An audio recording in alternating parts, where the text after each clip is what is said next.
A smile of fortune. Harbor story. Ever since the sun rose, I had been looking ahead. The ship glided gently in smooth water. After a 60 days passage, I was anxious to make my landfall, a fertile and beautiful island of the tropics.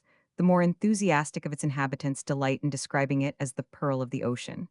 Well, let us call it the pearl. It's a good name, a pearl distilling much sweetness upon the world. This is only a way of telling you that first-rate sugarcane is grown there. All the population of the pearl lives for it and by it. Sugar is their daily bread, as it were. And I was coming to them for a cargo of sugar in the hope of the crop having been good and of the freights being high.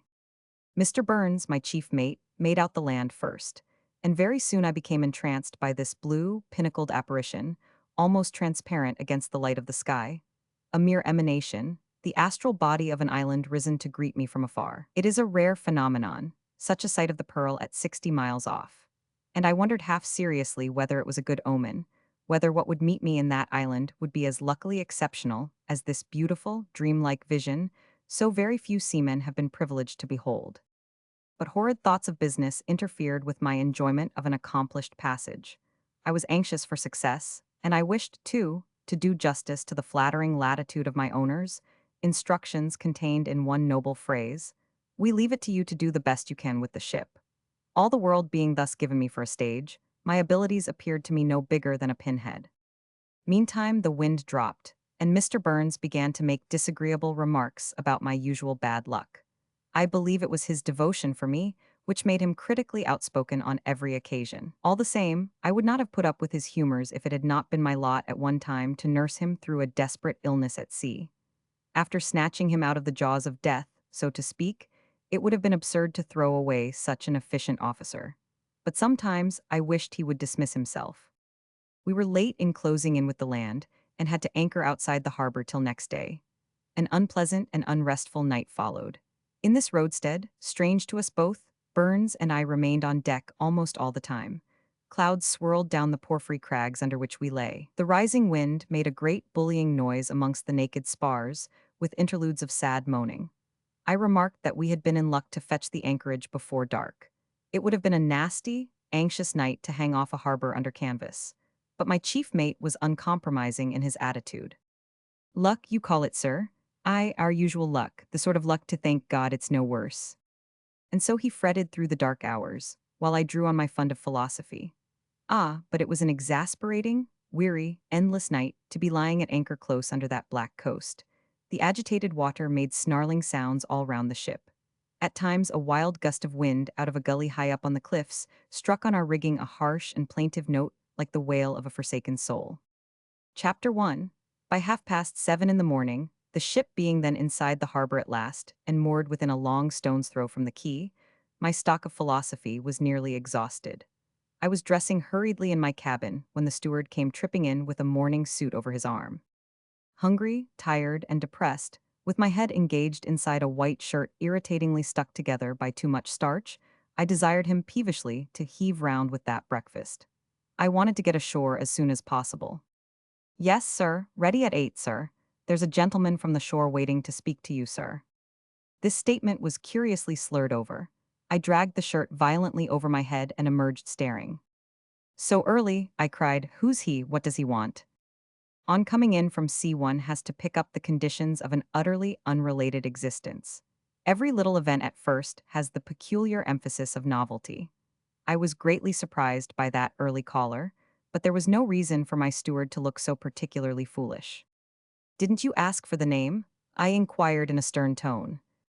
"His name's Jacobus, I believe," he mumbled shamefacedly. "Mr. Jacobus?" I exclaimed loudly, more surprised than ever but with a total change of feeling. "Why couldn't you say so at once?" But the fellow had scuttled out of my room. Through the momentarily opened door, I had a glimpse of a tall, stout man standing in the cuddy by the table on which the cloth was already laid. A harbor tablecloth, stainless and dazzlingly white. So far good. I shouted courteously through the closed door that I was dressing and would be with him in a moment. In return, the assurance that there was no hurry reached me in the visitor's deep, quiet undertone. His time was my own. He dared say I would give him a cup of coffee presently. "I am afraid you will have a poor breakfast," I cried apologetically. "We have been 61 days at sea, you know." A quiet little laugh with a "that'll be all right, Captain," was his answer. All this, words, intonation, the glimpsed attitude of the man in the cuddy had an unexpected character, a something friendly in it propitiatory. And my surprise was not diminished thereby. What did this call mean? Was it the sign of some dark design against my commercial innocence? Ah, these commercial interests, spoiling the finest life under the sun. Why must the sea be used for trade? And for war as well? Why kill and traffic on it, pursuing selfish aims of no great importance after all? It would have been so much nicer just to sail about with here and there a port and a bit of land to stretch one's legs on, buy a few books and get a change of cooking for a while. But living in a world more or less homicidal and desperately mercantile, it was plainly my duty to make the best of its opportunities. My owner's letter had left it to me, as I have said before, to do my best for the ship, according to my own judgment. But it contained also a postscript worded somewhat as follows: "Without meaning to interfere with your liberty of action, we are writing by the outgoing mail to some of our business friends there, who may be of assistance to you. We desire you particularly to call on Mr. Jacobus, a prominent merchant and charterer. Should you hit it off with him, he may be able to put you in the way of profitable employment for the ship." Hit it off, here was the prominent creature absolutely on board, asking for the favor of a cup of coffee. And life not being a fairy tale, the improbability of the event almost shocked me. Had I discovered an enchanted nook of the earth where wealthy merchants rush fasting on board ships before they are fairly moored? Was this white magic or merely some black trick of trade? I came in the end, while making the bow of my tie, to suspect that perhaps I did not get the name right. I had been thinking of the prominent Mr. Jacobus pretty frequently during the passage, and my hearing might have been deceived by some remote similarity of sound. The steward might have said Antrobus, or maybe Jackson. But coming out of my stateroom with an interrogative, "Mr. Jacobus?" I was met by a quiet yes, uttered with a gentle smile. The yes was rather perfunctory. He did not seem to make much of the fact that he was Mr. Jacobus. I took stock of a big, pale face, hair thin on the top, whiskers also thin, of a faded nondescript color, heavy eyelids. The thick, smooth lips in repose looked as if glued together. The smile was faint. A heavy, tranquil man. I named my two officers, who just then came down to breakfast, but why Mr. Burns's silent demeanor should suggest suppressed indignation I could not understand. While we were taking our seats round the table, some disconnected words of an altercation going on in the companionway reached my ear. A stranger apparently wanted to come down to interview me, and the steward was opposing him. "You can't see him." "Why can't I?" "The captain is at breakfast, I tell you. He'll be going on shore presently, and you can speak to him on deck." "That's not fair, you let." "I've had nothing to do with that." "Oh yes, you have. Everybody ought to have the same chance. You let that fellow." The rest I lost. The person having been repulsed successfully, the steward came down. I can't say he looked flushed, he was a mulatto, but he looked flustered. After putting the dishes on the table, he remained by the sideboard with that lackadaisical air of indifference he used to assume when he had done something too clever by half, and was afraid of getting into a scrape over it. The contemptuous expression of Mr. Burns's face, as he looked from him to me, was really extraordinary. I couldn't imagine what new bee had stung the mate now. The captain being silent, nobody else cared to speak, as is the way in ships. And I was saying nothing simply because I had been made dumb by the splendor of the entertainment. I had expected the usual sea breakfast, whereas I beheld spread before us a veritable feast of shore provisions: eggs, sausages, butter which plainly did not come from a Danish tin, cutlets, and even a dish of potatoes. It was 3 weeks since I had seen a real, live potato. I contemplated them with interest, and Mr. Jacobus disclosed himself as a man of human, homely sympathies and something of a thought reader. "Try them, Captain," he encouraged me in a friendly undertone. "They are excellent." "They look that," I admitted. "Grown on the island, I suppose." "Oh no, imported. Those grown here would be more expensive." I was grieved at the ineptitude of the conversation. Were these the topics for a prominent and wealthy merchant to discuss? I thought the simplicity with which he made himself at home rather attractive. But what is one to talk about to a man who comes on one suddenly, after 61 days at sea, out of a totally unknown little town in an island one has never seen before? What were besides sugar, the interests of that crumb of the earth, its gossip, its topics of conversation? To draw him on business at once would have been almost indecent, or even worse, impolitic.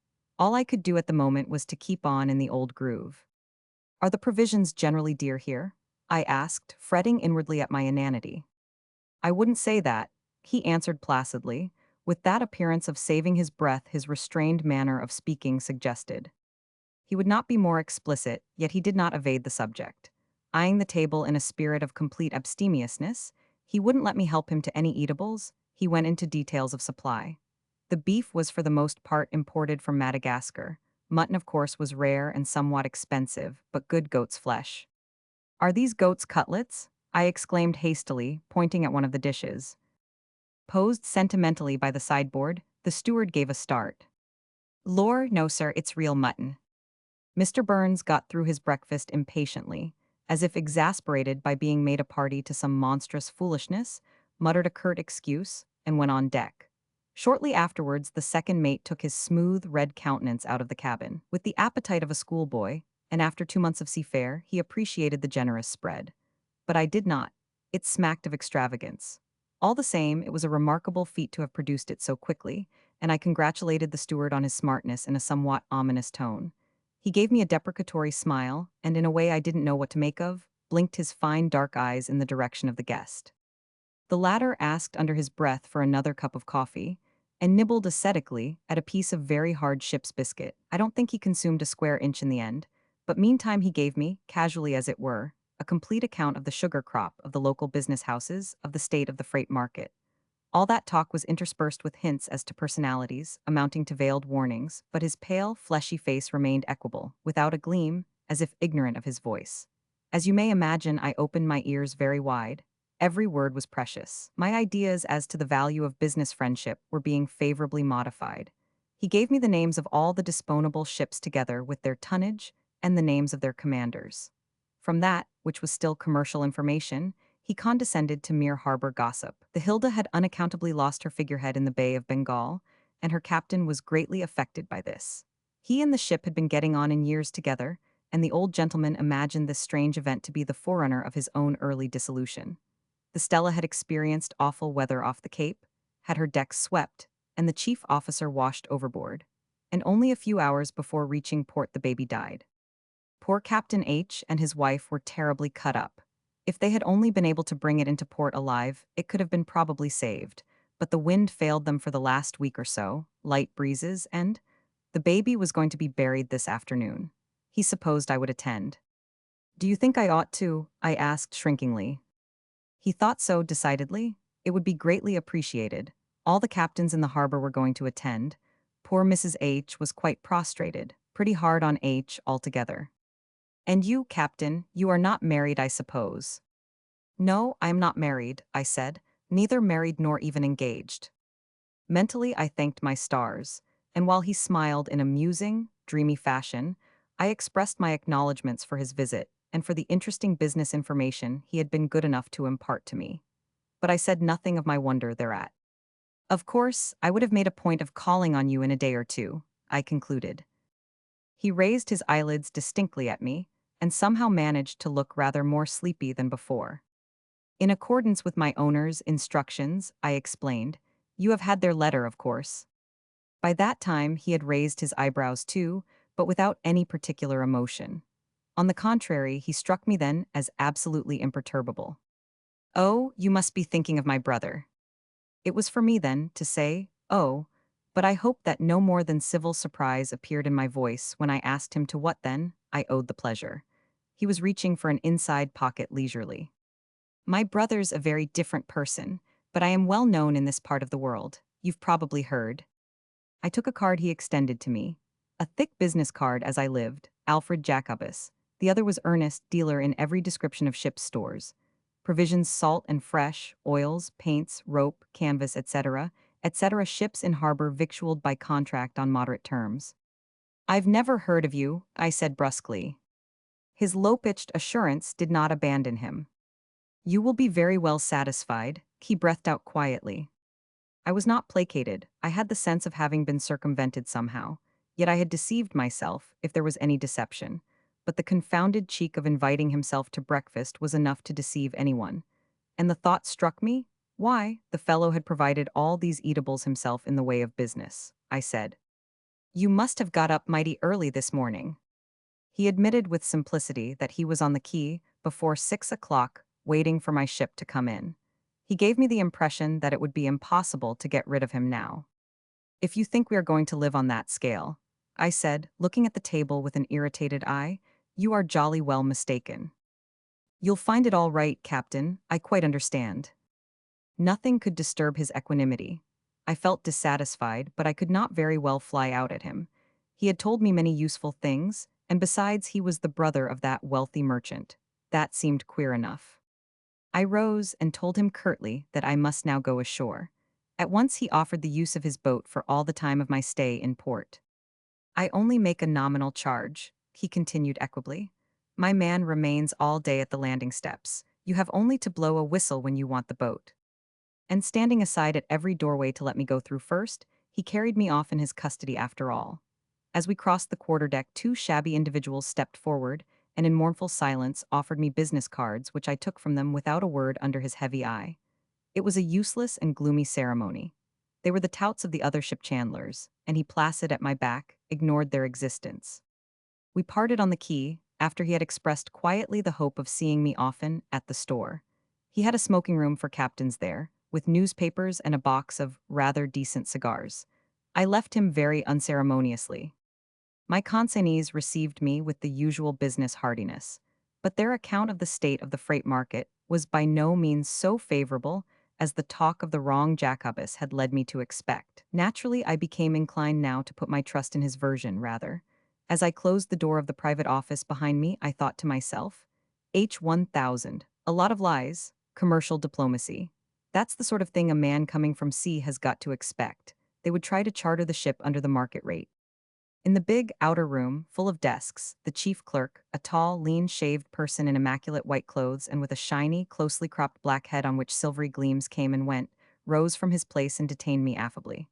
Anything they could do for me, they would be most happy. Was I likely to call again in the afternoon? What, going to a funeral? Oh yes, poor Captain H. He pulled a long, sympathetic face for a moment. Then, dismissing from this workaday world the baby, which had got ill in a tempest and had died from too much calm at sea, he asked me with a dental, shark-like smile, if sharks had false teeth, whether I had yet made my little arrangements for the ship's stay in port. Yes, with Jacobus, I answered carelessly. I understand he's the brother of Mr. Ernest Jacobus, to whom I have an introduction from my owners. I was not sorry to let him know I was not altogether helpless in the hands of his firm. He screwed his thin lips dubiously. Why, I cried, isn't he the brother? Oh, yes, they haven't spoken to each other for 18 years, he added impressively after a pause. Indeed, what's the quarrel about? Oh, nothing that one would care to mention, he protested primly. He's got quite a large business, the best ship chandler here without a doubt. Business is all very well, but there is such a thing as personal character too, isn't there? Good morning, Captain. He went away mincingly to his desk. He amused me. He resembled an old maid, a commercial old maid, shocked by some impropriety. Was it a commercial impropriety? Commercial impropriety is a serious matter, for it aims at one's pocket. Or was he only a purist in conduct who disapproved of Jacobus doing his own touting? It was certainly undignified. I wondered how the merchant brother liked it. But then different countries, different customs. In a community so isolated and so exclusively trading, social standards have their own scale. Chapter 2. I would have gladly dispensed with the mournful opportunity of becoming acquainted by sight with all my fellow captains at once. However, I found my way to the cemetery. We made a considerable group of bareheaded men in somber garments. I noticed that those of our company most approaching to the now obsolete sea dog type were the most moved, perhaps because they had less manner than the new generation. The old sea dog, away from his natural element, was a simple and sentimental animal. I noticed one. He was facing me across the grave, who was dropping tears. They trickled down his weather-beaten face like drops of rain on an old rugged wall. I learned afterwards that he was looked upon as the terror of sailors, a hard man, that he had never had wife or chick of his own, and that, engaged from his tenderest years in deep-sea voyages, he knew women and children merely by sight. Perhaps he was dropping those tears over his lost opportunities, from sheer envy of paternity and in strange jealousy of a sorrow which he could never know. Man, and even the seaman, is a capricious animal, the creature and the victim of lost opportunities. But he made me feel ashamed of my callousness. I had no tears. I listened with horribly critical detachment to that service I had had to read myself, once or twice, over childlike men who had died at sea. the words of hope and defiance, the winged words so inspiring in the free immensity of water and sky, seemed to fall wearily into the little grave. What was the use of asking death where her sting was, before that small, dark hole in the ground? And then my thoughts escaped me altogether, away into matters of life, and no very high matters at that, ships, freights, business. In the instability of his emotions, man resembles deplorably a monkey. I was disgusted with my thoughts, and I thought, shall I be able to get a charter soon? Time's money. Will that Jacobus really put good business in my way? I must go and see him in a day or two. Don't imagine that I pursued these thoughts with any precision. They pursued me rather, vague, shadowy, restless, shamefaced. Theirs was a callous, abominable, almost revolting pertinacity, and it was the presence of that pertinacious ship chandler which had started them. He stood mournfully amongst our little band of men from the sea, and I was angry at his presence, which, suggesting his brother the merchant, had caused me to become outrageous to myself. For indeed I had preserved some decency of feeling. It was only the mind which, it was over at last. The poor father, a man of 40 with black, bushy side whiskers and a pathetic gash on his freshly shaved chin, thanked us all, swallowing his tears. But for some reason, either because I lingered at the gate of the cemetery being somewhat hazy as to my way back, or because I was the youngest, or ascribing my moodiness caused by remorse to some more worthy and appropriate sentiment, or simply because I was even more of a stranger to him than the others, he singled me out. Keeping at my side, he renewed his thanks, which I listened to in a gloomy, conscience-stricken silence. Suddenly he slipped one hand under my arm and waved the other after a tall, stout figure walking away by itself down a street in a flutter of thin, gray garments. That's a good fellow, a real good fellow. He swallowed down a belated sob, this Jacobus. And he told me in a low voice that Jacobus was the first man to board his ship on arrival, and, learning of their misfortune, had taken charge of everything, volunteered to attend to all routine business, carried off the ship's papers on shore, arranged for the funeral.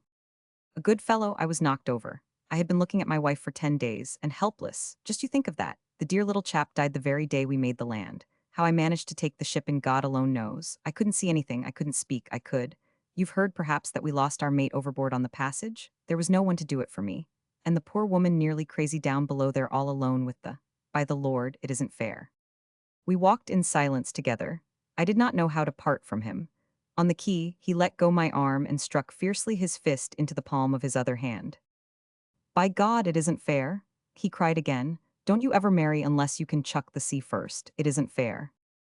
I had no intention to chuck the sea, and when he left me to go aboard his ship, I felt convinced that I would never marry. While I was waiting at the steps for Jacobus's boatman, who had gone off somewhere, the captain of the Hilda joined me, a slender silk umbrella in his hand, and the sharp points of his archaic Gladstonian shirt collar framing a small, clean-shaved, ruddy face. It was wonderfully fresh for his age, beautifully modeled and lit up by remarkably clear blue eyes.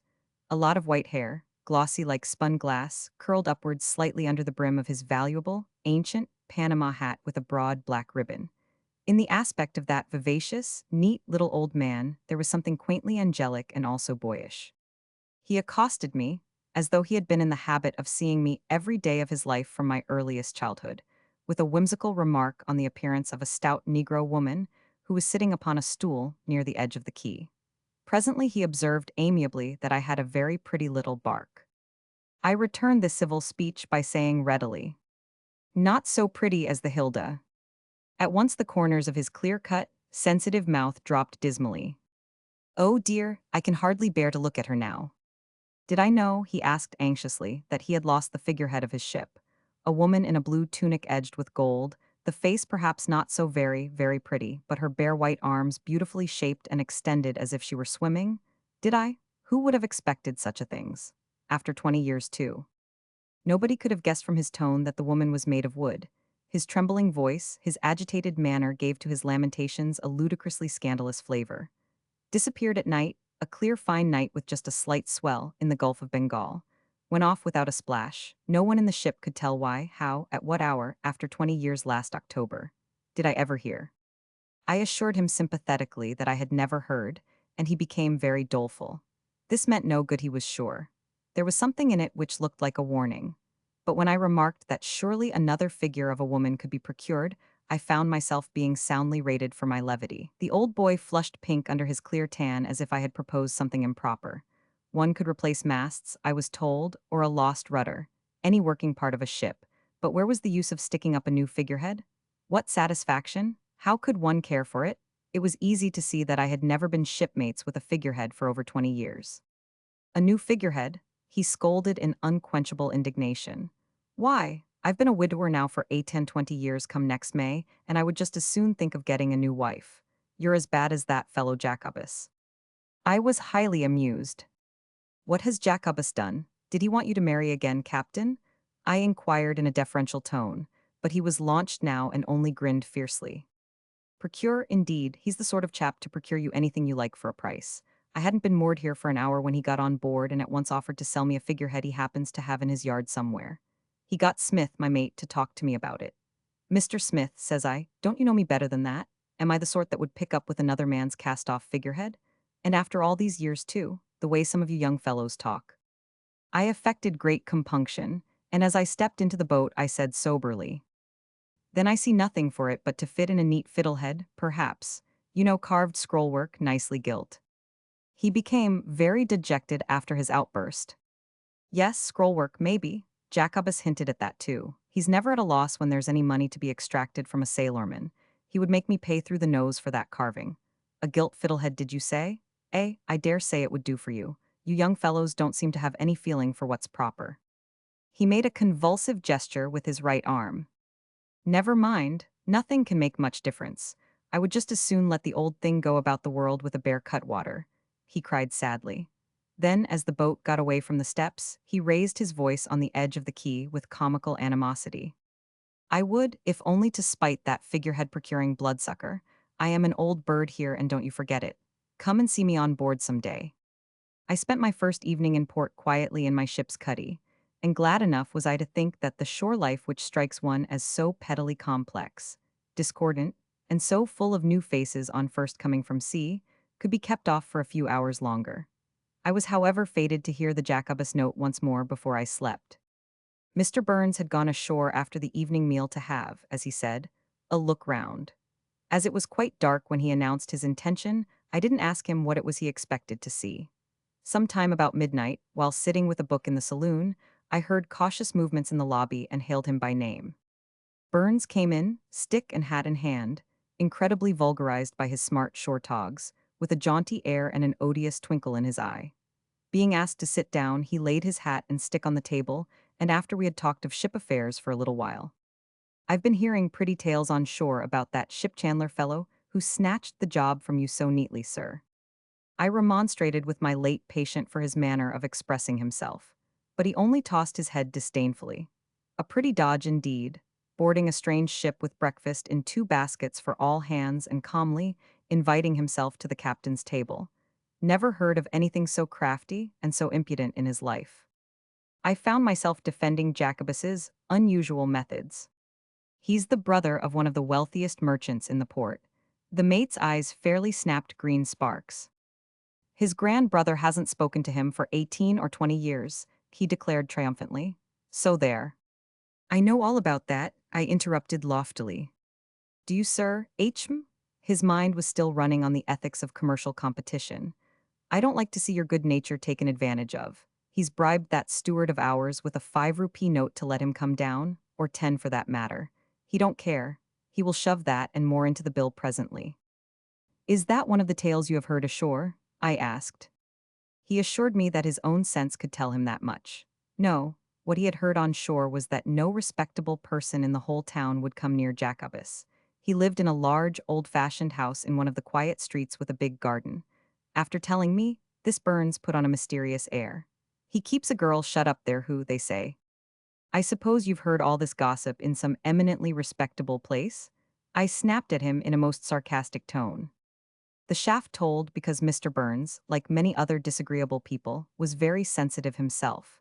He remained as if thunderstruck, with his mouth open for some further communication, but I did not give him the chance. And, anyhow, what the deuce do I care? I added, retiring into my room.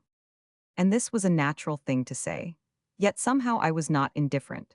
I admit it is absurd to be concerned with the morals of one's ship chandler, if ever so well connected, but his personality had stamped itself upon my first day in harbor, in the way you know. After this initial exploit, Jacobus showed himself anything but intrusive. He was out in a boat early every morning going round the ships he served, and occasionally remaining on board one of them for breakfast with the captain. As I discovered that this practice was generally accepted, I just nodded to him familiarly when one morning, on coming out of my room, I found him in the cabin. Glancing over the table, I saw that his place was already laid. He stood awaiting my appearance, very bulky and placid, holding a beautiful bunch of flowers in his thick hand. He offered them to my notice with a faint, sleepy smile. From his own garden, had a very fine old garden, picked them himself that morning before going out to business, thought I would like. He turned away. "Steward, can you oblige me with some water in a large jar, please?" I assured him jocularly, as I took my place at the table, that he made me feel as if I were a pretty girl, and that he mustn't be surprised if I blushed. But he was busy arranging his floral tribute at the sideboard. "Stand it before the captain's plate, steward, please." He made this request in his usual undertone. The offering was so pointed that I could do no less than to raise it to my nose, and as he sat down noiselessly, he breathed out the opinion that a few flowers improved notably the appearance of a ship's saloon. He wondered why I did not have a shelf fitted all round the skylight for flowers in pots to take with me to sea. He had a skilled workman able to fit up shelves in a day, and he could procure me 2 or 3 dozen good plants. The tips of his thick, round fingers rested composedly on the edge of the table on each side of his cup of coffee. His face remained immovable. Mr. Burns was smiling maliciously to himself. I declared that I hadn't the slightest intention of turning my skylight into a conservatory, only to keep the cabin table in a perpetual mess of mold and dead vegetable matter. "Rear most beautiful flowers," he insisted with an upward glance. "It's no trouble, really." "Oh, yes, it is. Lots of trouble," I contradicted. "And in the end, some fool leaves the skylight open in a fresh breeze, a flick of salt water gets at them, and the whole lot is dead in a week." Mr. Burns snorted a contemptuous approval. Jacobus gave up the subject passively. After a time, he unglued his thick lips to ask me if I had seen his brother yet. I was very curt in my answer. "No, not yet." "A very different person," he remarked dreamily and got up. His movements were particularly noiseless. "Well, thank you, Captain. If anything is not to your liking, please mention it to your steward. I suppose you will be giving a dinner to the office clerks presently." "What for?" I cried with some warmth. If I were a steady trader to the port, I could understand it, but a complete stranger? I may not turn up again here for years. I don't see why. "Do you mean to say it is customary?" "It will be expected from a man like you," he breathed out placidly. "8 of the principal clerks, the manager, that's 9, you 3 gentlemen, that's 12. It needn't be very expensive, if you tell your steward to give me a day's notice." "It will be expected of me. Why should it be expected of me?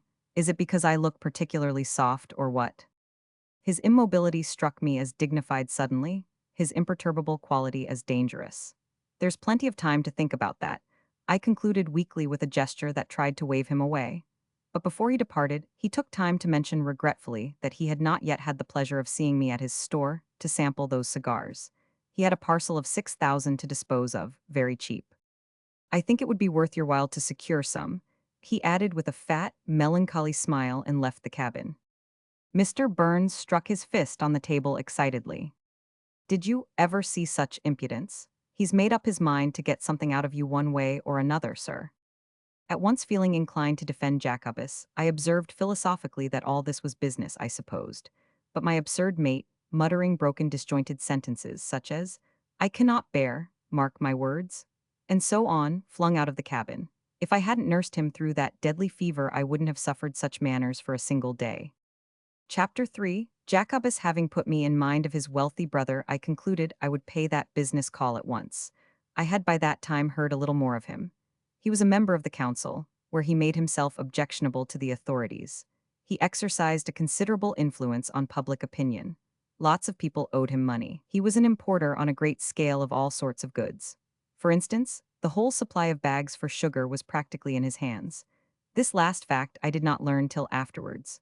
The general impression conveyed to me was that of a local personage. He was a bachelor and gave weekly card parties in his house out of town, which were attended by the best people in the colony. The greater, then, was my surprise to discover his office in shabby surroundings, quite away from the business quarter, amongst a lot of hovels. Guided by a blackboard with white lettering, I climbed a narrow wooden staircase and entered a room with a bare floor of planks littered with bits of brown paper and wisps of packing straw. A great number of what looked like wine cases were piled up against one of the walls. A lanky, inky, light yellow mulatto youth, miserably long-necked and generally recalling a sick chicken, got off a three-legged stool behind a cheap deal desk and faced me as if gone dumb with fright. I had some difficulty in persuading him to take in my name, though I could not get from him the nature of his objection. He did it at last with an almost agonized reluctance, which ceased to be mysterious to me when I heard him being sworn at menacingly with savage, suppressed growls, then audibly cuffed and finally kicked out without any concealment whatever, because he came back flying head foremost through the door with a stifled shriek. To say I was startled would not express it. I remained still, like a man lost in a dream. Clapping both his hands to that part of his frail anatomy which had received the shock, the poor wretch said to me simply, "Will you go in, please?" His lamentable self-possession was wonderful, but it did not do away with the incredibility of the experience. A preposterous notion that I had seen this boy somewhere before, a thing obviously impossible, was like a delicate finishing touch of weirdness added to a scene fit to raise doubts as to one's sanity. I stared anxiously about me like an awakened somnambulist. "I say," I cried loudly, "there isn't a mistake, is there? This is Mr. Jacobus's office." The boy gazed at me with a pained expression, and somehow so familiar, a voice within growled offensively. Come in since you are there, I didn't know." I crossed the outer room as one approaches the den of some unknown wild beast, with intrepidity but in some excitement. Only no wild beast that ever lived would rouse one's indignation. The power to do that belongs to the odiousness of the human brute. And I was very indignant, which did not prevent me from being at once struck by the extraordinary resemblance of the two brothers. This one was dark instead of being fair like the other, but he was as big. He was without his coat and waistcoat. He had been doubtless snoozing in the rocking chair which stood in a corner furthest from the window. Above the great bulk of his crumpled white shirt, buttoned with 3 diamond studs, his round face looked swarthy. It was moist. His brown mustache hung limp and ragged. He pushed a common, cane-bottomed chair towards me with his foot. "Sit down." I glanced at it casually, then, turning my indignant eyes full upon him, I declared in precise and incisive tones that I had called in obedience to my owner's instructions. "Oh, yes, I didn't understand what that fool was saying. But never mind. It will teach the scoundrel to disturb me at this time of the day," he added, grinning at me with savage cynicism. I looked at my watch. It was past 3 o'clock, quite the full swing of afternoon office work in the port. He snarled imperiously, "Sit down, Captain." I acknowledged the gracious invitation by saying deliberately, "I can listen to all you may have to say without sitting down." Emitting a loud and vehement pshaw, he glared for a moment, very round-eyed and fierce. It was like a gigantic tomcat spitting at one suddenly.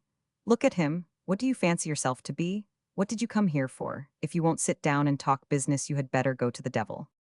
"I don't know him personally," I said, "but after this I wouldn't mind calling on him. It would be refreshing to meet a gentleman." He followed me, growling behind my back. "The impudence! I've a good mind to write to your owners what I think of you." I turned on him for a moment. "As it happens, I don't care. For my part, one, assure you I won't even take the trouble to mention you to them." He stopped at the door of his office while I traversed the littered anteroom. I think he was somewhat taken aback.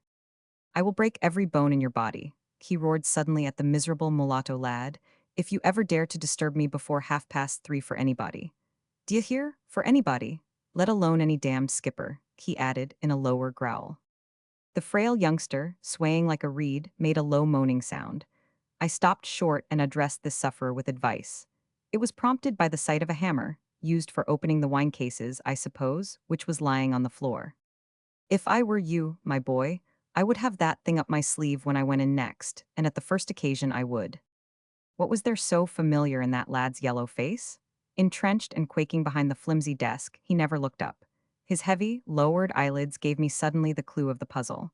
He resembled, yes, those thick glued lips, he resembled the brothers Jacobus. He resembled both, the wealthy merchant and the pushing shopkeeper, who resembled each other. He resembled them as much as a thin, light yellow mulatto lad may resemble a big, stout, middle-aged white man. It was the exotic complexion and the slightness of his build which had put me off so completely. Now I saw in him unmistakably the Jacobus strain, weakened, attenuated, diluted as it were in a bucket of water, and I refrained from finishing my speech. I had intended to say, crack this brute's head for him. I still felt the conclusion to be sound, but it is no trifling responsibility to counsel parricide to anyone, however deeply injured. Beggarly, cheeky skippers. I despised the emphatic growl at my back. Only, being much vexed and upset, I regret to say that I slammed the door behind me in a most undignified manner. It may not appear altogether absurd if I say that I brought out from that interview a kindlier view of the other Jacobus.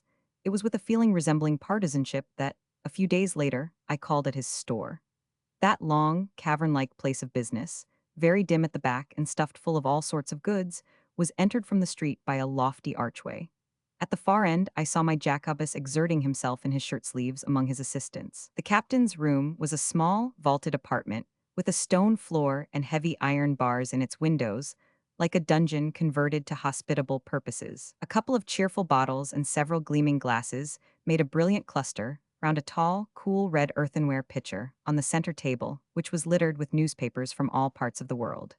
A well-groomed stranger in a smart gray check suit, sitting with one leg flung over his knee, put down one of these sheets briskly and nodded to me. I guessed him to be a steamer captain. It was impossible to get to know these men. They came and went too quickly, and their ships lay moored far out at the very entrance of the harbor. Theirs was another life altogether. He yawned slightly. Dull hole, isn't it? I understood this to allude to the town. Do you find it so? I murmured. Don't you? But I'm off tomorrow, thank goodness. He was a very gentlemanly person, good-natured and superior. I watched him draw the open box of cigars to his side of the table, take a big cigar case out of his pocket, and begin to fill it very methodically. Presently, on our eyes meeting, he winked like a common mortal and invited me to follow his example. They are really decent smokes. I shook my head. I am not off tomorrow. What of that? Think I am abusing old Jacobus's hospitality? Heavens, it goes into the bill, of course. He spreads such little matters all over his account. He can take care of himself. Why, it's business. I noted a shadow fall over his well-satisfied expression, a momentary hesitation in closing his cigar case. But he ended by putting it in his pocket jauntily. A placid voice uttered in the doorway, "That's quite correct, Captain." The large, noiseless Jacobus advanced into the room. His quietness, in the circumstances, amounted to cordiality. He had put on his jacket before joining us, and he sat down in the chair vacated by the steamerman, who nodded again to me and went out with a short, jarring laugh. A profound silence reigned. With his drowsy stare, Jacobus seemed to be slumbering open-eyed. Yet somehow, I was aware of being profoundly scrutinized by those heavy eyes. In the enormous cavern of the store, somebody began to nail down a case, expertly. Tap, tap, tap, tap, tap. Two other experts, one slow and nasal, the other shrill and snappy, started checking an invoice. A half coil of 3-inch manila rope. Right. 6 assorted shackles. Right. 6 tins assorted soups, 3 of pate, 2 asparagus, 14 pounds tobacco, cabin. Right. It's for the captain who was here just now, breathed out the immovable Jacobus. These steamer orders are very small. They pick up what they want as they go along. That man will be in Samarang in less than a fortnight. Very small orders indeed. The calling over of the items went on in the shop.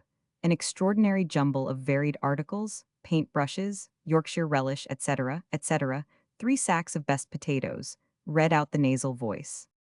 At this, Jacobus blinked like a sleeping man roused by a shake, and displayed some animation. At his order, shouted into the shop, a smirking half-caste clerk with his ringlets much oiled, and with a pen stuck behind his ear, brought in a sample of 6 potatoes which he paraded in a row on the table. Being urged to look at their beauty, I gave them a cold and hostile glance. Calmly, Jacobus proposed that I should order 10 or 15 tons. I couldn't believe my ears. My crew could not have eaten such a lot in a year, and potatoes, excuse these practical remarks, are a highly perishable commodity. I thought he was joking, or else trying to find out whether I was an unutterable idiot. But his purpose was not so simple. I discovered that he meant me to buy them on my own account. I am proposing you a bit of business, Captain. I wouldn't charge you a great price. I told him that I did not go in for trade. I even added grimly that I knew only too well how that sort of spec generally ended. He sighed and clasped his hands on his stomach with exemplary resignation. I admired the placidity of his impudence. Then waking up somewhat. Won't you try a cigar, Captain?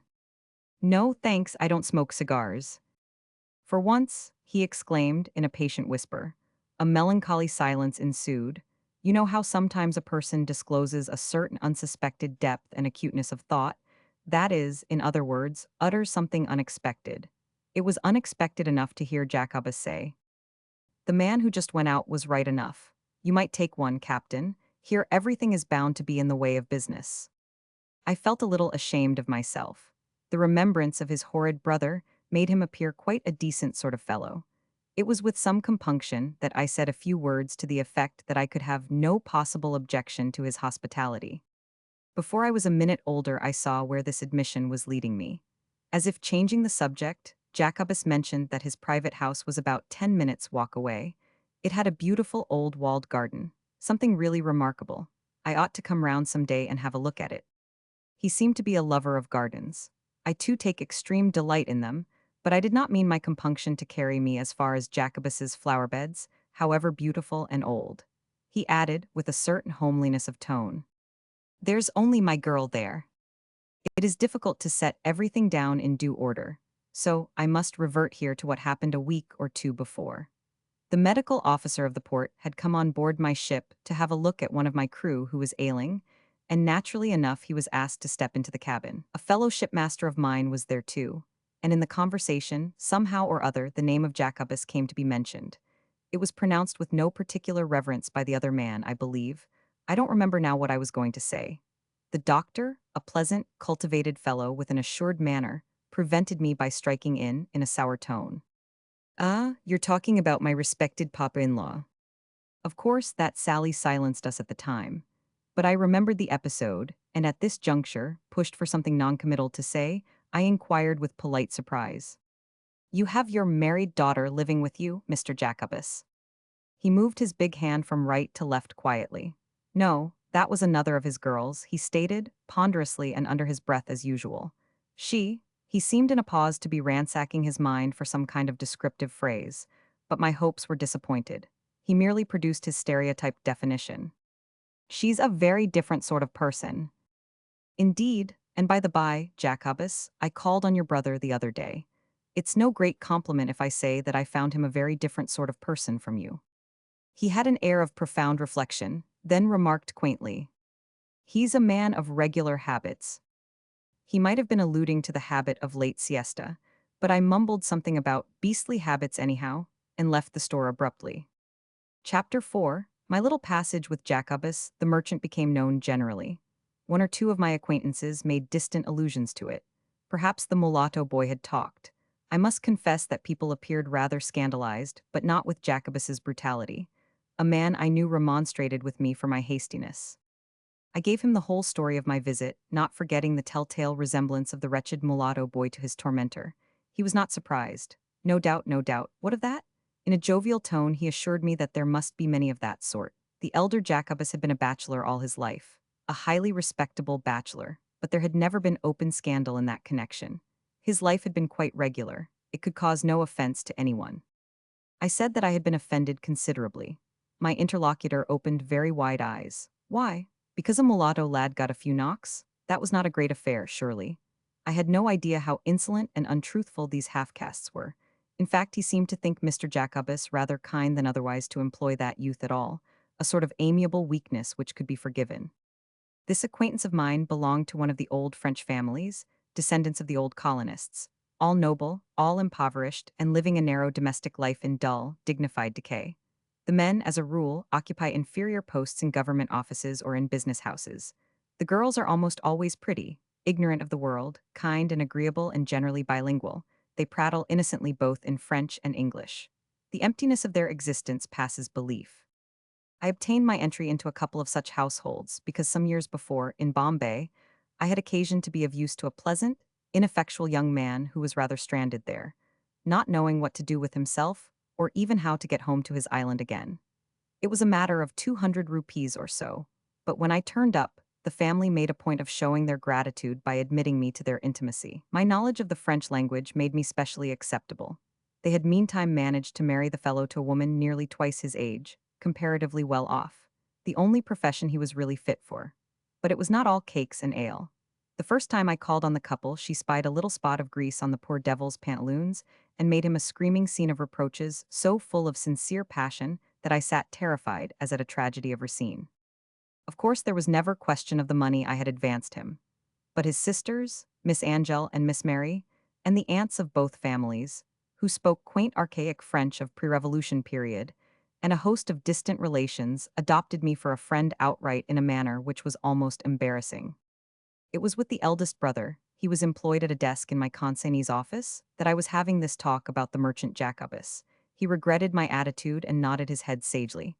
An influential man, one never knew when one would need him. I expressed my immense preference for the shopkeeper of the two. At that my friend looked grave. "What on earth are you pulling that long face about?" I cried impatiently. "He asked me to see his garden, and I have a good mind to go some day." "Don't do that," he said, so earnestly that I burst into a fit of laughter, but he looked at me without a smile. This was another matter altogether. At one time, the public conscience of the island had been mightily troubled by my Jacobus. The two brothers had been partners for years in great harmony, when a wandering circus came to the island, and my Jacobus became suddenly infatuated with one of the lady riders. What made it worse was that he was married. He had not even the grace to conceal his passion. It must have been strong indeed to carry away such a large, placid creature. His behavior was perfectly scandalous. He followed that woman to the Cape, and apparently traveled at the tail of that beastly circus to other parts of the world, in a most degrading position. The woman soon ceased to care for him, and treated him worse than a dog. Most extraordinary stories of moral degradation were reaching the island at that time. He had not the strength of mind to shake himself free. The grotesque image of a fat, pushing ship chandler, enslaved by an unholy love spell, fascinated me, and I listened rather open-mouthed to the tale as old as the world, a tale which had been the subject of legend, of moral fables, of poems, but which so ludicrously failed to fit the personality. What a strange victim for the gods. Meantime, his deserted wife had died. His daughter was taken care of by his brother, who married her as advantageously as was possible in the circumstances. "Oh, the Mrs. Doctor," I exclaimed. "You know that? Yes, a very able man. He wanted a lift in the world, and there was a good bit of money from her mother, besides the expectations. Of course, they don't know him," he added. "The doctor nods in the street, I believe, but he avoids speaking to him when they meet on board a ship, as must happen sometimes." I remarked that this surely was an old story by now. My friend assented, but it was Jacobus's own fault that it was neither forgiven nor forgotten. He came back ultimately. But how? Not in a spirit of contrition, in a way to propitiate his scandalized fellow citizens. He must needs drag along with him a child, a girl. He spoke to me of a daughter who lives with him, I observed, very much interested. "She's certainly the daughter of the circus woman," said my friend. "She may be his daughter too, I am willing to admit that she is. In fact, I have no doubt." But he did not see why she should have been brought into a respectable community to perpetuate the memory of the scandal. And that was not the worst. Presently something much more distressing happened. That abandoned woman turned up, landed from a mail boat. "What, here, to claim the child perhaps?" I suggested. She, my friendly informant, was very scornful. "Imagine a painted, haggard, agitated, desperate hag, been cast off in Mozambique by somebody who paid her passage here. She had been injured internally by a kick from a horse. She hadn't a cent on her when she got ashore. I don't think she even asked to see the child. At any rate, not till the last day of her life. Jacobus hired for her a bungalow to die in.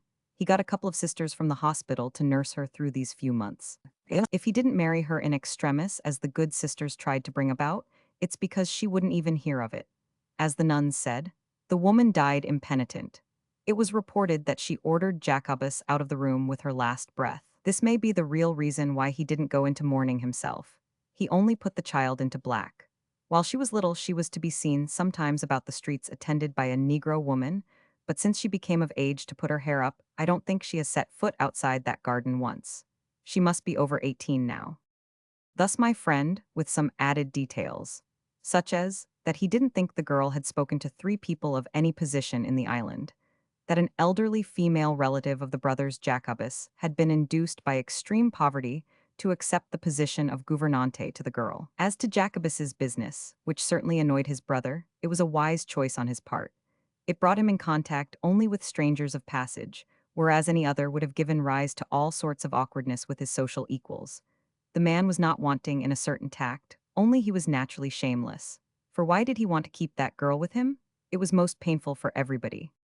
I thought suddenly, and with profound disgust of the other Jacobus, and I could not refrain from saying slyly, I suppose if he employed her, say, as a scullion in his household and occasionally pulled her hair or boxed her ears, the position would have been more regular, less shocking to the respectable class to which he belongs. He was not so stupid as to miss my intention, and shrugged his shoulders impatiently. You don't understand. To begin with, she's not a mulatto. And a scandal is a scandal. People should be given a chance to forget. I dare say it would have been better for her if she had been turned into a scullion, or something of that kind. Of course he's trying to make money in every sort of petty way, but in such a business there'll never be enough for anybody to come forward. When my friend left me, I had a conception of Jacobus and his daughter existing, a lonely pair of castaways, on a desert island, the girl sheltering in the house as if it were a cavern in a cliff, and Jacobus going out to pick up a living for both on the beach. Exactly like two shipwrecked people who always hope for some rescuer to bring them back at last into touch with the rest of mankind. But Jacobus's bodily reality did not fit in with this romantic view. When he turned up on board in the usual course, he sipped the cup of coffee placidly, asked me if I was satisfied, and I hardly listened to the harbor gossip he dropped slowly in his low, voice-saving enunciation. I had then troubles of my own. My ship chartered, my thoughts dwelling on the success of a quick round voyage, I had been suddenly confronted by a shortage of bags. A catastrophe, the stock of one especial kind called pockets, seemed to be totally exhausted. A consignment was shortly expected. It was afloat, on its way, but meantime the loading of my ship dead stopped. I had enough to worry about. My consignees, who had received me with such heartiness on my arrival, now, in the character of my charterers, listened to my complaints with polite helplessness. Their manager, the old maidish, thin man, who so prudishly didn't even like to speak about the impure Jacobus, gave me the correct commercial view of the position. My dear captain, he was retracting his leathery cheeks into a condescending, shark-like smile, we were not morally obliged to tell you of a possible shortage before you signed the charter party.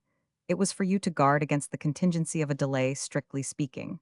But of course we shouldn't have taken any advantage. This is no one's fault, really. We ourselves have been taken unawares, he concluded primly, with an obvious lie. This lecture, I confess, had made me thirsty. Suppressed rage generally produces that effect, and as I strolled on aimlessly, I bethought myself of the tall earthenware pitcher in the captain's room of the Jacobus store. With no more than a nod to the men I found assembled there, I poured down a deep, cool draught on my indignation, then another, and then, becoming dejected, I sat plunged in cheerless reflections. The others read, talked, smoked, bandied over my head some unsubtle chaff. But my abstraction was respected, and it was without a word to anyone that I rose and went out, only to be quite unexpectedly accosted in the bustle of the store by Jacobus the outcast. Glad to see you, Captain. What, going away? You haven't been looking so well these last few days, I notice. Run down, eh? He was in his shirt sleeves, and his words were in the usual course of business, but they had a human note. It was commercial amenity, but I had been a stranger to amenity in that connection. I do verily believe, from the direction of his heavy glance towards a certain shelf, that he was going to suggest the purchase of Clarkson's nerve tonic, which he kept in stock, when I said impulsively, I am rather in trouble with my loading. Wide awake under his sleepy, broad mask with glued lips, he understood at once, had a movement of the head so appreciative that I relieved my exasperation by exclaiming, surely there must be 1,100 quarterbags to be found in the colony. It's only a matter of looking for them. Again that slight movement of the big head, and in the noise and activity of the store that tranquil murmur. To be sure, but then people likely to have a reserve of quarterbags wouldn't want to sell. They'd need that size themselves. That's exactly what my consignees are telling me. Impossible to buy. Bosh. They don't want to. It suits them to have the ship hung up. But if I were to discover the lot, they would have to, look here, Jacobus, you are the man to have such a thing up your sleeve. He protested with a ponderous swing of his big head. I stood before him helplessly, being looked at by those heavy eyes with a veiled expression as of a man after some soul-shaking crisis. Then, suddenly, it's impossible to talk quietly here, he whispered. I am very busy, but if you could go and wait for me in my house, it's less than 10 minutes' walk. Oh yes, you don't know the way. He called for his coat and offered to take me there himself. He would have to return to the store at once for an hour or so to finish his business, and then he would be at liberty to talk over with me that matter of quarter bags. This program was breathed out at me through slightly parted, still lips. His heavy, motionless glance rested upon me, placid as ever, the glance of a tired man, but I felt that it was searching, too. I could not imagine what he was looking for in me and kept silent, wondering. I am asking you to wait for me in my house till I am at liberty to talk this matter over. You will. Why, of course, I cried. But I cannot promise. I dare say not, I said. I don't expect a promise. I mean, I can't even promise to try the move I've in my mind. One must see first. All right, I'll take the chance. I'll wait for you as long as you like. What else have I to do in this infernal hole of a port? Before I had uttered my last words, we had set off at a swinging pace. We turned a couple of corners and entered a street completely empty of traffic, of semi-rural aspect, paved with cobblestones nestling in grass tufts. The house came to the line of the roadway, a single story on an elevated basement of rough stones, so that our heads were below the level of the windows as we went along. All the jalousies were tightly shut, like eyes, and the house seemed fast asleep in the afternoon sunshine. The entrance was at the side, in an alley even more grass-grown than the street, a small door simply on the latch. With a word of apology as to showing me the way, Jacobus preceded me up a dark passage and led me across the naked parquet floor of what I supposed to be the dining room. It was lighted by three glass doors which stood wide open onto a veranda, or rather loggia, running its brick arches along the garden side of the house. It was really a magnificent garden. Smooth green lawns and a gorgeous maze of flower beds in the foreground, displayed around a basin of dark water framed in a marble rim, and in the distance, the massed foliage of varied trees concealing the roofs of other houses. The town might have been miles away. It was a brilliantly colored solitude, drowsing in a warm, voluptuous silence, where the long, still shadows fell across the beds, and in shady nooks, the massed colors of the flowers had an extraordinary magnificence of effect. I stood entranced. Jacobus grasped me delicately above the elbow, impelling me to a half-turn to the left. I had not noticed the girl before. She occupied a low, deep, wickerwork armchair, and I saw her in exact profile like a figure in a tapestry, and as motionless. Jacobus released my arm. "This is Alice," he announced tranquilly, and his subdued manner of speaking made it sound so much like a confidential communication that I fancied myself nodding understandingly and whispering, "I see, I see." Of course, I did nothing of the kind. Neither of us did anything. We stood side by side looking down at the girl. For quite a time she did not stir, staring straight before her as if watching the vision of some pageant passing through the garden in the deep, rich glow of light and the splendor of flowers. Then, coming to the end of her reverie, she looked round and up. If I had not at first noticed her, I am certain that she too had been unaware of my presence till she actually perceived me by her father's side. The quickened upward movement of the heavy eyelids, the widening of the languid glance, passing into a fixed stare, put that beyond doubt. Under her amazement there was a hint of fear, and then came a flash as of anger. Jacobus, after uttering my name fairly loud, said, "Make yourself at home, Captain. I won't be gone long," and went away rapidly. Before I had time to make a bow, I was left alone with the girl, who, I remembered suddenly, had not been seen by any man or woman of that town since she had found it necessary to put up her hair. It looked as though it had not been touched again since that distant time of first putting up. It was a mass of black, lustrous locks, twisted anyhow high on her head, with long, untidy wisps hanging down on each side of the clear sallow face. A mass so thick and strong and abundant that, nothing but to look at, it gave you a sensation of heavy pressure on the top of your head and an impression of magnificently cynical untidiness. She leaned forward, hugging herself with crossed legs. A dingy, amber-colored, flounced wrapper of some thin stuff revealed the young, supple body drawn together tensely in the deep, low seat as if crouching for a spring. I detected a slight, quivering start or two, which looked uncommonly like bounding away. They were followed by the most absolute immobility. The absurd impulse to run out after Jacobus, for I had been startled, too, once repressed, I took a chair, placed it not very far from her, sat down deliberately, and began to talk about the garden, caring not what I said, but using a gentle, caressing intonation as one talks to soothe a startled wild animal. I could not even be certain that she understood me. She never raised her face nor attempted to look my way. I kept on talking only to prevent her from taking flight. She had another of those quivering, repressed starts which made me catch my breath with apprehension. Ultimately, I formed a notion that what prevented her perhaps from going off in one great, nervous leap was the scantiness of her attire. The wicker armchair was the most substantial thing about her person. What she had on under that dingy, loose, amber wrapper must have been of the most flimsy and airy character.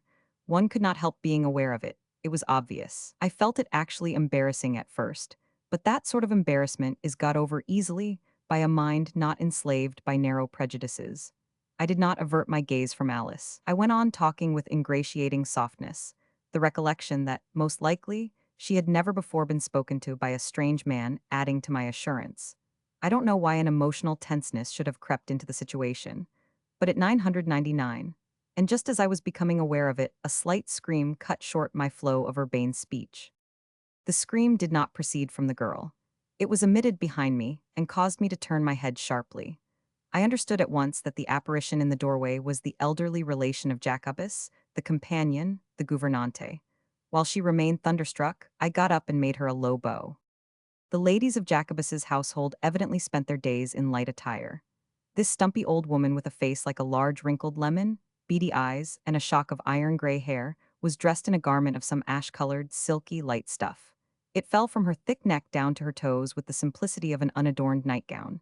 It made her appear truly cylindrical. She exclaimed, "How did you get here?" Before I could say a word, she vanished, and presently I heard a confusion of shrill protestations in a distant part of the house. Obviously, no one could tell her how I got there. In a moment, with great outcries from two Negro women following her, she waddled back to the doorway, infuriated. "What do you want here?" I turned to the girl. She was sitting straight up now, her hands posed on the arms of the chair. I appealed to her. "Surely, Miss Alice, you will not let them drive me out into the street." Her magnificent black eyes, narrowed, long in shape, swept over me with an indefinable expression. Then in a harsh, contemptuous voice, she let fall in French a sort of explanation. "C'est papa." I made another low bow to the old woman. She turned her back on me in order to drive away her black henchwoman, then surveying my person in a peculiar manner with one small eye nearly closed, and her face all drawn up on that side as if with a twinge of toothache, she stepped out on the veranda, sat down in a rocking chair some distance away, and took up her knitting from a little table. Before she started at it, she plunged one of the needles into the mop of her gray hair and stirred it vigorously.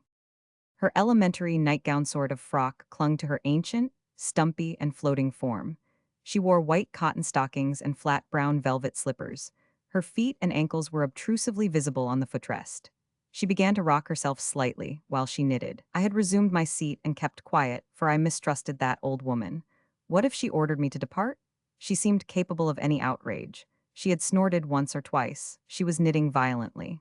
Suddenly she piped at the young girl in French a question which I translate colloquially. "What's your father up to now?" The young creature shrugged her shoulders so comprehensively that her whole body swayed within the loose wrapper. And in that unexpectedly harsh voice, which yet had a seductive quality to the senses, like certain kinds of natural rough wines one drinks with pleasure. "It's some captain. Leave me alone, will you?" The chair rocked quicker. The old, thin voice was like a whistle. "You and your father make a pair. He would stick at nothing, that's well known, but I didn't expect this." I thought it high time to air some of my own French. I remarked modestly, but firmly, that this was business.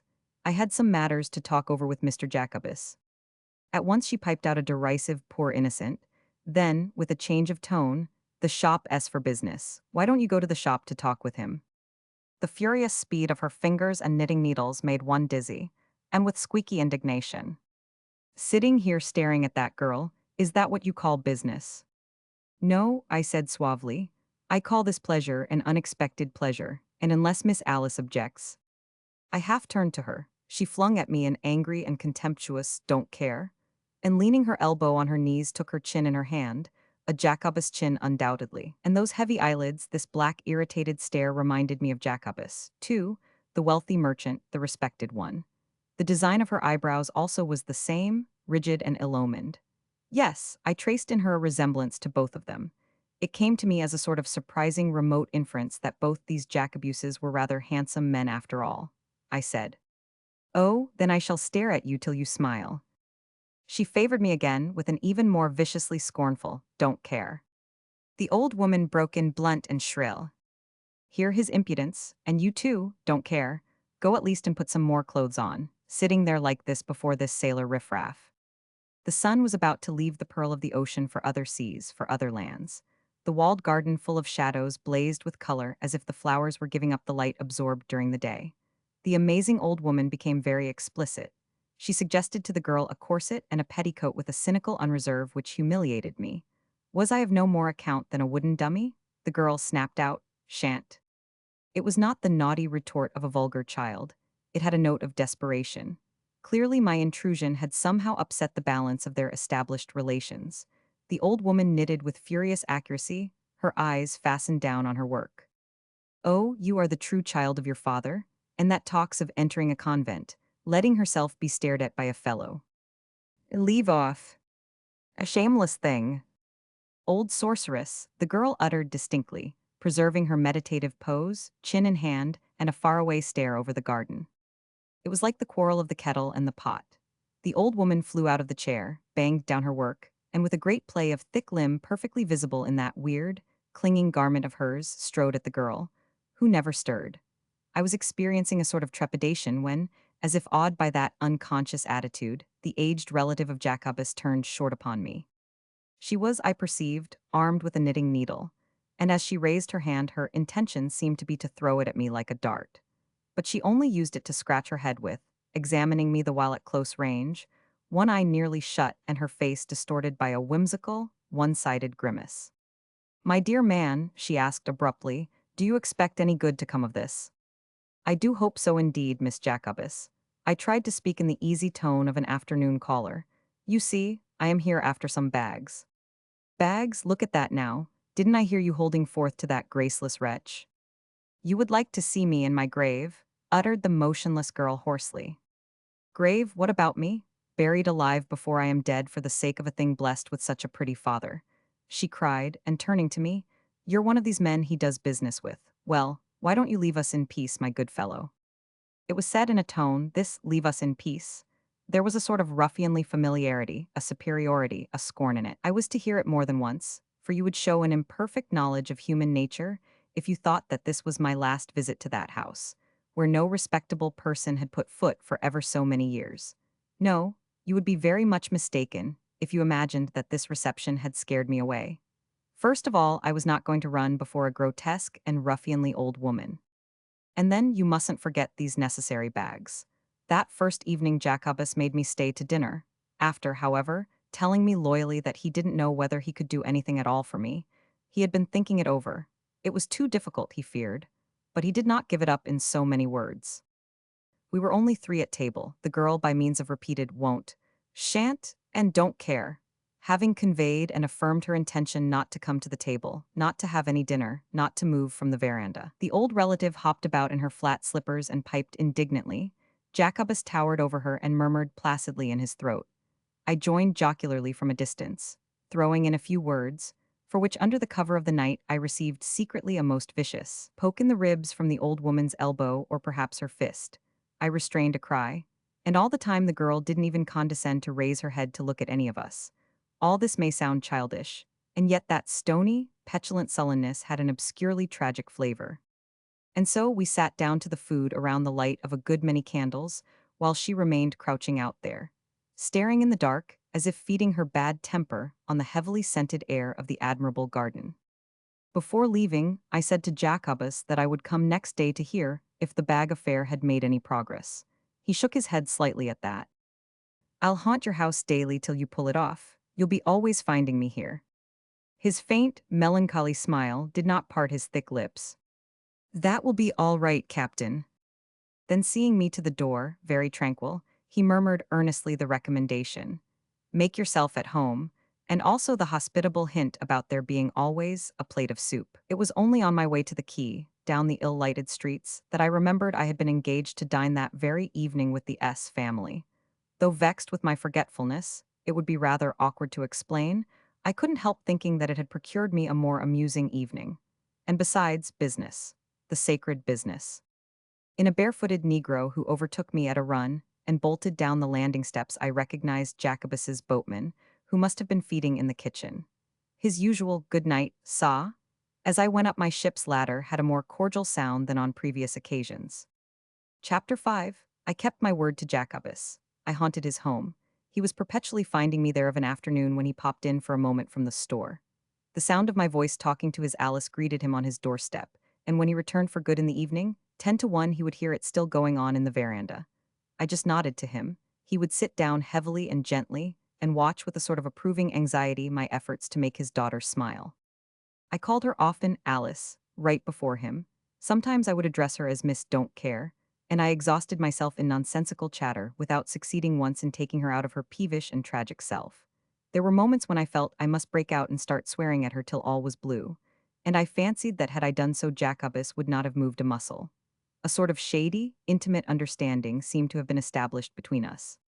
I must say the girl treated her father exactly in the same way she treated me. And how could it have been otherwise? She treated me as she treated her father. She had never seen a visitor. She did not know how men behaved. I belonged to the low lot with whom her father did business at the port. I was of no account, so was her father. The only decent people in the world were the people of the island, who would have nothing to do with him because of something wicked he had done. This was apparently the explanation Miss Jacobus had given her of the household's isolated position, for she had to be told something, and I feel convinced that this version had been assented to by Jacobus. I must say the old woman was putting it forward with considerable gusto. It was on her lips the universal explanation, the universal allusion, the universal taunt. One day Jacobus came in early and, beckoning me into the dining room, wiped his brow with a weary gesture, and told me that he had managed to unearth a supply of quarter bags. "It's 1400 your ship wanted, did you say, Captain?" "Yes, yes," I replied eagerly, but he remained calm. He looked more tired than I had ever seen him before. "Well, Captain, you may go and tell your people that they can get that lot from my brother."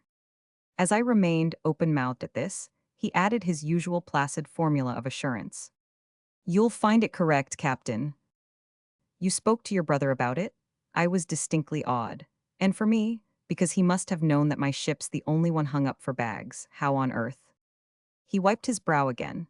I noticed that he was dressed with unusual care, in clothes in which I had never seen him before. He avoided my eye. "You've heard people talk, of course. That's true enough. We certainly, for several years." His voice declined to a mere sleepy murmur. "You see, I had something to tell him of, something which—" His murmur stopped. He was not going to tell me what this something was, and I didn't care. Anxious to carry the news to my charterers, I ran back on the veranda to get my hat. At the bustle I made the girl turned her eyes slowly in my direction, and even the old woman was checked in her knitting. I stopped a moment to exclaim excitedly, "Your father's a brick, Miss Don't Care, that's what he is." She beheld my elation in scornful surprise. Jacobus with unwonted familiarity seized my arm as I flew through the dining room and breathed heavily at me a proposal about a plate of soup that evening. I answered distractedly, "Eh, what? Oh, thanks, certainly, with pleasure," and tore myself away. Dine with him, of course, the merest gratitude. But some 3 hours afterwards, in the dusky, silent street, paved with cobblestones, I became aware that it was not mere gratitude which was guiding my steps towards the house with the old garden, where for years no guest other than myself had ever dined. Mere gratitude does not gnaw at one's interior economy in that particular way. Hunger might, but I was not feeling particularly hungry for Jacobus's food. On that occasion, too, the girl refused to come to the table. My exasperation grew. The old woman cast malicious glances at me. I said suddenly to Jacobus, "Here, put some chicken and salad on that plate." He obeyed without raising his eyes. I carried it with a knife and fork and a serviette out on the veranda. The garden was one mass of gloom, like a cemetery of flowers buried in the darkness. And she, in the chair, seemed to muse mournfully over the extinction of light and color. Only whiffs of heavy scent passed like wandering, fragrant souls of that departed multitude of blossoms. I talked volubly, jocularly, persuasively, tenderly. I talked in a subdued tone. To a listener it would have sounded like the murmur of a pleading lover. Whenever I paused expectantly there was only a deep silence. It was like offering food to a seated statue. "I haven't been able to swallow a single morsel thinking of you out here starving yourself in the dark. It's positively cruel to be so obstinate. Think of my sufferings." "Don't care." I felt as if I could have done her some violence, shaken her, beaten her maybe, I said. "Your absurd behavior will prevent me coming here anymore." "What's that to me?" "You like it." "It's false," she snarled. My hand fell on her shoulder, and if she had flinched, I verily believe I would have shaken her. But there was no movement, and this immobility disarmed my anger. You do, or you wouldn't be found on the veranda every day. Why are you here, then? There are plenty of rooms in the house. You have your own room to stay in, if you did not want to see me. But you do, you know you do. I felt a slight shudder under my hand and released my grip, as if frightened by that sign of animation in her body. The scented air of the garden came to us in a warm wave like a voluptuous and perfumed sigh. Go back to them, she whispered, almost pitifully. As I re-entered the dining room, I saw Jacobus cast down his eyes. I banged the plate on the table. At this demonstration of ill humor, he murmured something in an apologetic tone, and I turned on him viciously as if he were accountable to me for these abominable eccentricities. I believe I called them. But I dare say Miss Jacobus here is responsible for most of this offensive manner, I added loftily. She piped out at once in her brazen, ruffianly manner. Why don't you leave us in peace, my good fellow? I was astonished that she should dare before Jacobus. Yet what could he have done to repress her? He needed her too much. He raised a heavy, drowsy glance for an instant, then looked down again. She insisted with shrill finality. Haven't you done your business, you two? Well then. She had the true Jacobus impudence, that old woman. Her mop of iron-gray hair was parted, on the side like a man's, raffishly, and she made as if to plunge her fork into it, as she used to do with the knitting needle, but refrained. Her little black eyes sparkled venomously. I turned to my host at the head of the table, menacingly as it were. Well, and what do you say to that, Jacobus? Am I to take it that we have done with each other? I had to wait a little. The answer when it came was rather unexpected, and in quite another spirit than the question. I certainly think we might do some business yet with those potatoes of mine, Captain. You will find that. I cut him short. I've told you before that I don't trade. His broad chest heaved without a sound in a noiseless sigh. Think it over, Captain, he murmured, tenacious and tranquil, and I burst into a jarring laugh, remembering how he had stuck to the circus rider woman. The depth of passion under that placid surface, which even cuts with a riding whip, so the legend had it, could never raffle into the semblance of a storm. Something like the passion of a fish would be if one could imagine such a thing as a passionate fish. That evening, I experienced more distinctly than ever the sense of moral discomfort, which always attended me in that house. Lying under the ban of all decent people, I refused to stay on and smoke after dinner, and when I put my hand into the thickly cushioned palm of Jacobus, I said to myself that it would be for the last time under his roof. I pressed his bulky paw heartily nevertheless. Hadn't he got me out of a serious difficulty? To the few words of acknowledgment I was bound, and indeed quite willing, to utter, he answered by stretching his closed lips in his melancholy, glued-together smile. That will be all right, I hope, Captain, he breathed out weightily. What do you mean? I asked, alarmed. That your brother might yet? Oh no, he reassured me. He's a man of his word, Captain. My self-communion as I walked away from his door, trying to believe that this was for the last time, was not satisfactory. I was aware myself that I was not sincere in my reflections as to Jacobus's motives, and of course, the very next day I went back again. How weak, irrational, and absurd we are. How easily carried away whenever our awakened imagination brings us the irritating hint of a desire. I cared for the girl in a particular way, seduced by the moody expression of her face, by her obstinate silences, her rare, scornful words, by the perpetual pout of her closed lips, the black depths of her fixed gaze turned slowly upon me as if in contemptuous provocation, only to be averted next moment with an exasperating indifference. Of course, the news of my assiduity had spread all over the little town. I noticed a change in the manner of my acquaintances, and even something different in the nods of the other captains. When meeting them at the landing steps, or in the offices where business called me, the old maidish head clerk treated me with distant punctiliousness, and, as it were, gathered his skirts round him for fear of contamination.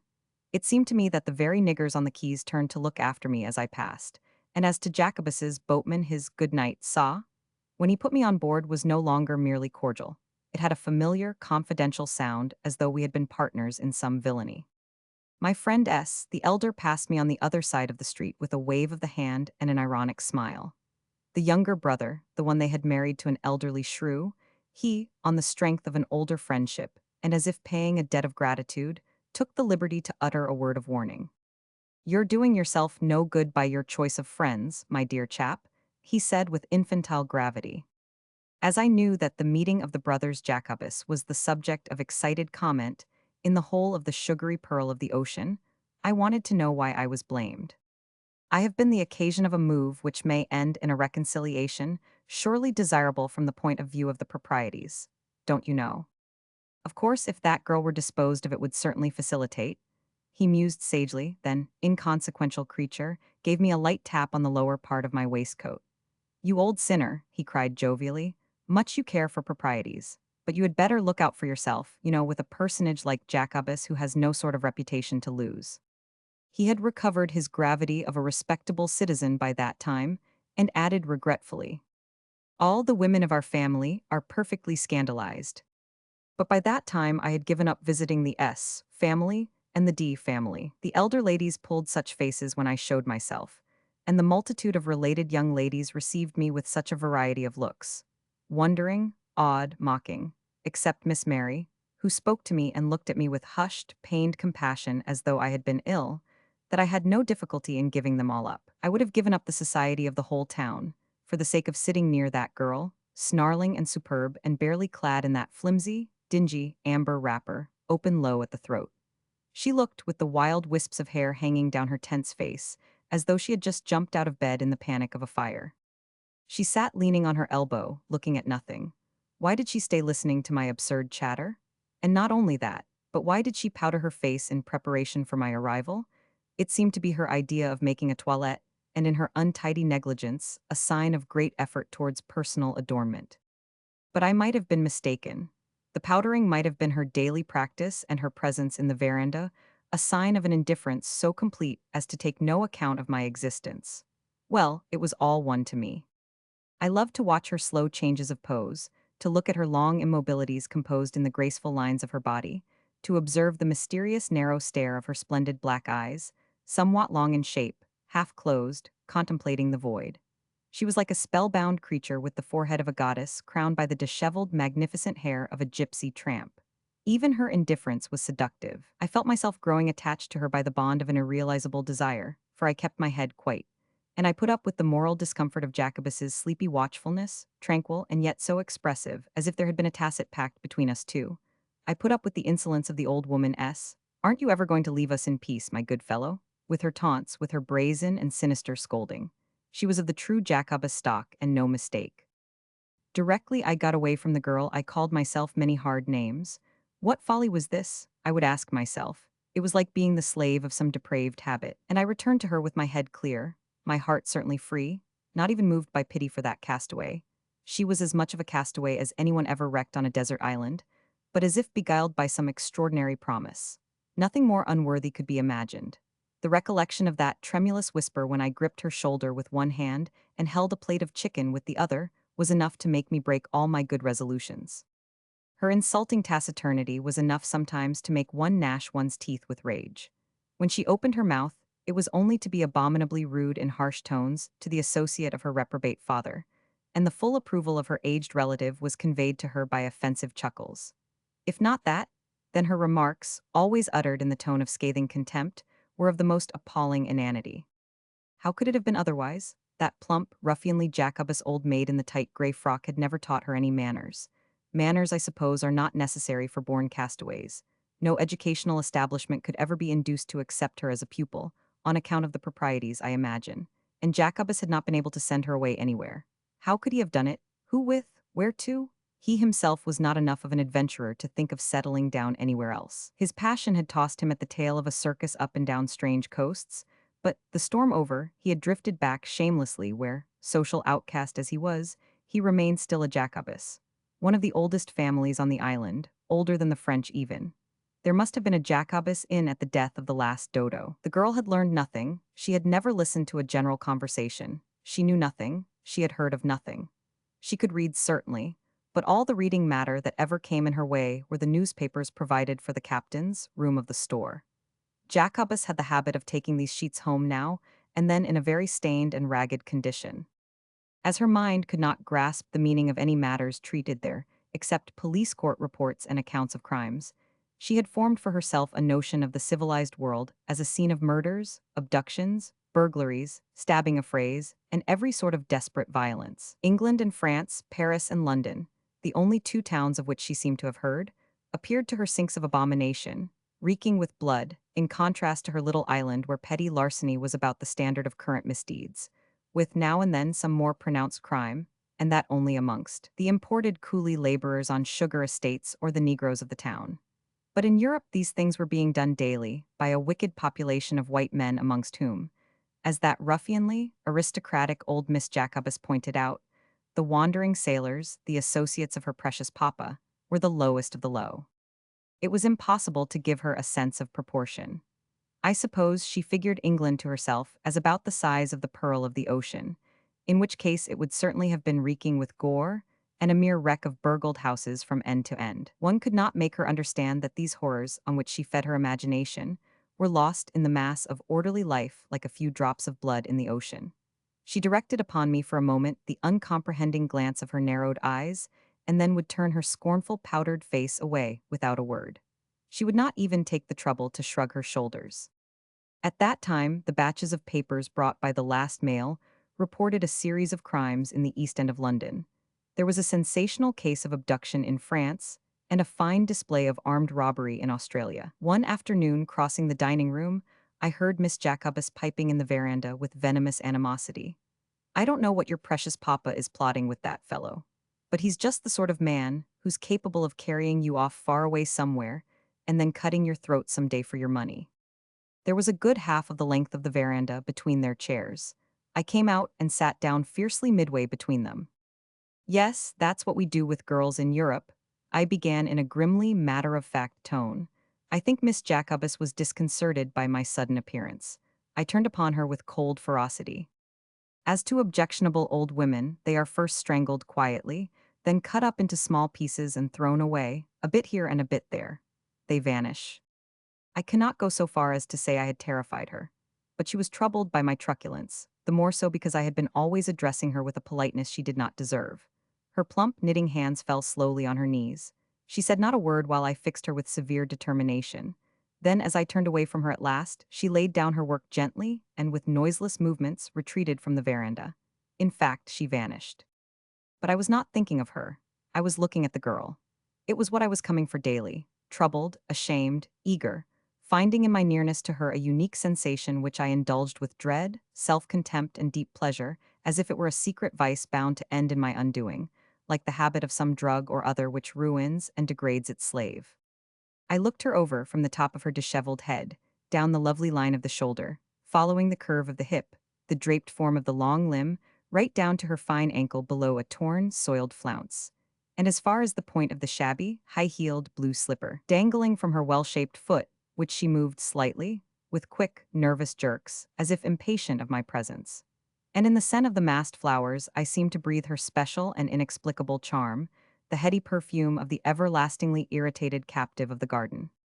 I looked at her rounded chin, the Jacobus chin, at the full, red lips pouting in the powdered, sallow face, at the firm modeling of the cheek, the grains of white in the hairs of the straight, somber eyebrows, at the long eyes, a narrowed gleam of liquid white and intense, motionless black, with their gaze so empty of thought, and so absorbed in their fixity that she seemed to be staring at her own lonely image, in some far-off mirror hidden from my sight amongst the trees.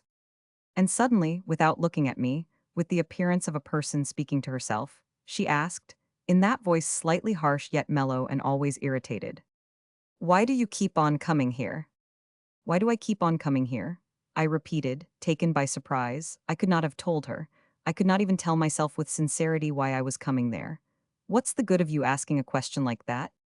"Nothing is any good," she observed scornfully to the empty air, her chin propped on her hand, that hand never extended to any man that no one had ever grasped, for I had only grasped her shoulder once, that generous, fine, somewhat masculine hand.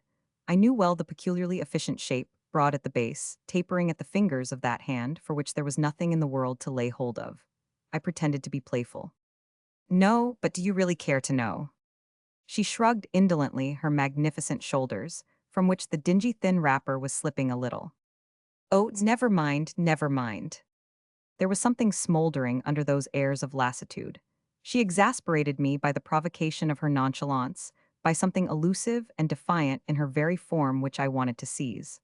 I said roughly, "Why, don't you think I should tell you the truth?" Her eyes glided my way for a sidelong look, and she murmured, moving only her full, pouting lips, "I think you would not dare. Do you imagine I am afraid of you? What on earth? Well, it's possible, after all, that I don't know exactly why I am coming here. Let us say, with Miss Jacobus, that it is for no good. You seem to believe the outrageous things she says, if you do have a row with her now and then." She snapped out viciously, "Who else am I to believe?" I don't know, I had to own, seeing her suddenly very helpless and condemned to moral solitude by the verdict of a respectable community. "You might believe me if you chose." She made a slight movement and asked me at once, with an effort as if making an experiment, "What is the business between you and Papa? Don't you know the nature of your father's business? Come, he sells provisions to ships." She became rigid again in her crouching pose. "Not that, what brings you here to this house?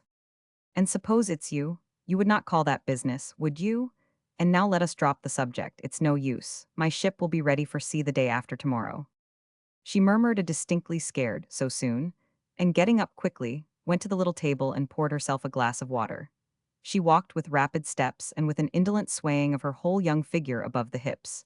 When she passed near me, I felt with tenfold force the charm of the peculiar, promising sensation I had formed the habit to seek near her. I thought with sudden dismay that this was the end of it, that after one more day I would be no longer able to come into this veranda, sit on this chair, and taste perversely the flavor of contempt in her indolent poses, drink in the provocation of her scornful looks, and listen to the curt, insolent remarks uttered in that harsh and seductive voice. As if my innermost nature had been altered by the action of some moral poison, I felt an abject dread of going to sea. I had to exercise a sudden self-control, as one puts on a brake, to prevent myself jumping up to stride about, shout, gesticulate, make her a scene. What for? What about? I had no idea. It was just the relief of violence that I wanted, and I lolled back in my chair, trying to keep my lips formed in a smile, that half-indulgent, half-mocking smile which was my shield against the shafts of her contempt and the insulting sallies flung at me by the old woman. She drank the water at a draught with the avidity of raging thirst and let herself fall on the nearest chair, as if utterly overcome. Her attitude, like certain tones of her voice, had in it something masculine, the knees apart in the ample wrapper, the clasped hands hanging between them, her body leaning forward with drooping head. I stared at the heavy black coil of twisted hair. It was enormous, crowning the bowed head with a crushing and disdained glory. The escaped wisps hung straight down. And suddenly I perceived that the girl was trembling from head to foot, as though that glass of iced water had chilled her to the bone. "What's the matter now?" I said, startled but in no very sympathetic mood. She shook her bowed, overweighted head and cried in a stifled voice but with a rising inflection, "Go away, go away, go away." I got up then and approached her, with a strange sort of anxiety. I looked down at her round, strong neck, then stooped low enough to peep at her face, and I began to tremble a little myself. "What on earth are you gone wild about, Miss Don't Care?" She flung herself backwards violently, her head going over the back of the chair. And now it was her smooth, full, palpitating throat that lay exposed to my bewildered stare. Her eyes were nearly closed, with only a horrible white gleam under the lids as if she were dead. "What has come to you?" I asked in awe. "What are you terrifying yourself with?" She pulled herself together, her eyes open frightfully wide now. The tropical afternoon was lengthening the shadows on the hot, weary earth, the abode of obscure desires, of extravagant hopes, of unimaginable terrors. "Never mind, don't care." Then, after a gasp, she spoke with such frightful rapidity that I could hardly make out the amazing words. "For if you were to shut me up in an empty place as smooth, all round as the palm of my hand, I could always strangle myself with my hair." For a moment, doubting my ears, I let this inconceivable declaration sink into me. It is ever impossible to guess at the wild thoughts that pass through the heads of our fellow creatures. What monstrous imaginings of violence could have dwelt under the low forehead of that girl, who had been taught to regard her father as capable of anything, more in the light of a misfortune than that of a disgrace, as evidently something to be resented and feared rather than to be ashamed of? She seemed, indeed, as unaware of shame as of anything else in the world. But in her ignorance, her resentment and fear took a childish and violent shape. Of course she spoke without knowing the value of words. What could she know of death, she who knew nothing of life? It was merely as the proof of her being beside herself with some odious apprehension that this extraordinary speech had moved me, not to pity, but to a fascinated, horrified wonder. I had no idea what notion she had of her danger. Some sort of abduction? It was quite possible with the talk of that atrocious old woman. Perhaps she thought she could be carried off, bound hand and foot and even gagged. At that surmise, I felt as if the door of a furnace had been opened in front of me. "Upon my honor," I cried, "you shall end by going crazy if you listen to that abominable old aunt of yours." I studied her haggard expression, her trembling lips. Her cheeks even seemed sunk a little. But how I, the associate of her disreputable father, the lowest of the low from the criminal Europe, could manage to reassure her I had no conception. She was exasperating. "Heavens and earth, what do you think I can do?" "I don't know." Her chin certainly trembled, and she was looking at me with extreme attention. I made a step nearer to her chair. "I shall do nothing, I promise you that. Will that do? Do you understand? I shall do nothing whatever of any kind, and the day after tomorrow I shall be gone." What else could I have said?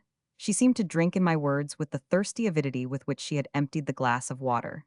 She whispered tremulously, in that touching tone I had heard once before on her lips, and which thrilled me again with the same emotion. "I would believe you, but what about Papa?" "He be hanged." My emotion betrayed itself by the brutality of my tone. "I've had enough of your papa. Are you so stupid as to imagine that I am frightened of him? He can't make me do anything." All that sounded feeble to me in the face of her ignorance. But I must conclude that the accent of sincerity has, as some people say, a really irresistible power. The effect was far beyond my hopes, and even beyond my conception. To watch the change in the girl was like watching a miracle. The gradual but swift relaxation of her tense glance, of her stiffened muscles, of every fiber of her body. That black, fixed stare into which I had read a tragic meaning more than once, in which I had found a somber seduction, was perfectly empty now, void of all consciousness whatever, and not even aware any longer of my presence. It had become a little sleepy, in the Jacobus fashion. But man being a perverse animal, instead of rejoicing at my complete success, I beheld it with astounded and indignant eyes. There was something cynical in that unconcealed alteration, the true Jacobus shamelessness. I felt as though I had been cheated in some rather complicated deal into which I had entered against my better judgment. Yes, cheated without any regard for, at least, the forms of decency. With an easy, indolent, and in its indolence supple, feline movement, she rose from the chair, so provokingly ignoring me now, that for very rage I held my ground within less than a foot of her. Leisurely and tranquil, behaving right before me with the ease of a person alone in a room, she extended her beautiful arms, with her hands clenched, her body swaying, her head thrown back a little, reveling contemptuously in a sense of relief, easing her limbs in freedom after all these days of crouching motionless poses when she had been so furious and so afraid. All this with supreme indifference, incredible, offensive, exasperating, like ingratitude doubled with treachery. I ought to have been flattered, perhaps, but, on the contrary, my anger grew. Her movement to pass by me as if I were a wooden post or a piece of furniture, that unconcerned movement brought it to a head. I won't say I did not know what I was doing, but certainly, cool reflection had nothing to do with the circumstance that next moment both my arms were round her waist. It was an impulsive action, as one snatches at something falling or escaping, and it had no hypocritical gentleness about it either. She had no time to make a sound, and the first kiss I planted on her closed lips was vicious enough to have been a bite.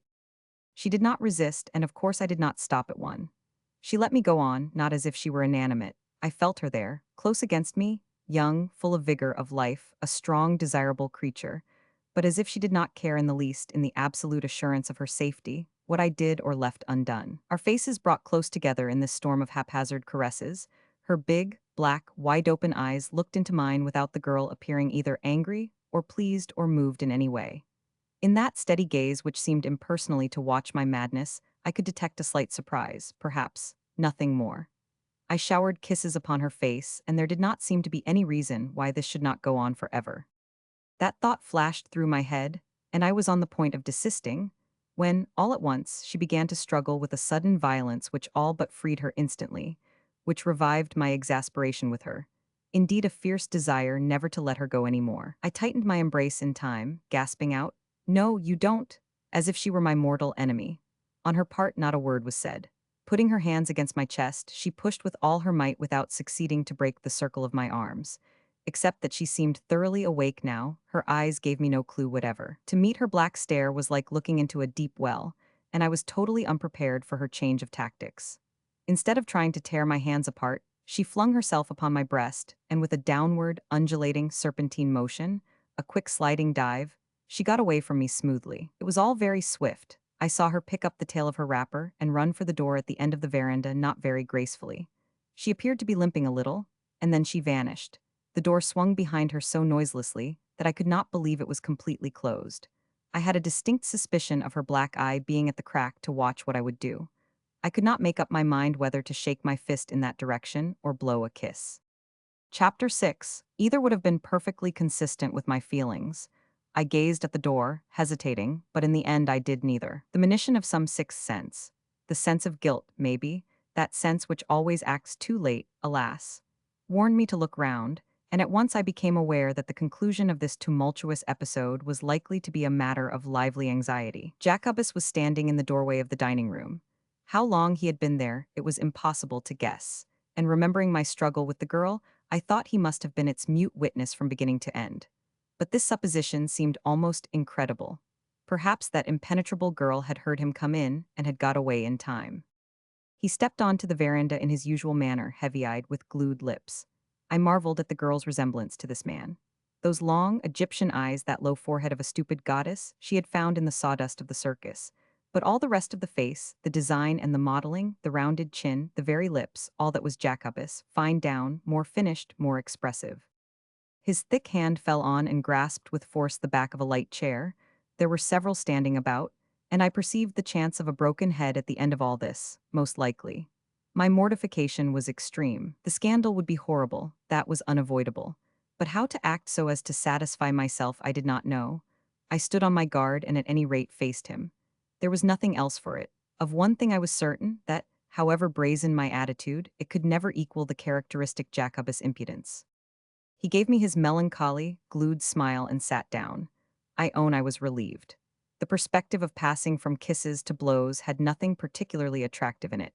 Perhaps he had seen nothing?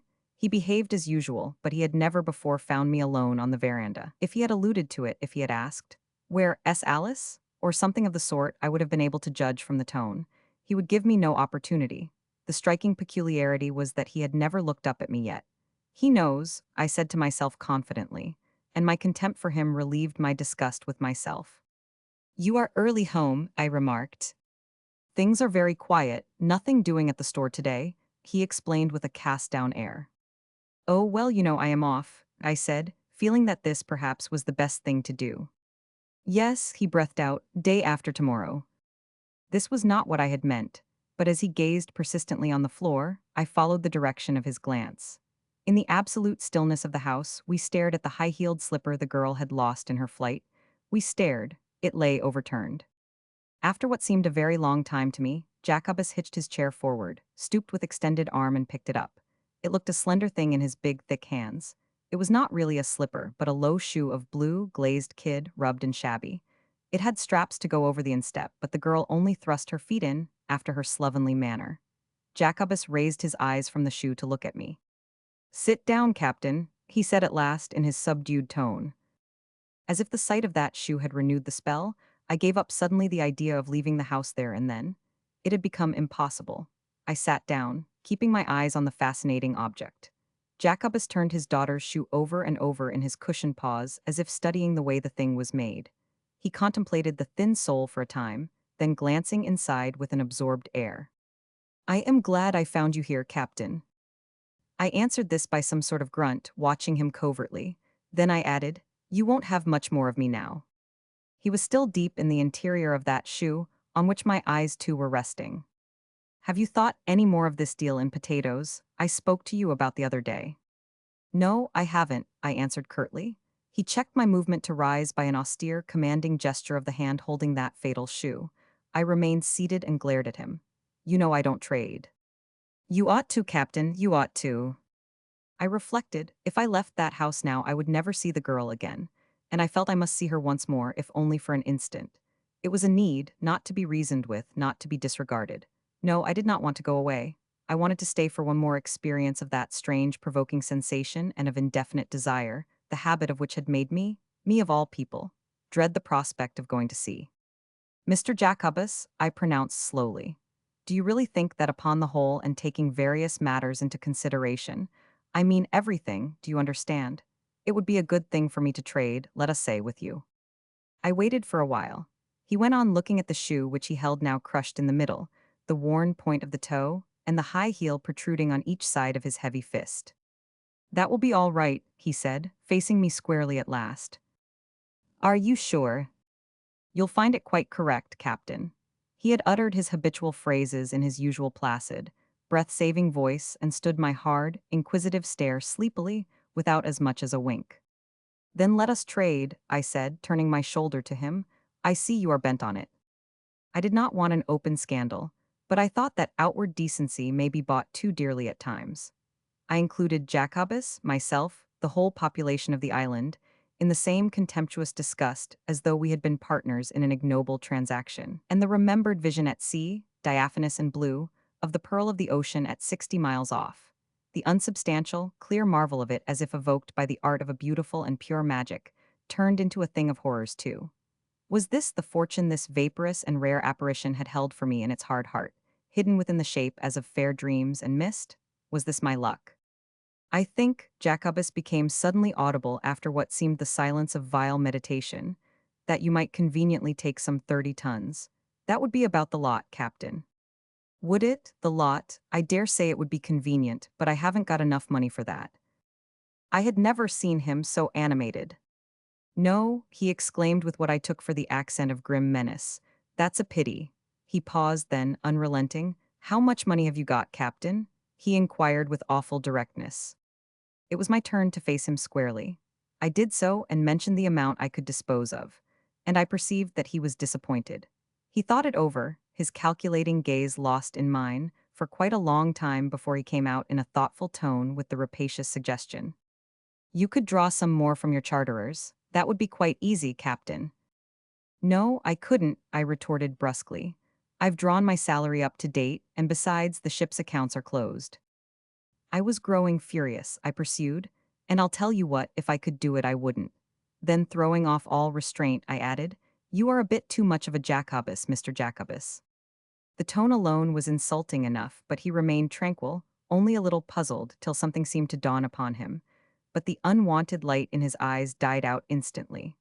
As a Jacobus on his native heath, what a mere skipper chose to say could not touch him, outcast as he was. As a ship chandler he could stand anything. All I caught of his mumble was a vague, quite correct, than which nothing could have been more egregiously false at bottom, to my view at least. But I remembered, I had never forgotten that I must see the girl.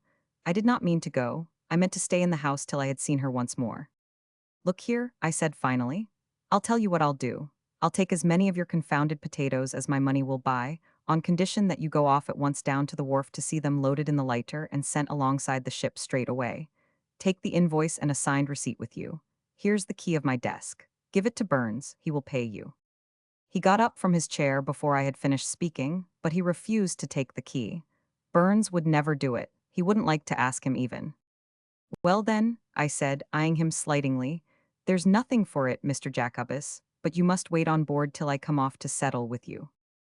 That will be all right, Captain. I will go at once. He seemed at a loss what to do with the girl's shoe he was still holding in his fist. Finally, looking dully at me, he put it down on the chair from which he had risen.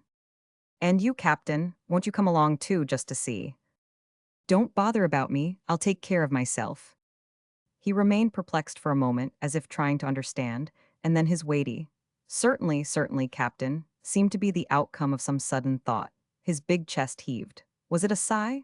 As he went out to hurry off those potatoes, he never looked back at me.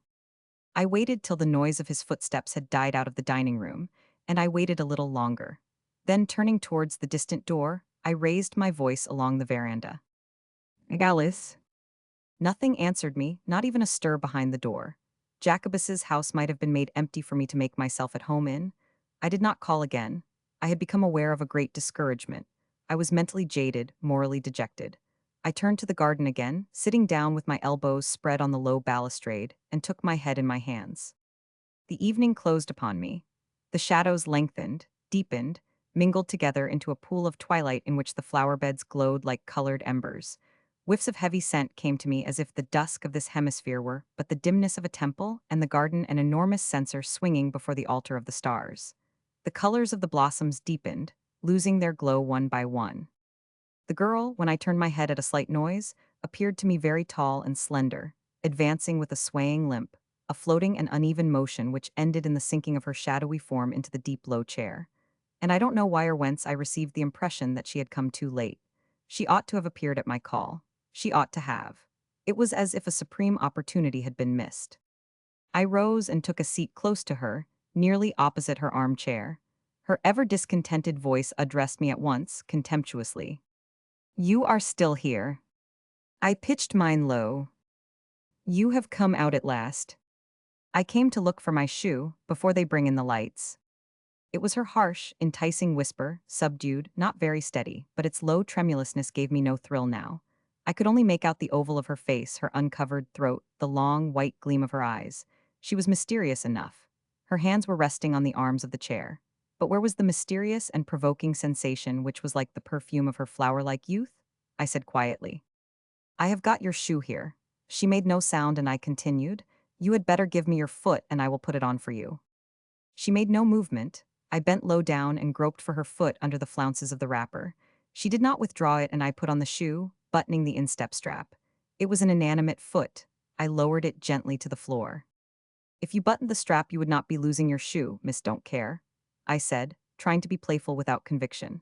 I felt more like wailing over the lost illusion of vague desire, over the sudden conviction that I would never find again near her the strange, half-evil, half-tender sensation which had given its acrid flavor to so many days, which had made her appear tragic and promising, pitiful and provoking. That was all over. "Your father picked it up," I said, thinking she may just as well be told of the fact. "I am not afraid of Papa by himself," she declared scornfully. "Oh, it's only in conjunction with his disreputable associates, strangers, the riffraff of Europe, as your charming aunt or great-aunt says. Men like me, for instance, that you." "I am not afraid of you," she snapped out. "That's because you don't know that I am now doing business with your father. Yes, I am in fact doing exactly what he wants me to do. I've broken my promise to you. That's the sort of man I am. And now, aren't you afraid, if you believe what that dear, kind, truthful old lady says you ought to be?" It was with unexpected modulated softness that the affirmed. "No, I am not afraid." She hesitated, "Not now." "Quite right, you needn't be. I shall not see you again before I go to sea." I rose and stood near her chair. "But I shall often think of you in this old garden, passing under the trees over there, walking between these gorgeous flower beds. You must love this garden." "I love nothing." I heard in her sullen tone the faint echo of that resentfully tragic note which I had found once so provoking. But it left me unmoved, except for a sudden and weary conviction of the emptiness of all things under heaven. "Goodbye, Alice," I said. She did not answer, she did not move. To merely take her hand, shake it, and go away seemed impossible, almost improper. I stooped without haste and pressed my lips to her smooth forehead. This was the moment when I realized clearly with a sort of terror my complete detachment from that unfortunate creature. And as I lingered in that cruel self-knowledge, I felt the light touch of her arms falling languidly on my neck and received a hasty, awkward, haphazard kiss which missed my lips. No, she was not afraid, but I was no longer moved. Her arm slipped off my neck slowly. She made no sound. The deep wicker armchair creaked slightly. Only a sense of my dignity prevented me fleeing headlong from that catastrophic revelation. I traversed the dining room slowly. I thought, she's listening to my footsteps. She can't help it. She'll hear me open and shut that door. And I closed it as gently behind me as if I had been a thief retreating with his ill-gotten booty. During that stealthy act, I experienced the last touch of emotion in that house. At the thought of the girl I had left sitting there in the obscurity, with her heavy hair and empty eyes as black as the night itself, staring into the walled garden, silent, warm, odorous with the perfume of imprisoned flowers, which, like herself, were lost to sight in a world buried in darkness. The narrow, ill-lighted, rustic streets I knew so well on my way to the harbor were extremely quiet. I felt in my heart that the further one ventures, the better one understands how everything in our life is common, short, and empty, that it is in seeking the unknown in our sensations that we discover how mediocre are our attempts and how soon defeated. Jacobus's boatman was waiting at the steps with an unusual air of readiness.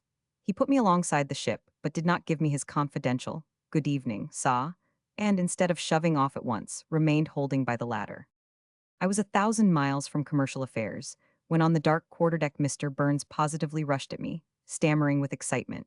He had been pacing the deck distractedly for hours awaiting my arrival. Just before sunset, a lighter loaded with potatoes had come alongside with that fat ship chandler himself sitting on the pile of sacks. He was now stuck immovable in the cabin. What was the meaning of it all? Surely I did not. Yes, Mr. Burns, I did. I cut him short. He was beginning to make gestures of despair when I stopped that too, by giving him the key of my desk and desiring him, in a tone which admitted of no argument, to go below at once, pay Mr. Jacobus's bill, and send him out of the ship. I don't want to see him, I confessed frankly, climbing the poop ladder. I felt extremely tired. Dropping on the seat of the skylight, I gave myself up to idle gazing at the lights about the quay and at the black mass of the mountain on the south side of the harbor. I never heard Jacobus leave the ship with every single sovereign of my ready cash in his pocket. I never heard anything till, a long time afterwards, Mr. Burns, unable to contain himself any longer, intruded upon me with his ridiculously angry lamentations at my weakness and good nature. Of course, there's plenty of room in the afterhatch, but they are sure to go rotten down there. Well, I never heard. 17 tons, I suppose I must hoist in that lot first thing tomorrow morning. I suppose you must, unless you drop them overboard, but I'm afraid you can't do that. I wouldn't mind myself, but it's forbidden to throw rubbish into the harbor, you know. That is the truest word you have said for many a day, sir, rubbish. That's just what I expect they are. Nearly 80 good gold sovereigns gone, a perfectly clean sweep of your drawer, sir. Bless me if I understand. As it was impossible to throw the right light on this commercial transaction, I left him to his lamentations, and under the impression that I was a hopeless fool. Next day, I did not go ashore. For one thing, I had no money to go ashore with, no, not enough to buy a cigarette. Jacobus had made a clean sweep, but that was not the only reason. The pearl of the ocean had in a few short hours grown odious to me, and I did not want to meet anyone. My reputation had suffered. I knew I was the object of unkind and sarcastic comments. The following morning at sunrise, just as our stern fast had been let go and the tug plucked us out from between the buoys, I saw Jacobus standing up in his boat. The nigger was pulling hard. Several baskets of provisions for ships were stowed between the thwarts. The father of Alice was going his morning round. His countenance was tranquil and friendly. He raised his arm and shouted something with great heartiness. But his voice was of the sort that doesn't carry any distance. All I could catch faintly, or rather guess at, were the words, "next time," and "quite correct." And it was only of these last that I was certain. Raising my arm perfunctorily for all response, I turned away. I rather resented the familiarity of the thing. Hadn't I settled accounts finally with him by means of that potato bargain? This being a harbor story, it is not my purpose to speak of our passage. I was glad enough to be at sea, but not with the gladness of old days.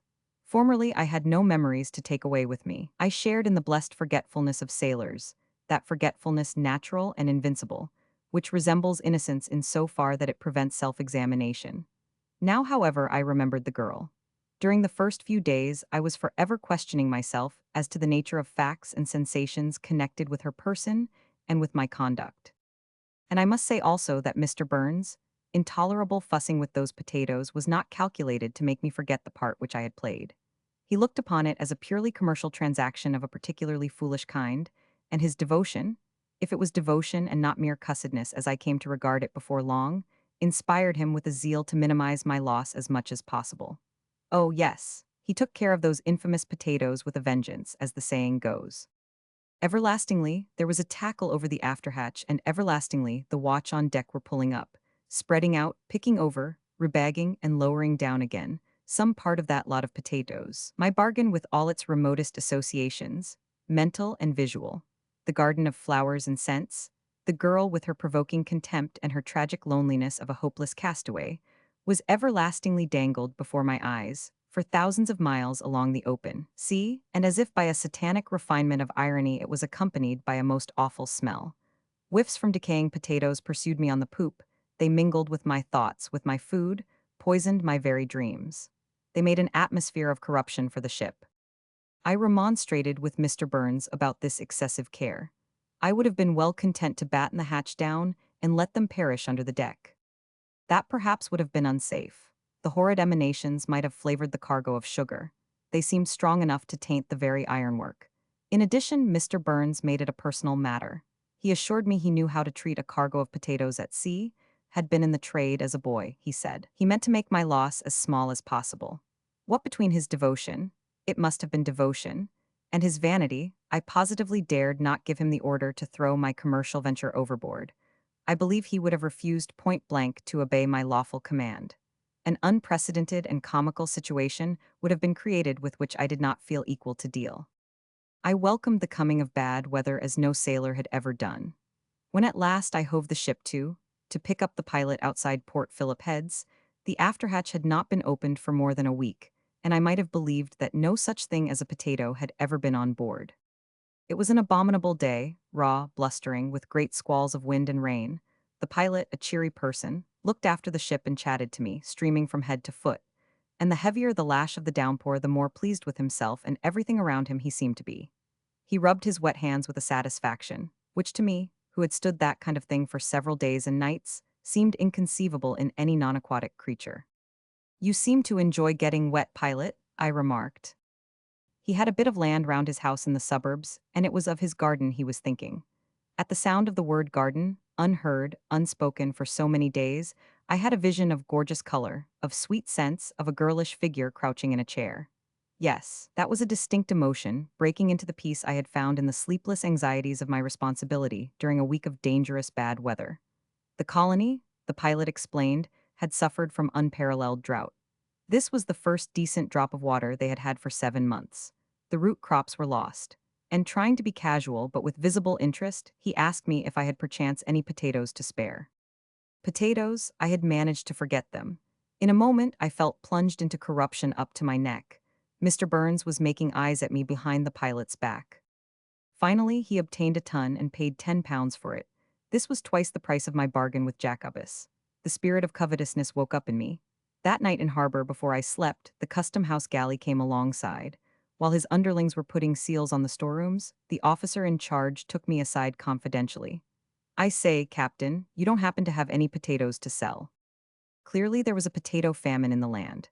I let him have a ton for £12 and he went away joyfully.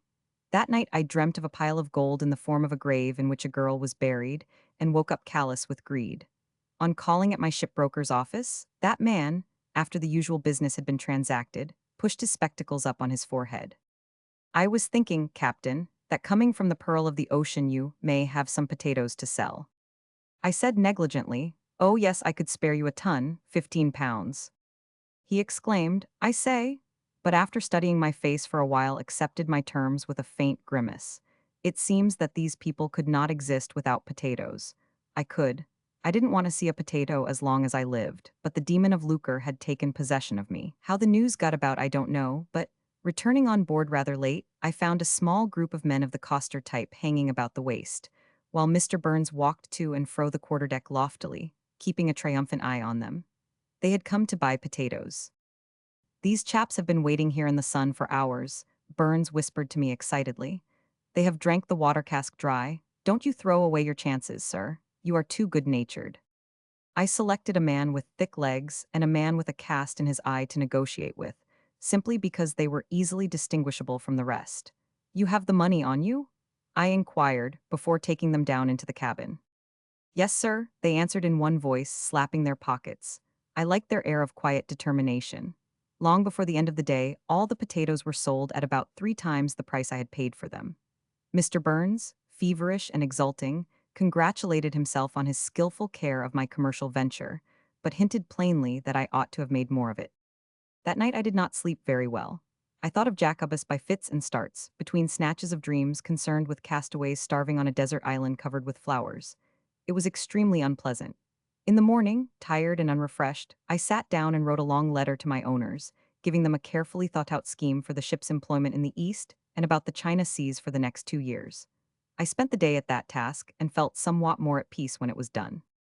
Their reply came in due course. They were greatly struck with my project, but considering that, notwithstanding the unfortunate difficulty with the bags, which they trusted I would know how to guard against in the future, the voyage showed a very fair profit, they thought it would be better to keep the ship in the sugar trade. at least for the present. I turned over the page and read on. We have had a letter from our good friend Mr. Jacobus. We are pleased to see how well you have hit it off with him, for not to speak of his assistance in the unfortunate matter of the bags, he writes us that should you, by using all possible dispatch, manage to bring the ship back early in the season, he would be able to give us a good rate of freight. We have no doubt that your best endeavors, etc., etc. I dropped the letter and sat motionless for a long time. Then I wrote my answer, it was a short one, and went ashore myself to post it. But I passed one letterbox, then another, and in the end found myself going up Collins Street with the letter still in my pocket, against my heart.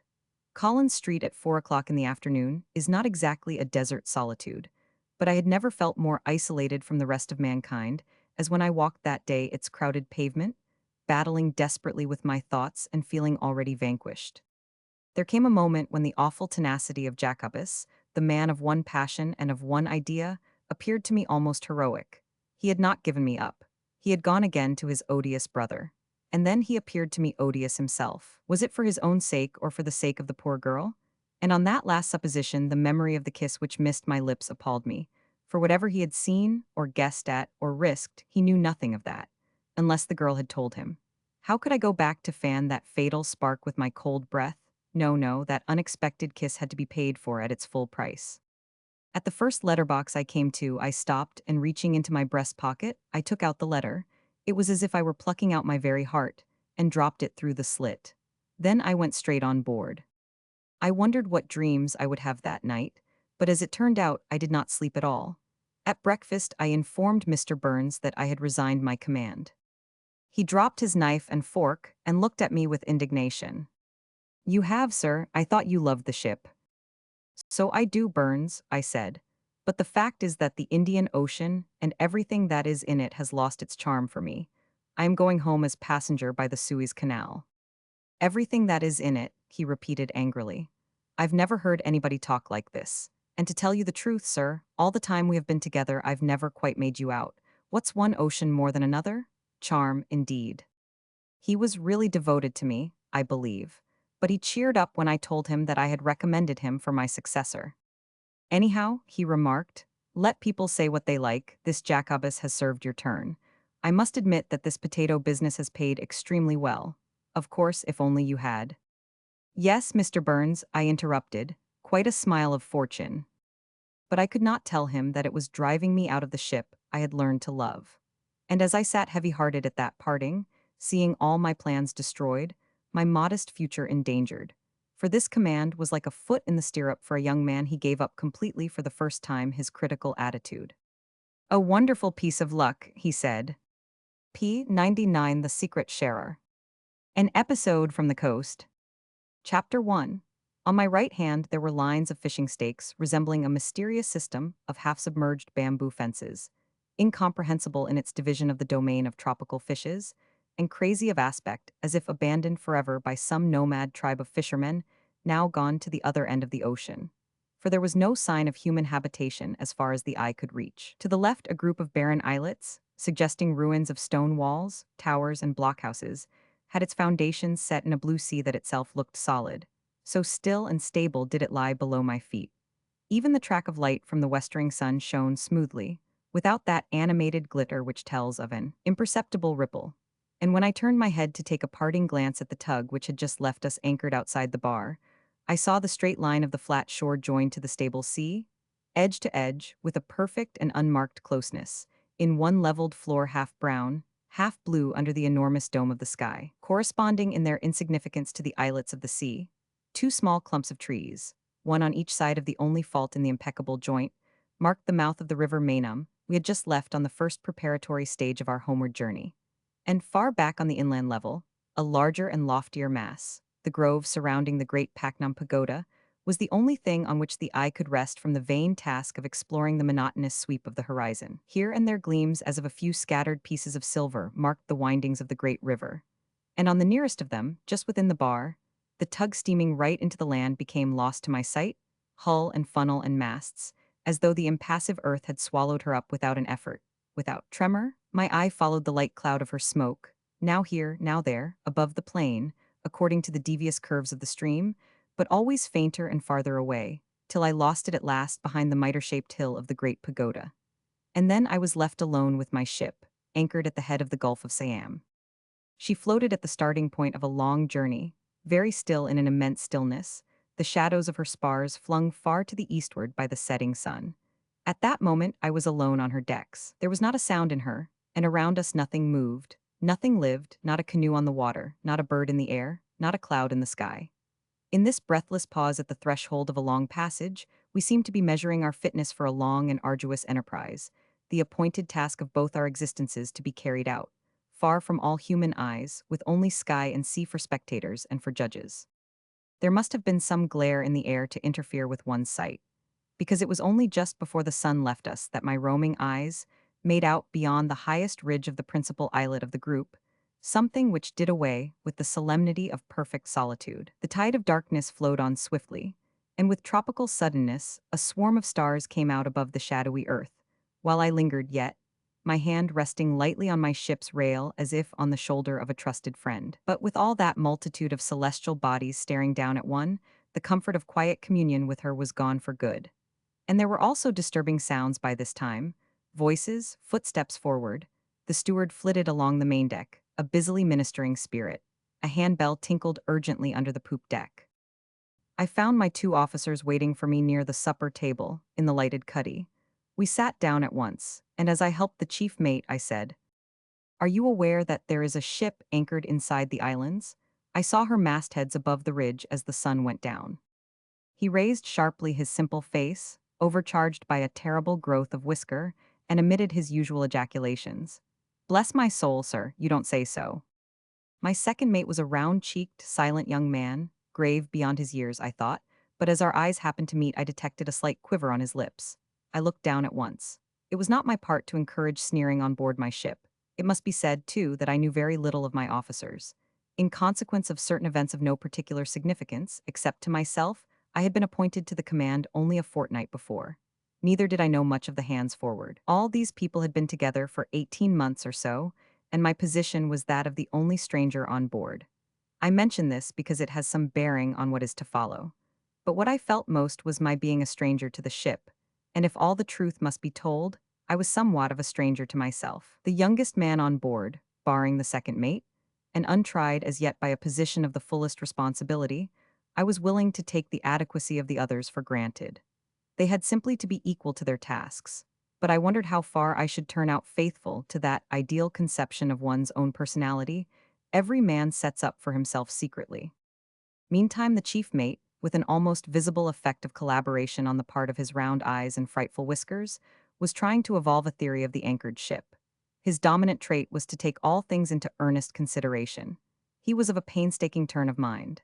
As he used to say, he liked to account to himself for practically everything that came in his way, down to a miserable scorpion he had found in his cabin a week before. The why and the wherefore of that scorpion, how it got on board and came to select his room rather than the pantry, which was a dark place, and more what a scorpion would be partial to, and how on earth it managed to drown itself in the inkwell of his writing desk, had exercised him infinitely. The ship within the islands was much more easily accounted for, and just as we were about to rise from table, he made his pronouncement.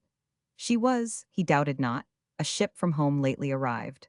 Probably she drew too much water to cross the bar except at the top of spring tides. Therefore she went into that natural harbor to wait for a few days in preference to remaining in an open roadstead. "That's so," confirmed the second mate suddenly, in his slightly hoarse voice. "She draws over 20 feet. She's the Liverpool ship Sephora with a cargo of coal, 123 days from Cardiff." We looked at him in surprise. "The tugboat skipper told me when he came on board for your letters, sir," explained the young man. "He expects to take her up the river the day after tomorrow." After thus overwhelming us with the extent of his information, he slipped out of the cabin.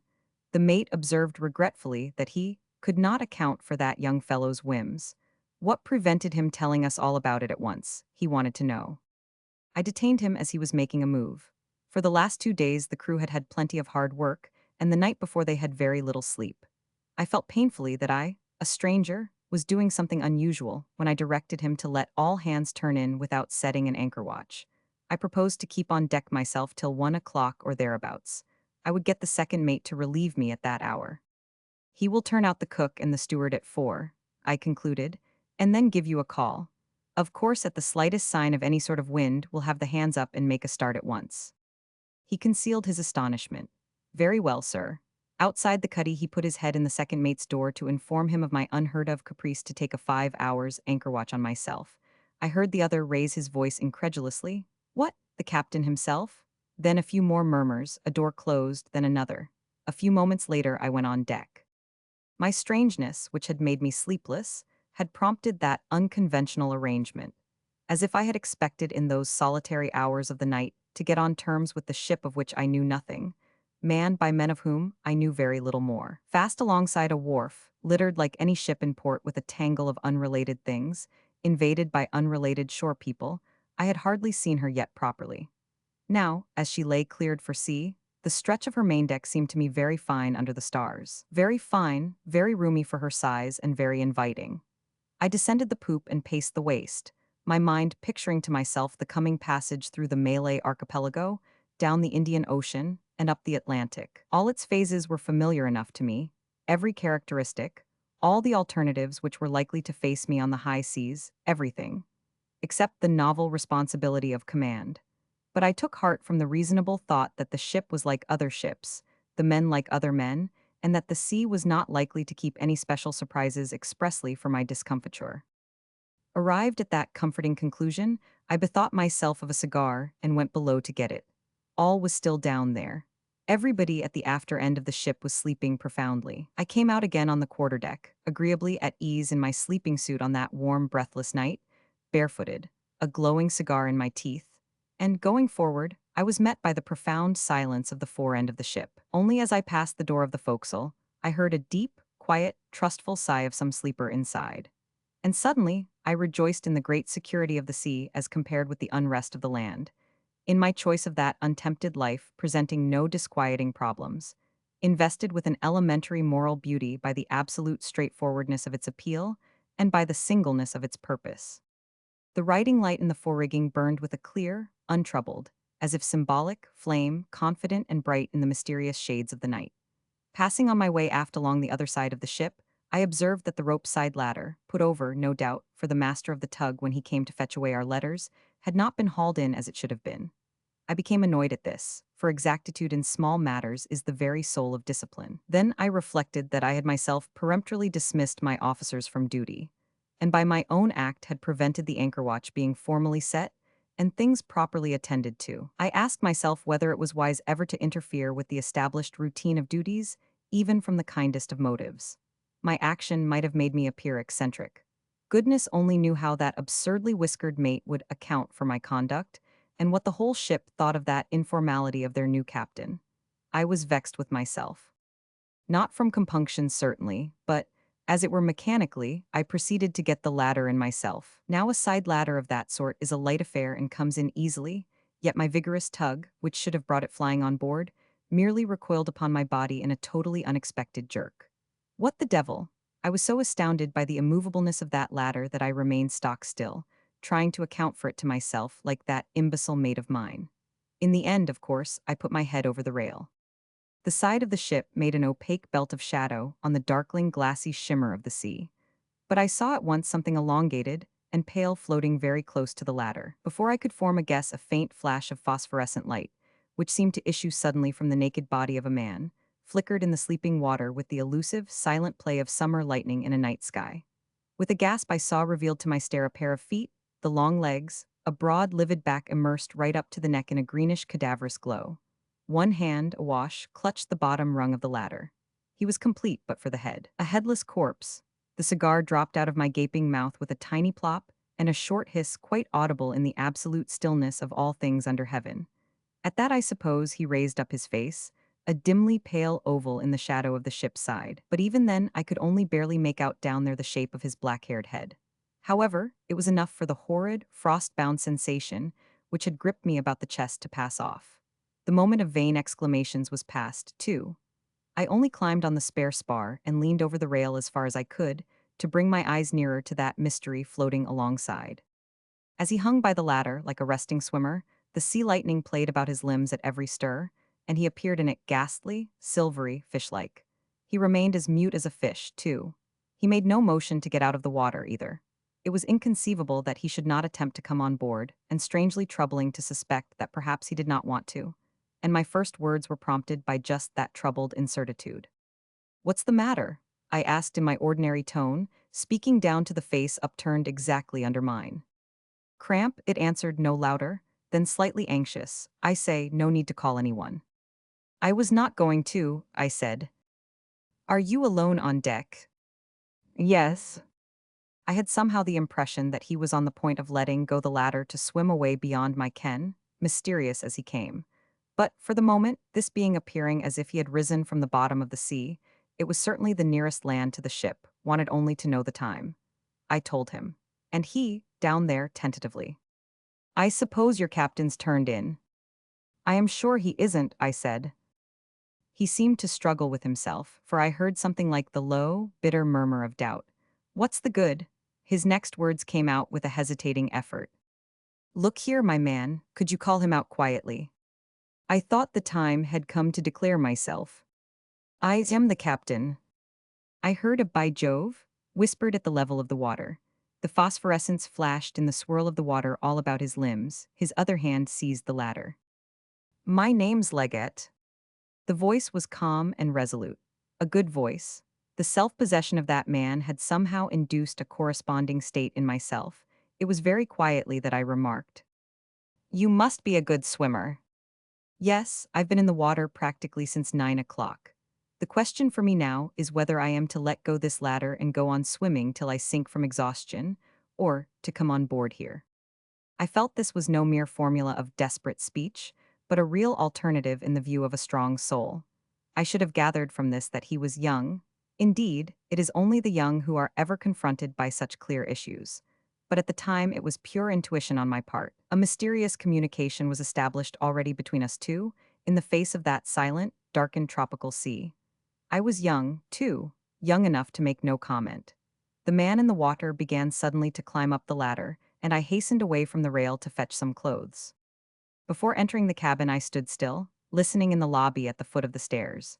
A faint snore came through the closed door of the chief mate's room. The second mate's door was on the hook, but the darkness in there was absolutely soundless. He, too, was young and could sleep like a stone. Remained the steward, but he was not likely to wake up before he was called. I got a sleeping suit out of my room, and coming back on deck, saw the naked man from the sea sitting on the main hatch, glimmering white in the darkness, his elbows on his knees and his head in his hands. In a moment he had concealed his damp body in a sleeping suit of the same gray-striped pattern as the one I was wearing and followed me like my double on the poop. Together we moved right aft, barefooted, silent. "What is it?" I asked in a deadened voice, taking the lighted lamp out of the binnacle and raising it to his face. "An ugly business." He had rather regular features, a good mouth, light eyes under somewhat heavy, dark eyebrows, a smooth, square forehead, no growth on his cheeks, a small, brown mustache, and a well-shaped, round chin. His expression was concentrated, meditative, under the inspecting light of the lamp I held up to his face, such as a man thinking hard in solitude might wear. My sleeping suit was just right for his size, a well-knit young fellow of 25 at most. He caught his lower lip with the edge of white, even teeth. "Yes," I said, replacing the lamp in the binnacle. The warm, heavy tropical night closed upon his head again. "There's a ship over there," he murmured. "Yes, I know, the Sephora. Did you know of us?" "Hadn't the slightest idea. I am the mate of her." He paused and corrected himself. "I should say I was." "Aha, something wrong." "Yes, very wrong indeed. I've killed a man." "What do you mean, just now?" "No, on the passage, weeks ago, 39 South, when I say a man." "Fit of temper," I suggested confidently. The shadowy, dark head, like mine, seemed to nod imperceptibly above the ghostly gray of my sleeping suit. It was, in the night, as though I had been faced by my own reflection in the depths of a somber and immense mirror. "A pretty thing to have to own up to for a Conway boy," murmured my double distinctly. "You're a Conway boy." "I am," he said as if startled, then slowly. "Perhaps you too." It was so, but being a couple of years older I had left before he joined. After a quick interchange of dates, a silence fell, and I thought suddenly of my absurd mate with his terrific whiskers and the "bless my soul, you don't say so" type of intellect. My double gave me an inkling of his thoughts by saying, "My father's a parson in Norfolk. Do you see me before a judge and jury on that charge? For myself, I can't see the necessity. There are fellows that an angel from heaven, and I am not that." He was one of those creatures that are just simmering all the time with a silly sort of wickedness. Miserable devils that have no business to live at all. He wouldn't do his duty and wouldn't let anybody else do theirs. But what's the good of talking? You know well enough the sort of ill-conditioned snarling cur. He appealed to me as if our experiences had been as identical as our clothes, and I knew well enough the pestiferous danger of such a character, where there are no means of legal repression. And I knew well enough also that my double there was no homicidal ruffian. I did not think of asking him for details, and he told me the story roughly in brusque, disconnected sentences. I needed no more. I saw it all going on as though I were myself inside that other sleeping suit. It happened while we were setting a reefed foresail at dusk. Reefed foresail? You understand the sort of weather. The only sail we had left to keep the ship running, so you may guess what it had been like for days. Anxious sort of job, that. He gave me some of his cursed insolence at the sheet. I tell you I was overdone with this terrific weather that seemed to have no end to it. Terrific, I tell you, and a deep ship. I believe the fellow himself was half crazed with funk. It was no time for gentlemanly reproof, so I turned round and felled him like an ox. He up and at me. We closed just as an awful sea made for the ship. All hands saw it coming and took to the rigging, but I had him by the throat and went on shaking him like a rat, the men above us yelling, "Look out, look out!" Then a crash as if the sky had fallen on my head. They say that for over 10 minutes hardly anything was to be seen of the ship, just the three masts and a bit of the forecastle head and of the poop all awash driving along in a smother of foam. It was a miracle that they found us, jammed together behind the forebitts. It's clear that I meant business because I was holding him by the throat still when they picked us up. He was black in the face. It was too much for them. It seems they rushed us aft together, gripped as we were, screaming murder, like a lot of lunatics, and broke into the cuddy. And the ship running for her life, touch and go all the time, any minute her last in a sea fit to turn your hair gray only a looking at it. I understand that the skipper, too, started raving like the rest of them. The man had been deprived of sleep for more than a week, and to have this sprung on him at the height of a furious gale nearly drove him out of his mind. I wonder they didn't fling me overboard after getting the carcass of their precious shipmate out of my fingers. They had rather a job to separate us, I've been told. A sufficiently fierce story to make an old judge and a respectable jury sit up a bit. The first thing I heard when I came to myself was the maddening howling of that endless gale, and on that the voice of the old man. He was hanging on to my bunk, staring into my face out of his sou'wester. "Mr. Leggett, you have killed a man. You can act no longer as chief mate of this ship." His care to subdue his voice made it sound monotonous. He rested a hand on the end of the skylight to steady himself with, and all that time did not stir a limb, so far as I could see. "Nice little tale for a quiet tea party," he concluded in the same tone. One of my hands, too, rested on the end of the skylight. Neither did I stir a limb, so far as I knew. We stood less than a foot from each other. It occurred to me that if old, bless my soul, you don't say so, were to put his head up the companion and catch sight of us, he would think he was seeing double, or imagine himself come upon a scene of weird witchcraft, the strange captain having a quiet confabulation by the wheel with his own gray ghost. I became very much concerned to prevent anything of the sort. I heard the other's soothing undertone. "My father's a parson in Norfolk," it said. Evidently he had forgotten he had told me this important fact before. Truly a nice little tale. "You had better slip down into my stateroom now," I said, moving off stealthily. My double followed my movements, our bare feet made no sound. I let him in, closed the door with care, and after giving a call to the second mate, returned on deck for my relief. "Not much sign of any wind yet," I remarked when he approached. "No, sir, not much," he assented sleepily in his hoarse voice, with just enough deference, no more, and barely suppressing a yawn. "Well, that's all you have to look out for. You have got your orders." "Yes, sir." I paced a turn or two on the poop, and saw him take up his position face forward with his elbow in the ratlins of the mizzen rigging before I went below. The mate's faint snoring was still going on peacefully. The cuddy lamp was burning over the table on which stood a vase with flowers, a polite attention from the ship's provision merchant, the last flowers we should see for the next 3 months at the very least. 2 bunches of bananas hung from the beam symmetrically, one on each side of the rudder casing. Everything was as before in the ship, except that two of her captain's sleeping suits were simultaneously in use, one motionless in the cuddy, the other keeping very still in the captain's stateroom. It must be explained here that my cabin had the form of the capital letter L, the door being within the angle and opening into the short part of the letter. A couch was to the left, the bed place to the right. My writing desk and the chronometers table faced the door. But anyone opening it, unless he stepped right inside, had no view of what I call the long or vertical part of the letter. It contained some lockers surmounted by a bookcase, and a few clothes, a thick jacket or two, caps, oilskin coat, and such like hung on hooks. There was at the bottom of that part a door opening into my bathroom, which could be entered also directly from the saloon. But that way was never used. The mysterious arrival had discovered the advantage of this particular shape. Entering my room, lighted strongly by a big bulkhead lamp swung on gimbals above my writing desk, I did not see him anywhere till he stepped out quietly from behind the coats hung in the recessed part. I heard somebody moving about and went in there at once, he whispered. I too spoke under my breath. Nobody is likely to come in here without knocking and getting permission. He nodded, his face was thin and the sunburn faded, as though he had been 99. And no wonder.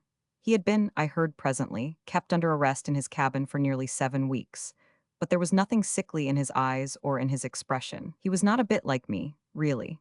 Yet, as we stood leaning over my bed place, whispering side by side, with our dark heads together and our backs to the door, anybody bold enough to open it stealthily would have been treated to the uncanny sight of a double captain busy talking in whispers with his other self. But all this doesn't tell me how you came to hang on to our side ladder. I inquired, in the hardly audible murmurs we used, after he had told me something more of the proceedings on board the Sephora, once the bad weather was over. When we sighted Java Head, I had had time to think all those matters out several times over. I had 6 weeks of doing nothing else, and with only an hour or so every evening for a tramp on the quarterdeck. He whispered, his arms folded on the side of my bedplace, staring through the open port.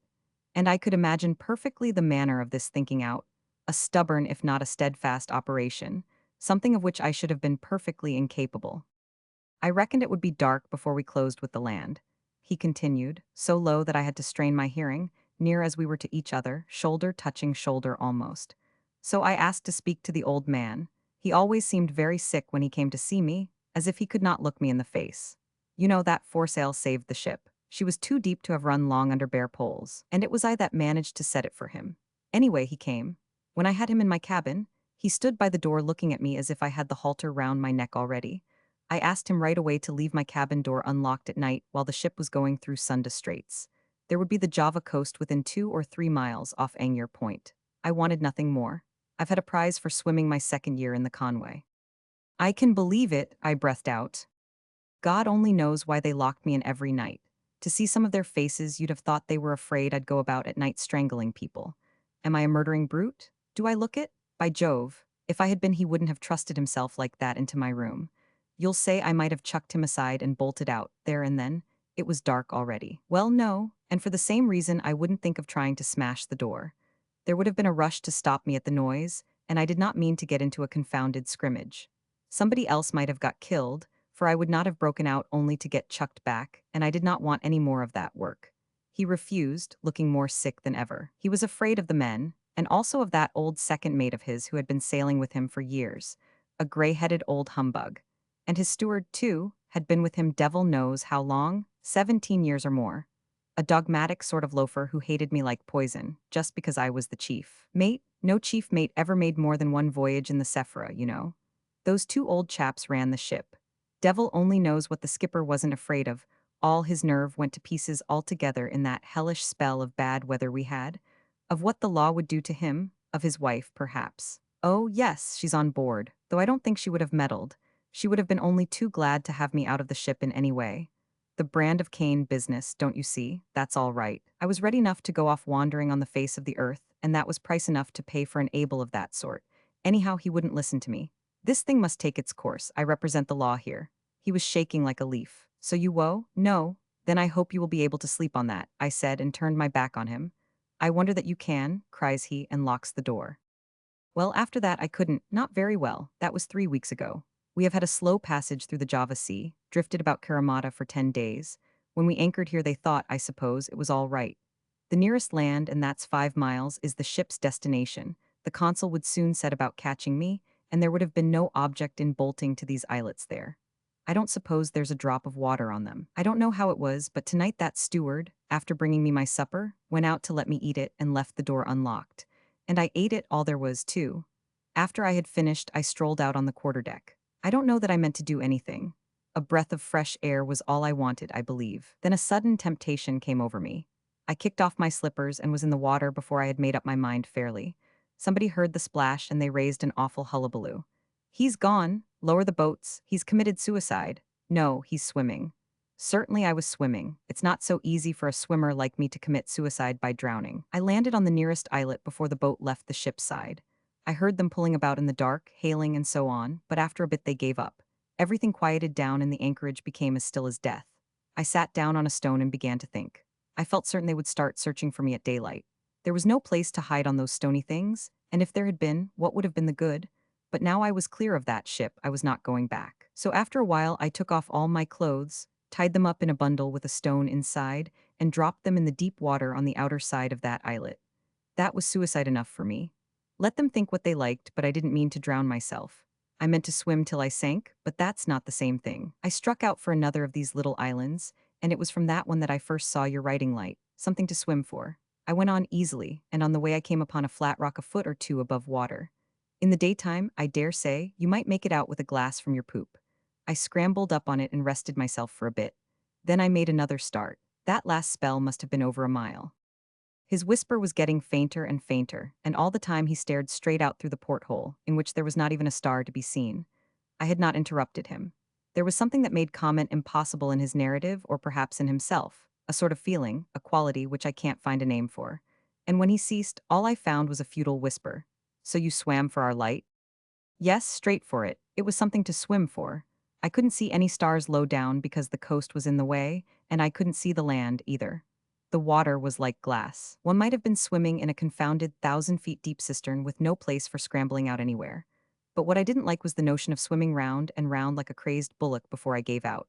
And as I didn't mean to go back. No. Do you see me being hauled back, stark naked, off one of these little islands by the scruff of the neck and fighting like a wild beast? Somebody would have got killed for certain, and I did not want any of that, so I went on.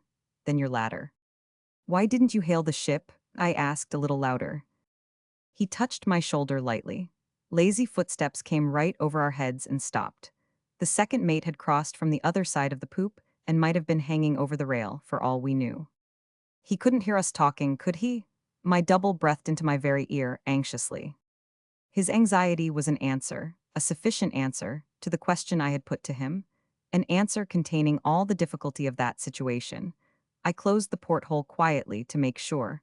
A louder word might have been overheard. Who's that? He whispered then. My second mate, but I don't know much more of the fellow than you do. And I told him a little about myself.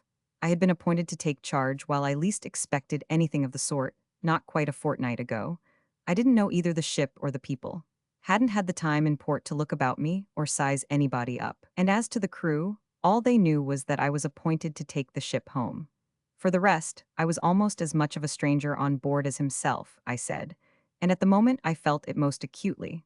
I felt that it would take very little to make me a suspect person in the eyes of the ship's company. He had turned about meantime, and we, the two strangers in the ship, faced each other in identical attitudes. Your ladder, he murmured, after a silence. Who'd have thought of finding a ladder hanging over at night in a ship anchored out here? I felt just then a very unpleasant faintness.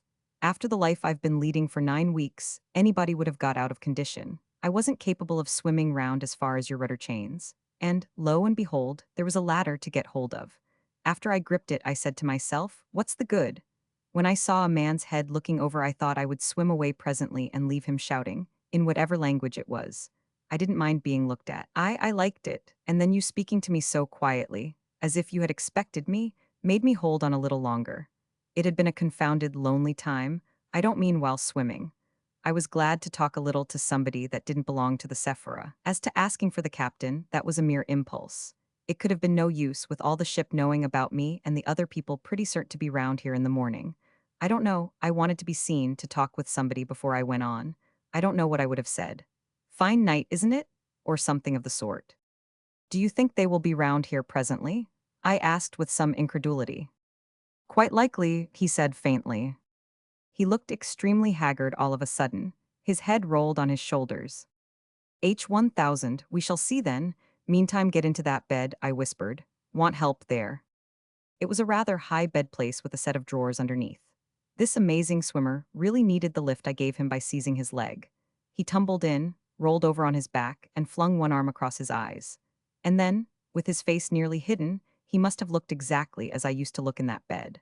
I gazed upon my other self for a while before drawing across carefully the two green serge curtains which ran on a brass rod. I thought for a moment of pinning them together for greater safety, but I sat down on the couch, and once there I felt unwilling to rise and hunt for a pin. I would do it in a moment. I was extremely tired in a peculiarly intimate way by the strain of stealthiness, by the effort of whispering and the general secrecy of this excitement. It was 3 o'clock by now, and I had been on my feet since 9, but I was not sleepy. I could not have gone to sleep. I sat there, fagged out, looking at the curtains, trying to clear my mind of the confused sensation of being in two places at once, and greatly bothered by an exasperating knocking in my head. It was a relief to discover suddenly that it was not in my head at all, but on the outside of the door. Before I could collect myself, the words, "Come in," were out of my mouth, and the steward entered with a tray, bringing in my morning coffee. I had slept after all, and I was so frightened that I shouted, "This way, I am here, steward," as though he had been miles away. He put down the tray on the table next the couch and only then said, very quietly, "I can see you are here, sir." I felt him give me a keen look, but I dared not meet his eyes just then. He must have wondered why I had drawn the curtains of my bed before going to sleep on the couch. He went out, hooking the door open as usual. I heard the crew washing decks above me. I knew I would have been told at once if there had been any wind. Calm, I thought, and I was doubly vexed. Indeed, I felt dual more than ever. The steward reappeared suddenly in the doorway. I jumped up from the couch so quickly that he gave a start. "What do you want here?" "Close your port, sir. They are washing decks." "It is closed," I said, reddening. "Very well, sir." But he did not move from the doorway and returned my stare in an extraordinary, equivocal manner for a time. Then his eyes wavered, all his expression changed, and in a voice unusually gentle, almost coaxingly, "May I come in to take the empty cup away, sir?" Of course, I turned my back on him while he popped in and out. Then I unhooked and closed the door and even pushed the bolt. This sort of thing could not go on very long. The cabin was as hot as an oven, too. I took a peep at my double and discovered that he had not moved. His arm was still over his eyes, but his chest heaved, his hair was wet, his chin glistened with perspiration.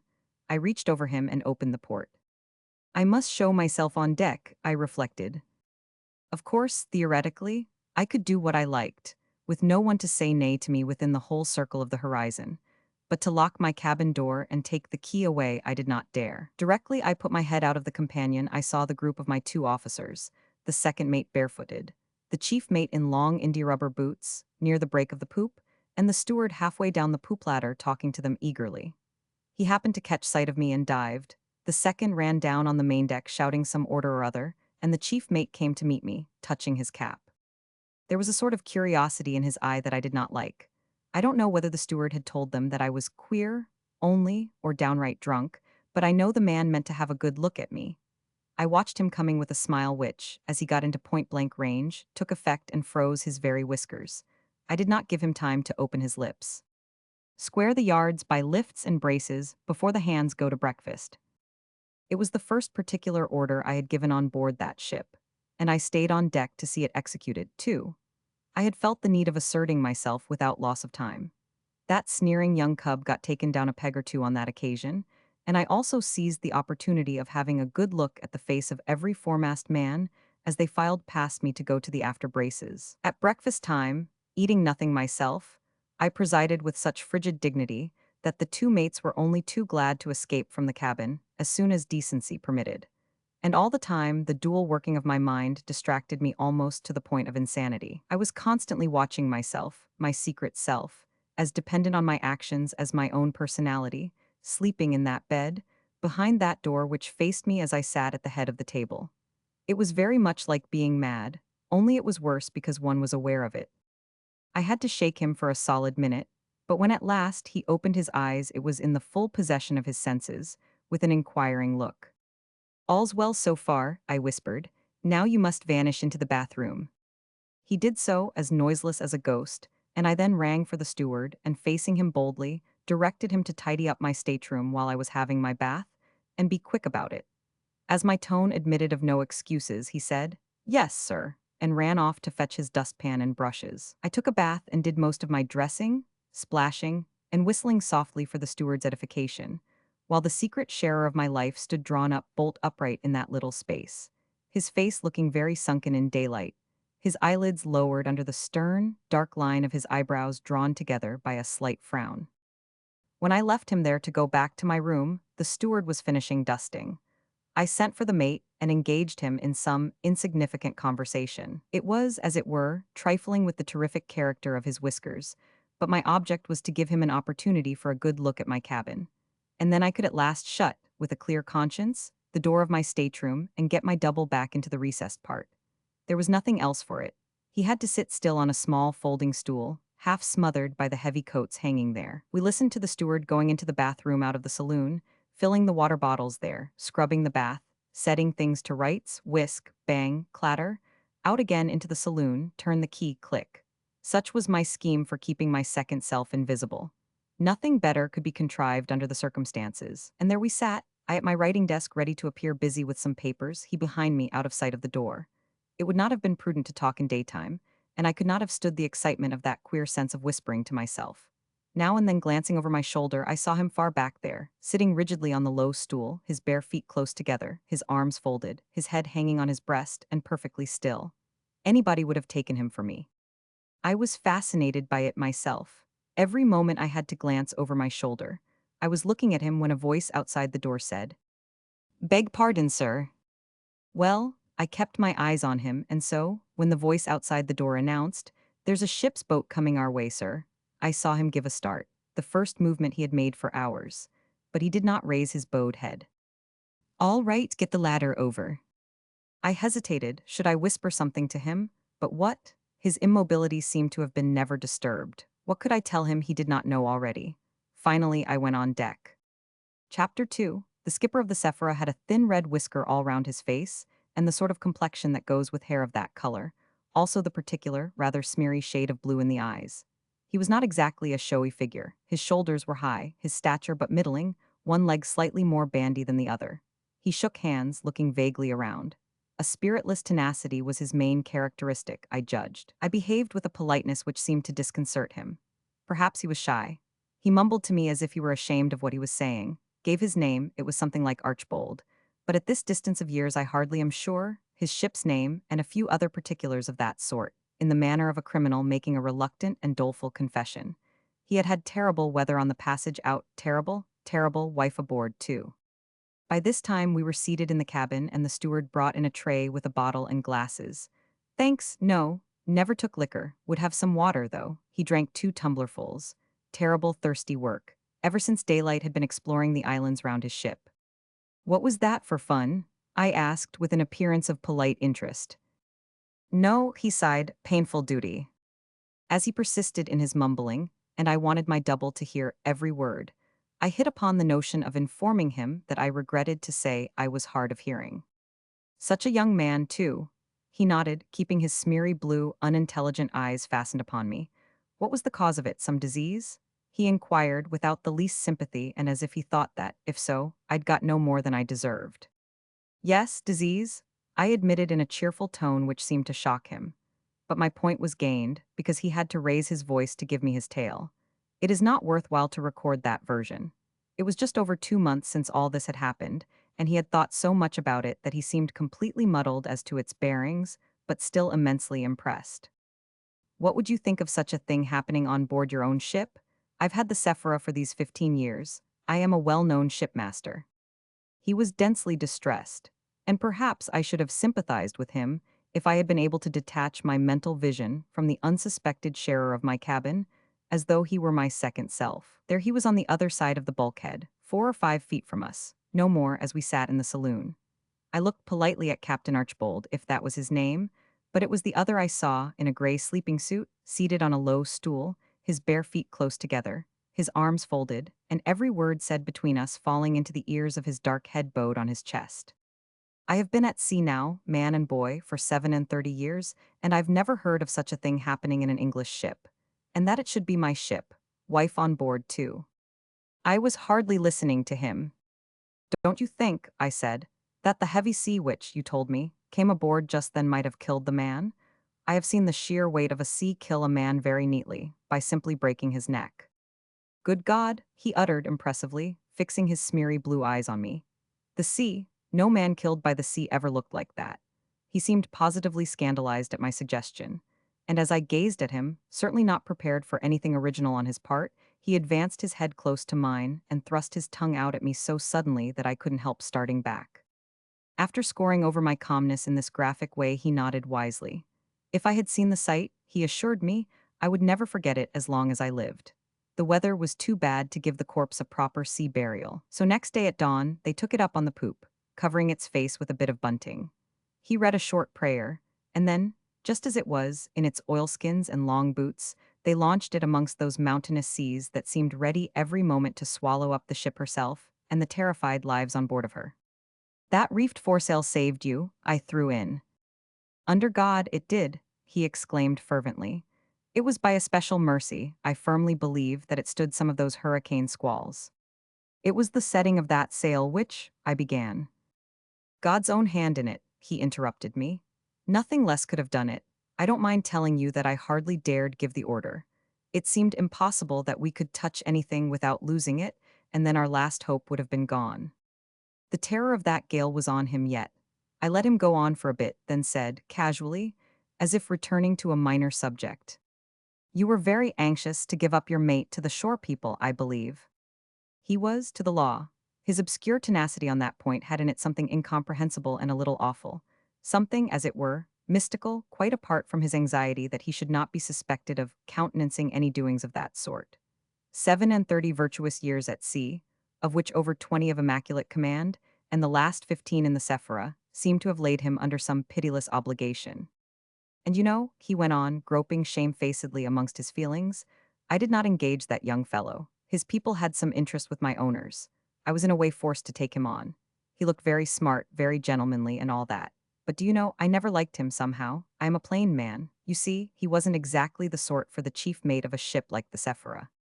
I had become so connected in thoughts and impressions with the secret sharer of my cabin that I felt as if I, personally, were being given to understand that I, too, was not the sort that would have done for the chief mate of a ship like the Sephora. I had no doubt of it in my mind. Not at all the style of man, you understand, he insisted, superfluously, looking hard at me. I smiled urbanely. He seemed at a loss for a while. I suppose I must report a suicide. Beg pardon. Suicide? That's what I'll have to write to my owners directly I get in. Unless you manage to recover him before tomorrow, I assented dispassionately. I mean alive. He mumbled something which I really did not catch, and I turned my ear to him in a puzzled manner. He fairly bawled. The land, I say, the mainland is at least 7 miles off my anchorage. About that. My lack of excitement, of curiosity, of surprise, of any sort of pronounced interest, began to arouse his distrust. But except for the felicitous pretense of deafness, I had not tried to pretend anything.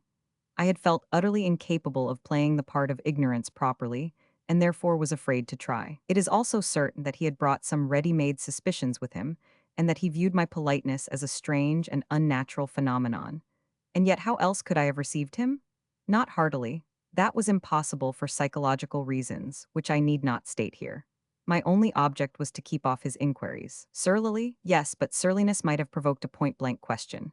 From its novelty to him, and from its nature, punctilious courtesy was the manner best calculated to restrain the man. But there was the danger of his breaking through my defense bluntly. I could not, I think, have met him by a direct lie, also for psychological, not moral reasons. If he had only known how afraid I was of his putting my feeling of identity with the other to the test. But, strangely enough, I thought of it only afterward. I believe that he was not a little disconcerted by the reverse side of that weird situation, by something in me that reminded him of the man he was seeking, suggested a mysterious similitude to the young fellow he had distrusted and disliked from the first. However that might have been, the silence was not very prolonged. He took another oblique step. I reckon I had no more than a 2-mile pull to your ship, not a bit more. And quite enough, too, in this awful heat, I said. Another pause full of mistrust followed. Necessity, they say, is mother of invention, but fear, too, is not barren of ingenious suggestions. And I was afraid he would ask me point blank for news of my other self. Nice little saloon, isn't it? I remarked, as if noticing for the first time the way his eyes roamed from one closed door to the other. And very well fitted out, too. Here, for instance, I continued, reaching over the back of my seat negligently and flinging the door open, is my bathroom. He made an eager movement, but hardly gave it a glance. I got up, shut the door of the bathroom, and invited him to have a look round, as if I were very proud of my accommodation. He had to rise and be shown round, but he went through the business without any raptures whatever.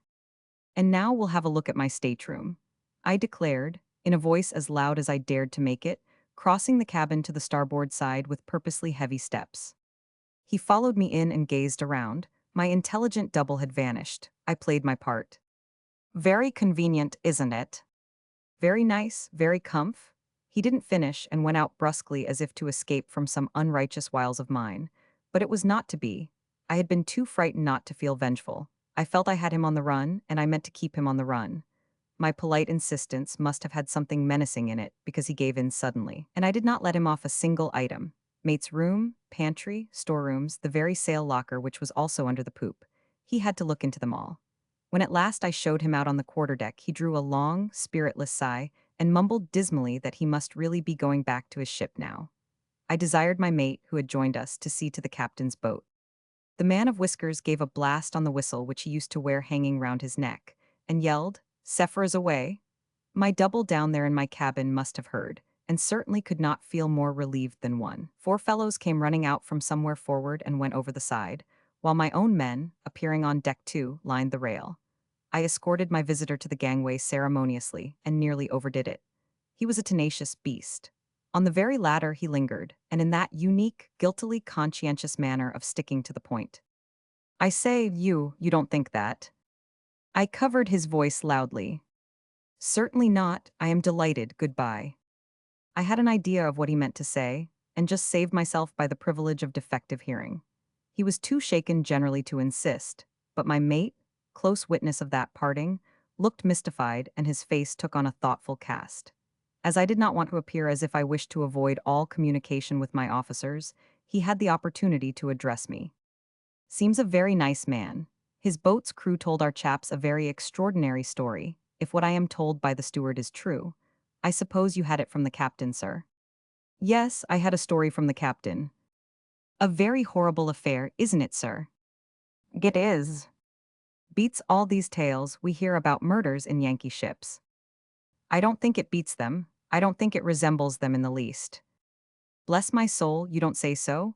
But of course I've no acquaintance whatever with American ships, not I, so I couldn't go against your knowledge. It's horrible enough for me. But the queerest part is that those fellows seem to have some idea the man was hidden aboard here. They had really. Did you ever hear of such a thing? Preposterous, isn't it?" We were walking to and fro athwart the quarterdeck. No one of the crew forward could be seen, the day was Sunday, and the mate pursued. There was some little dispute about it, our chaps took offense. "As if we would harbor a thing like that," they said. "Wouldn't you like to look for him in our coal hole?" Quite a tiff, but they made it up in the end. I suppose he did drown himself, don't you, sir? "I don't suppose anything." "You have no doubt in the matter, sir?" "None whatever." I left him suddenly. I felt I was producing a bad impression, but with my double down there, it was most trying to be on deck, and it was almost as trying to be below. Altogether, a nerve-trying situation, but on the whole, I felt less torn in two when I was with him. There was no one in the whole ship whom I dared take into my confidence. Since the hands had got to know his story, it would have been impossible to pass him off for anyone else, and an accidental discovery was to be dreaded now more than ever. The steward being engaged in laying the table for dinner, we could talk only with our eyes when I first went down. Later in the afternoon, we had a cautious try at whispering. The Sunday quietness of the ship was against us. The stillness of air and water around her was against us. The elements, the men were against us. Everything was against us in our secret partnership. Time itself, for this could not go on forever. The very trust in Providence was, I suppose, denied to his guilt. Shall I confess that this thought cast me down very much? And as to the chapter of accidents which counts for so much in the Book of Success, I could only hope that it was closed. For what favorable accident could be expected? "Did you hear everything?" were my first words as soon as we took up our position side by side, leaning over my bed place. He had, and the proof of it was his earnest whisper, The man told you he hardly dared to give the order. I understood the reference to be to that saving foresail. Yes, he was afraid of it being lost in the setting. I assure you he never gave the order. He may think he did, but he never gave it. He stood there with me on the break of the poop after the maintopsail blew away, and whimpered about our last hope. Positively whimpered about it and nothing else, and the night coming on. To hear one skipper go on like that in such weather was enough to drive any fellow out of his mind. It worked me up into a sort of desperation. I just took it into my own hands and went away from him, boiling, but what's the use telling you, you know? Do you think that if I had not been pretty fierce with them, I should have got the men to do anything? Not it, the bosun perhaps, it wasn't a heavy sea, it was a sea gone mad. I suppose the end of the world will be something like that, and a man may have the heart to see it coming once and be done with it, but to have to face it day after day, I don't blame anybody. I was precious little better than the rest. Only, I was an officer of that old coal wagon, anyhow. I quite understand. I conveyed that sincere assurance into his ear. He was out of breath with whispering. I could hear him pant slightly. It was all very simple. The same strung-up force which had given 24 men a chance at least for their lives had, in a sort of recoil, crushed an unworthy mutinous existence. But I had no leisure to weigh the merits of the matter. Footsteps in the saloon, a heavy knock. There's enough wind to get under way with, sir. Here was the call of a new claim upon my thoughts and even upon my feelings. Turn the hands up, I cried through the door. I'll be on deck directly. I was going out to make the acquaintance of my ship. Before I left the cabin, our eyes met, the eyes of the only two strangers on board. I pointed to the recessed part where the little camp stool awaited him and laid my finger on my lips. He made a gesture, somewhat vague, a little mysterious, accompanied by a faint smile, as if of regret. This is not the place to enlarge upon the sensations of a man who feels for the first time a ship move under his feet to his own independent word. In my case, they were not unalloyed. I was not wholly alone with my command, for there was that stranger in my cabin. Or rather, I was not completely and wholly with her. Part of me was absent. That mental feeling of being in two places at once affected me physically as if the mood of secrecy had penetrated my very soul. Before an hour had elapsed since the ship had begun to move, having occasion to ask the mate, he stood by my side, to take a compass bearing of the pagoda. I caught myself reaching up to his ear in whispers. I say I caught myself, but enough had escaped to startle the man. I can't describe it otherwise than by saying that he shied. A grave, preoccupied manner, as though he were in possession of some perplexing intelligence, did not leave him henceforth. A little later I moved away from the rail to look at the compass with such a stealthy gait that the helmsman noticed it, and I could not help noticing the unusual roundness of his eyes. These are trifling instances, though it's to no commander's advantage to be suspected of ludicrous eccentricities. But I was also more seriously affected. There are to a seaman certain words, gestures, that should in given conditions come as naturally, as instinctively as the winking of a menaced eye. A certain order should spring onto his lips without thinking. A certain sign should get itself made, so to speak, without reflection. But all unconscious alertness had abandoned me. I had to make an effort of will to recall myself back, from the cabin, to the conditions of the moment. I felt that I was appearing an irresolute commander to those people who were watching me more or less critically. And besides, there were the scares. On the second day out, for instance, coming off the deck in the afternoon, I had straw slippers on my bare feet. I stopped at the open pantry door and spoke to the steward. He was doing something there with his back to me. At the sound of my voice, he nearly jumped out of his skin, as the saying is, and incidentally broke a cup. "What on earth's the matter with you?" I asked, astonished. He was extremely confused. "Beg your pardon, sir, I made sure you were in your cabin." "You see I was." "No, sir, I could have sworn I had heard you moving in there not a moment ago. It's most extraordinary. Very sorry, sir." I passed on with an inward shudder. I was so identified with my secret double that I did not even mention the fact in those scanty, fearful whispers we exchanged. I suppose he had made some slight noise of some kind or other. It would have been miraculous if he hadn't at one time or another. And yet, haggard as he appeared, he looked always perfectly self-controlled, more than calm, almost invulnerable. On my suggestion, he remained almost entirely in the bathroom, which, upon the whole, was the safest place. There could be really no shadow of an excuse for anyone ever wanting to go in there, once the steward had done with it. It was a very tiny place. Sometimes he reclined on the floor, his legs bent, his head sustained on one elbow. At others I would find him on the camp stool, sitting in his gray sleeping suit and with his cropped dark hair like a patient, unmoved convict. At night I would smuggle him into my bed place, and we would whisper together, with the regular footfalls of the officer of the watch passing and repassing over our heads. It was an infinitely miserable time. It was lucky that some tins of fine preserves were stowed in a locker in my stateroom, hard bread I could always get hold of, and so he lived on stewed chicken, pate de foie gras, asparagus, cooked oysters, sardines, on all sorts of abominable sham delicacies out of tins. My early morning coffee he always drank, and it was all I dared do for him in that respect. Every day there was the horrible maneuvering to go through so that my room and then the bathroom should be done in the usual way. I came to hate the sight of the steward, to abhor the voice of that harmless man. I felt that it was he who would bring on the disaster of discovery. It hung like a sword over our heads.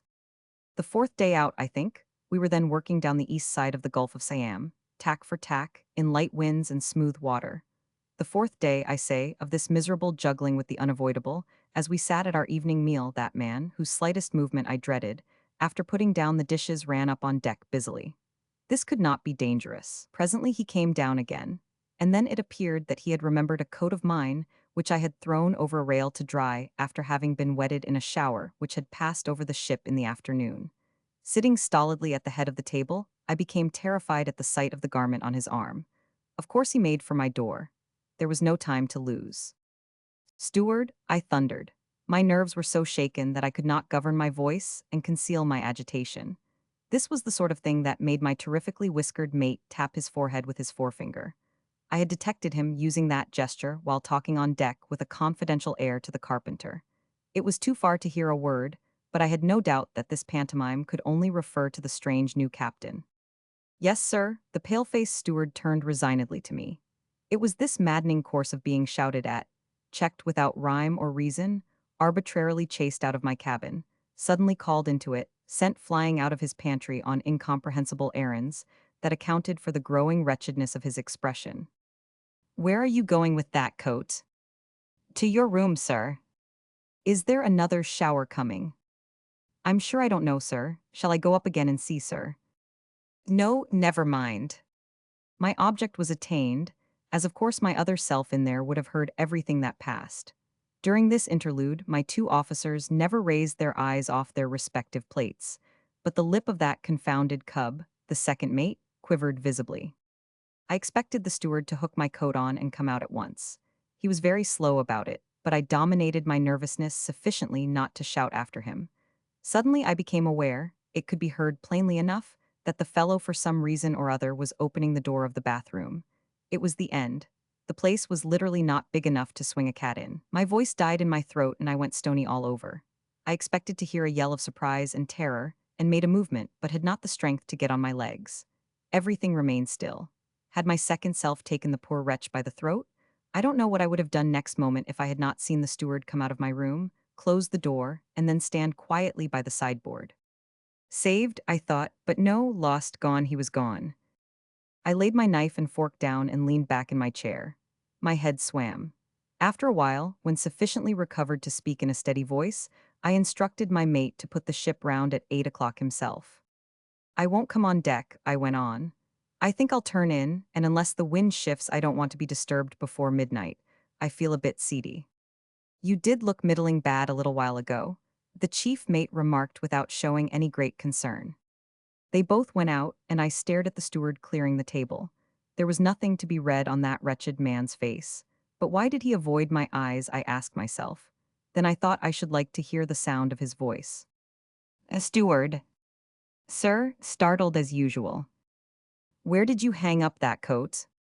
"In the bathroom, sir." The usual anxious tone. "It's not quite dry yet, sir." For some time longer I sat in the cuddy. Had my double vanished as he had come? But of his coming there was an explanation, whereas his disappearance would be inexplicable. I went slowly into my dark room, shut the door, lighted the lamp, and for a time dared not turn round. When at last I saw him standing bolt upright in the narrow recessed part. It would not be true to say I had a shock, but an irresistible doubt of his bodily existence flitted through my mind. Can it be, I asked myself, that he is not visible to other eyes than mine? It was like being haunted. Motionless, with a grave face, he raised his hands slightly at me in a gesture which meant clearly, "Heavens, what a narrow escape." Narrow indeed. I think I had come creeping quietly as near insanity as any man who has not actually gone over the border. That gesture restrained me, so to speak. The mate with the terrific whiskers was now putting the ship on the other tack. In the moment of profound silence, which follows upon the hands going to their stations, I heard on the poop his raised voice, "Hard a lee?" and the distant shout of the order repeated on the main deck. The sails, in that light breeze, made but a faint fluttering noise. It ceased. The ship was coming round slowly. I held my breath in the renewed stillness of expectation. One wouldn't have thought that there was a single living soul on her decks. A sudden brisk shout, "Mainsail haul!" broke the spell, and in the noisy cries and rush overhead of the men running away with the main brace, we too, down in my cabin, came together in our usual position by the bed-place. He did not wait for my question. I heard him fumbling here and just managed to squat myself down in the bath. He whispered to me. The fellow only opened the door and put his arm in to hang the coat up. All the same. I never thought of that, I whispered back, even more appalled than before at the closeness of the shave, and marveling at that something unyielding in his character which was carrying him through so finely. There was no agitation in his whisper. Whoever was being driven distracted, it was not he. He was sane. And the proof of his sanity was continued when he took up the whispering again. It would never do for me to come to life again. It was something that a ghost might have said. But what he was alluding to was his old captain's reluctant admission of the theory of suicide. It would obviously serve his turn, if I had understood at all the view which seemed to govern the unalterable purpose of his action. You must maroon me as soon as ever you can get amongst these islands off the Cambodge shore, he went on. Maroon you, we are not living in a boy's adventure tale, I protested. His scornful whispering took me up. We aren't indeed, there's nothing of a boy's tale in this. But there's nothing else for it, I want no more. You don't suppose I am afraid of what can be done to me? Prison or gallows or whatever they may please. But you don't see me coming back to explain such things to an old fellow in a wig and 12 respectable tradesmen, do you? What can they know whether I am guilty or not, or of what I am guilty, either? That's my affair. What does the Bible say? Driven off the face of the earth. Very well, I am off the face of the earth now. As I came at night, so I shall go. Impossible, I murmured, you can't. Can't, not naked like a soul on the day of judgment. I shall freeze on to this sleeping suit. The last day is not yet, and you have understood thoroughly, didn't you? I felt suddenly ashamed of myself. I may say truly that I understood, and my hesitation in letting that man swim away from my ship's side had been a mere sham sentiment, a sort of cowardice. It can't be done now till next night, I breathed out. The ship is on the offshore tack and the wind may fail us. As long as I know that you understand, he whispered. But of course you do. It's a great satisfaction to have got somebody to understand. You seem to have been there on purpose. And in the same whisper, as if we two whenever we talked had to say things to each other which were not fit for the world to hear, he added, it's very wonderful. We remain side by side talking in our secret way, but sometimes silent or just exchanging a whispered word or two at long intervals. And as usual he stared through the port. A breath of wind came now and again into our faces. The ship might have been moored in dock, so gently and on an even keel she slipped through the water that did not murmur even at our passage, shadowy and silent like a phantom sea. At midnight I went on deck, and to my mate's great surprise put the ship round on the other tack. His terrible whiskers flitted round me in silent criticism. I certainly should not have done it if it had been only a question of getting out of that sleepy gulf as quickly as possible. I believe he told the second mate, who relieved him, that it was a great want of judgment. The other only yawned. That intolerable cub shuffled about so sleepily and lolled against the rails in such a slack, improper fashion that I came down on him sharply. Aren't you properly awake yet? Yes, sir, I am awake. Well then, be good enough to hold yourself as if you were, and keep a lookout. If there's any current, we'll be closing with some islands before daylight. The east side of the gulf is fringed with islands, some solitary, others in groups. On the blue background of the high coast, they seem to float on silvery patches of calm water, arid and gray, or dark green and rounded like clumps of evergreen bushes, with the larger ones, a mile or two long, showing the outlines of ridges, ribs of gray rock under the dank mantle of matted leafage. Unknown to trade, to travel, almost to geography, the manner of life they harbor is an unsolved secret. There must be villages, settlements of fishermen at least, on the largest of them, and some communication with the world is probably kept up by native craft. But all that forenoon, as we headed for them, fanned along by the faintest of breezes, I saw no sign of man or canoe in the field of the telescope. I kept on pointing at the scattered group. At noon, I gave no orders for a change of course, and the mate's whiskers became much concerned and seemed to be offering themselves unduly to my notice. At last I said, I am going to stand right in, quite in as far as I can take her. The stare of extreme surprise imparted an air of ferocity also to his eyes, and he looked truly terrific for a moment. We're not doing well in the middle of the Gulf, I continued casually. I am going to look for the land breezes tonight.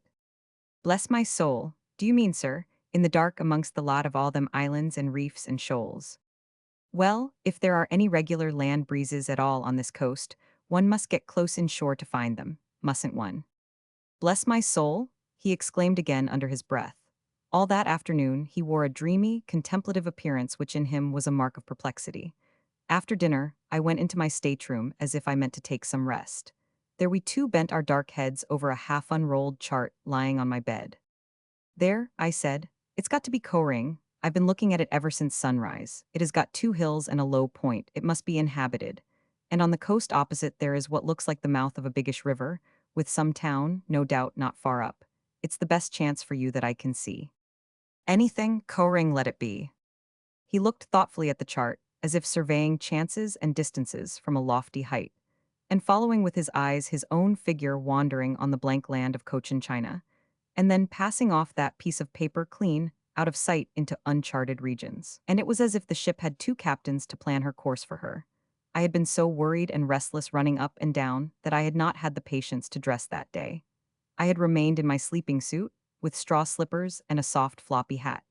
The closeness of the heat in the Gulf had been most oppressive, and the crew were used to see me wandering in that airy attire. She will clear the south point as she heads now, I whispered into his ear. Goodness only knows when, though, but certainly after dark. I'll edge her into half a mile as far as I may be able to judge in the dark. Be careful, he murmured, warningly, and I realized suddenly that all my future, the only future for which I was fit, would perhaps go irretrievably to pieces in any mishap to my first command. I could not stop a moment longer in the room. I motioned him to get out of sight and made my way on the poop. That unplayful cub had the watch. I walked up and down for a while thinking things out, then beckoned him over. Send a couple of hands to open the 2 quarterdeck ports, I said mildly.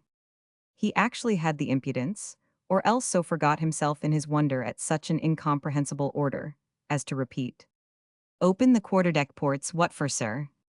The only reason you need concern yourself about is because I tell you to do so. Have them open wide and fastened properly.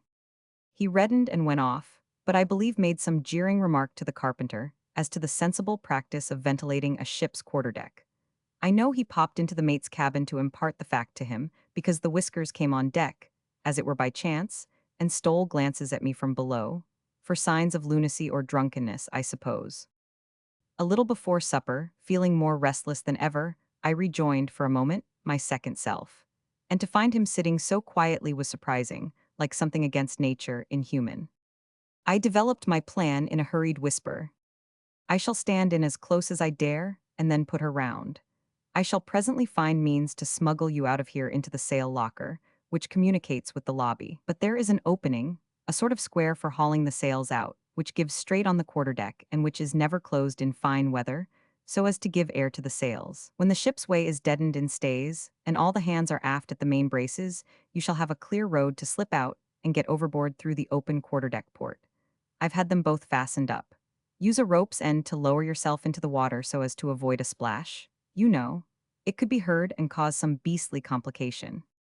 He kept silent for a while, then whispered, I understand. I won't be there to see you go, I began with an effort. The rest, I only hope I have understood too. You have, from first to last, and for the first time there seemed to be a faltering, something strained in his whisper. He caught hold of my arm, but the ringing of the supper bell made me start. He didn't, though, he only released his grip. After supper I didn't come below again till well past 8 o'clock. The faint, steady breeze was loaded with dew, and the wet, darkened sails held all there was of propelling power in it. The night, clear and starry, sparkled darkly, and the opaque, lightless patches shifting slowly against the low stars were the drifting islets. On the port bow there was a big one more distant, and shadowily imposing by the great space of sky it eclipsed. On opening the door, I had a back view of my very own self looking at a chart. He had come out of the recess and was standing near the table.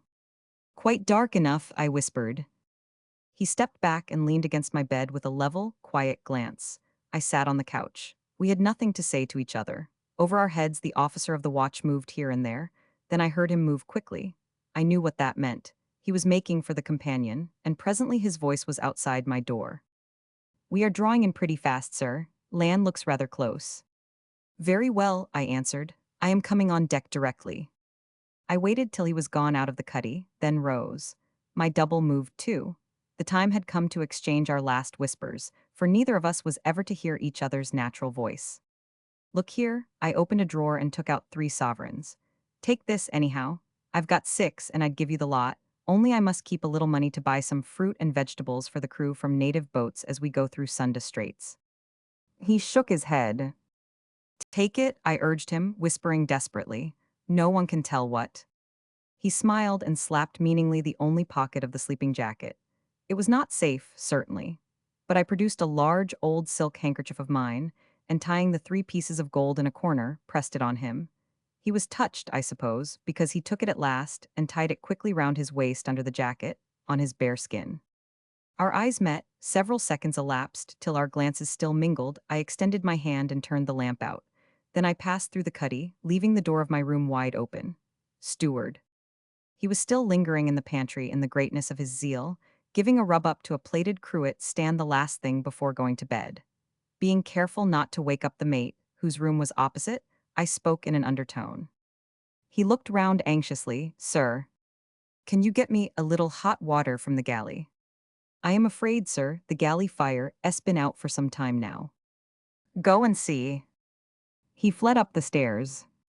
"Now," I whispered loudly into the saloon, too loudly perhaps, but I was afraid I couldn't make a sound. He was by my side in an instant. The double captain slipped past the stairs through a tiny dark passage. A sliding door. We were in the sail locker, scrambling on our knees over the sails.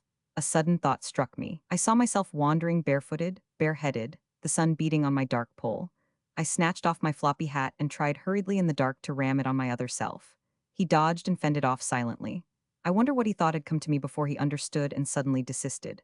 Our hands met gropingly, lingered united in a steady, motionless clasp for a second. No word was breathed by either of us when they separated. I was standing quietly by the pantry door when the steward returned. "Sorry, sir, kettle barely warm. Shall I light the spirit lamp?" "Never mind." I came out on deck slowly. It was now a matter of conscience to shave the land as close as possible, for now he must go overboard whenever the ship was put in stays. There could be no going back for him. After a moment I walked over to leeward, and my heart flew into my mouth at the nearness of the land on the bow. Under any other circumstances, I would not have held on a minute longer. The second mate had followed me anxiously. I looked on till I felt I could command my voice. "She will weather," I said then in a quiet tone. "Are you going to try that, sir?" He stammered out incredulously.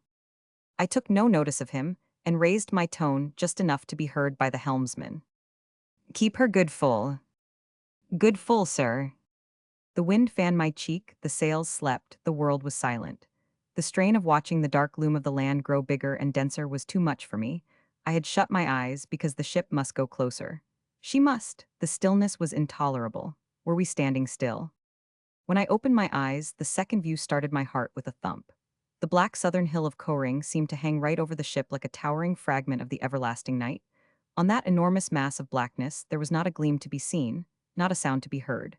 It was gliding irresistibly toward us, and yet seemed already within reach of the hand. I saw the vague figures of the watch grouped in the waist, gazing in awed silence. "Are you going on, sir?" inquired an unsteady voice at my elbow. I ignored it. I had to go on. "Keep her full, don't check her way. That won't do now," I said warningly. "I can't see the sails very well." The helmsman answered me in strange, quavering tones. Was she close enough? Already she was, I won't say in the shadow of the land, but in the very blackness of it, already swallowed up as it were, gone too close to be recalled, gone from me altogether. "Give the mate a call," I said to the young man who stood at my elbow as still as death, "and turn all hands up." My tone had a borrowed loudness reverberated from the height of the land. Several voices cried out together, "We are all on deck, sir."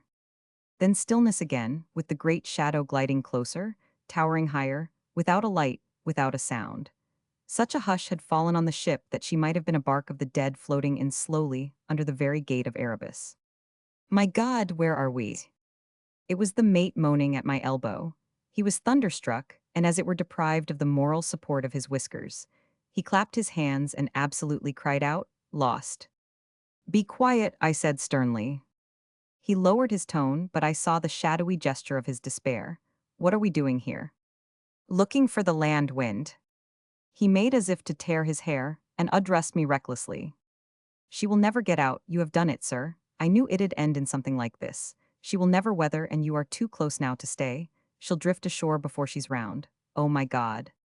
I caught his arm as he was raising it to batter his poor devoted head, and shook it violently. "She's ashore already," he wailed, trying to tear himself away. "Is she? Keep good full there." "Good full, sir," cried the helmsman in a frightened, thin, childlike voice. I hadn't let go the mate's arm and went on shaking it. "Ready about, do you hear? You go forward, shake and stop there. Shake and hold your noise, shake and see these headsheets properly overhauled. Shake, shake, shake." And all the time I dared not look toward the land lest my heart should fail me. I released my grip at last, and he ran forward as if fleeing for dear life. I wondered what my double there in the sail locker thought of this commotion. He was able to hear everything, and perhaps he was able to understand why, on my conscience, it had to be thus close, no less. My first order heartily re-echoed ominously under the towering shadow of Korang as if I had shouted in a mountain gorge. And then I watched the land intently. In that smooth water and light wind, it was impossible to feel the ship coming to. No, I could not feel her, and my second self was making now ready to slip out and lower himself overboard. Perhaps he was gone already. The great black mass brooding over our very mastheads began to pivot away from the ship's side silently. And now I forgot the secret stranger ready to depart, and remembered only that I was a total stranger to the ship. I did not know her. Would she do it? How was she to be handled? I swung the mainyard and waited helplessly.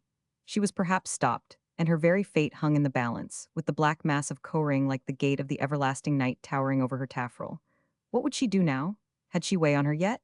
I stepped to the side swiftly, and on the shadowy water I could see nothing except a faint phosphorescent flash, revealing the glassy smoothness of the sleeping surface. It was impossible to tell, and I had not learned yet the feel of my ship. Was she moving? What I needed was something easily seen, a piece of paper which I could throw overboard and watch. I had nothing on me. To run down for it I didn't dare. There was no time. All at once my strained, yearning stare distinguished a white object floating within a yard of the ship's side, white on the black water. A phosphorescent flash passed under it. What was that thing? I recognized my own floppy hat. It must have fallen off his head. And he didn't bother. Now I had what I wanted, the saving mark for my eyes. But I hardly thought of my other self, now gone from the ship, to be hidden forever from all friendly faces, to be a fugitive and a vagabond on the earth, with no brand of the curse on his sane forehead to stay a slaying hand. Too proud to explain. And I watched the hat, the expression of my sudden pity for his mere flesh. It had been meant to save his homeless head from the dangers of the sun. And now, behold, it was saving the ship, by serving me for a mark to help out the ignorance of my strangeness. Ha! It was drifting forward, warning me just in time that the ship had gathered sternway. "Shift the helm," I said in a low voice to the seaman standing still like a statue. The man's eyes glistened wildly in the binnacle light as he jumped round to the other side and spun round the wheel. I walked to the break of the poop. On the overshadowed deck, all hands stood by the forebraces waiting for my order. The stars ahead seemed to be gliding from right to left, and all was so still in the world that I heard the quiet remark, "She's round," passed in a tone of intense relief between two seamen. "Let go and haul." The foreyards ran round with a great noise, amidst cheery cries, and now the frightful whisker made themselves heard giving various orders. Already the ship was drawing ahead, and I was alone with her. No one in the world should stand now between us, throwing a shadow on the way of silent knowledge and mute affection, the perfect communion of a seaman with his first command. Walking to the taffrail, I was in time to make out, on the very edge of a darkness thrown by a towering black mass like the very gateway of Erebus. Yes, I was in time to catch an evanescent glimpse of my white hat left behind to mark the spot where the secret sharer of my cabin and of my thoughts, as though he were my second self, had lowered himself into the water to take his punishment. A free man, a proud swimmer striking out for a new destiny. P. 161, Freya of the Seven Isles. A Story of Shallow Waters. Chapter 1. One day, and that day was many years ago now, I received a long, chatty letter from one of my old chums and fellow wanderers in eastern waters. He was still out there but settled down and middle-aged.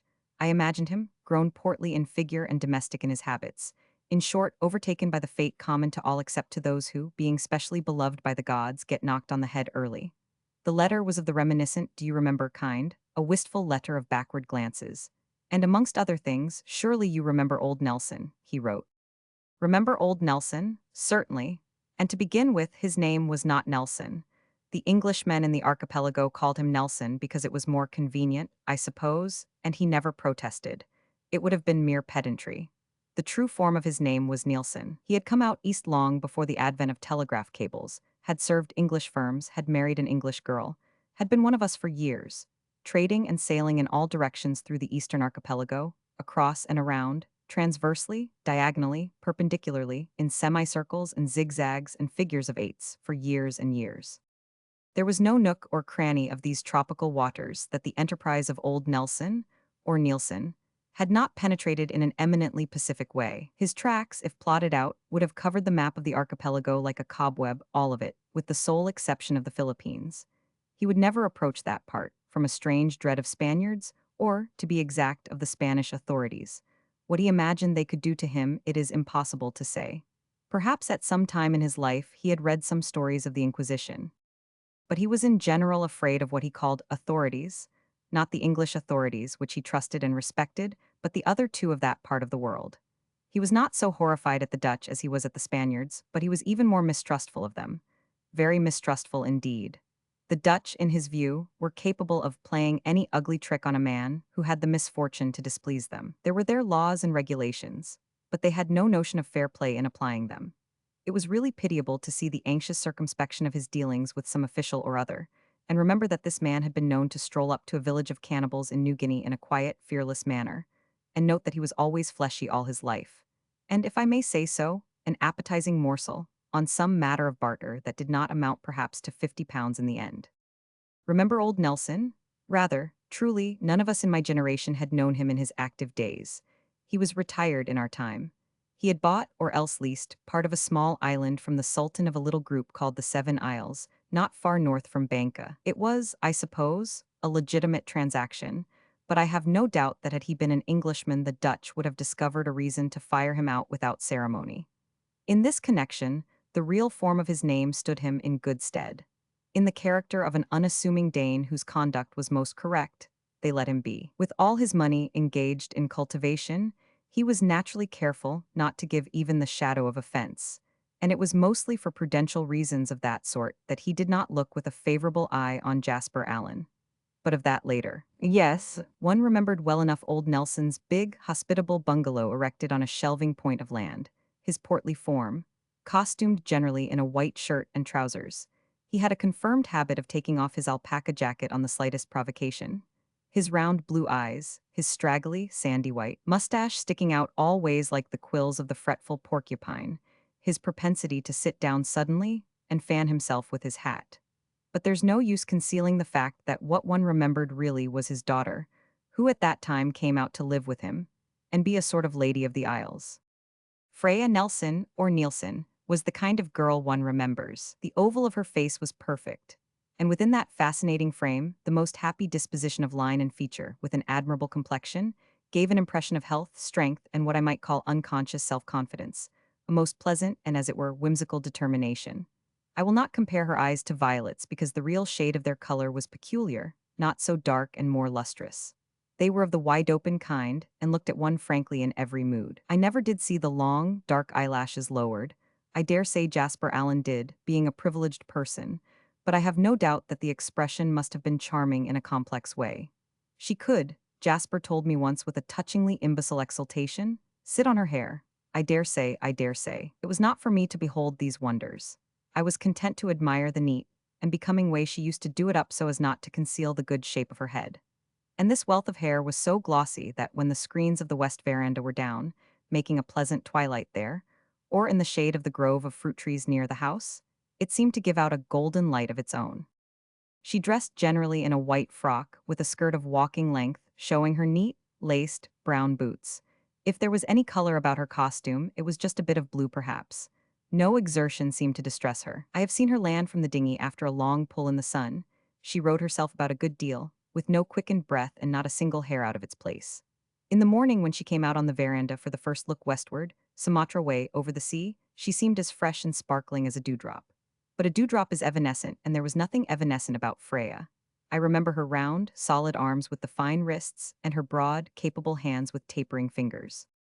I don't know whether she was actually born at sea, but I do know that up to 12 years of age she sailed about with her parents in various ships. After old Nelson lost his wife, it became a matter of serious concern for him what to do with the girl. A kind lady in Singapore, touched by his dumb grief and deplorable perplexity, offered to take charge of Freya. This arrangement lasted some 6 years, during which old Nelson, or Nielsen, retired and established himself on his island, and then it was settled, the kind lady going away to Europe, that his daughter should join him. As the first and most important preparation for that event, the old fellow ordered from his Singapore Agent Astane and Ebhart's Upright Grand. I was then commanding a little steamer in the island trade, and it fell to my lot to take it out to him, so I know something of Freya's Upright Grand.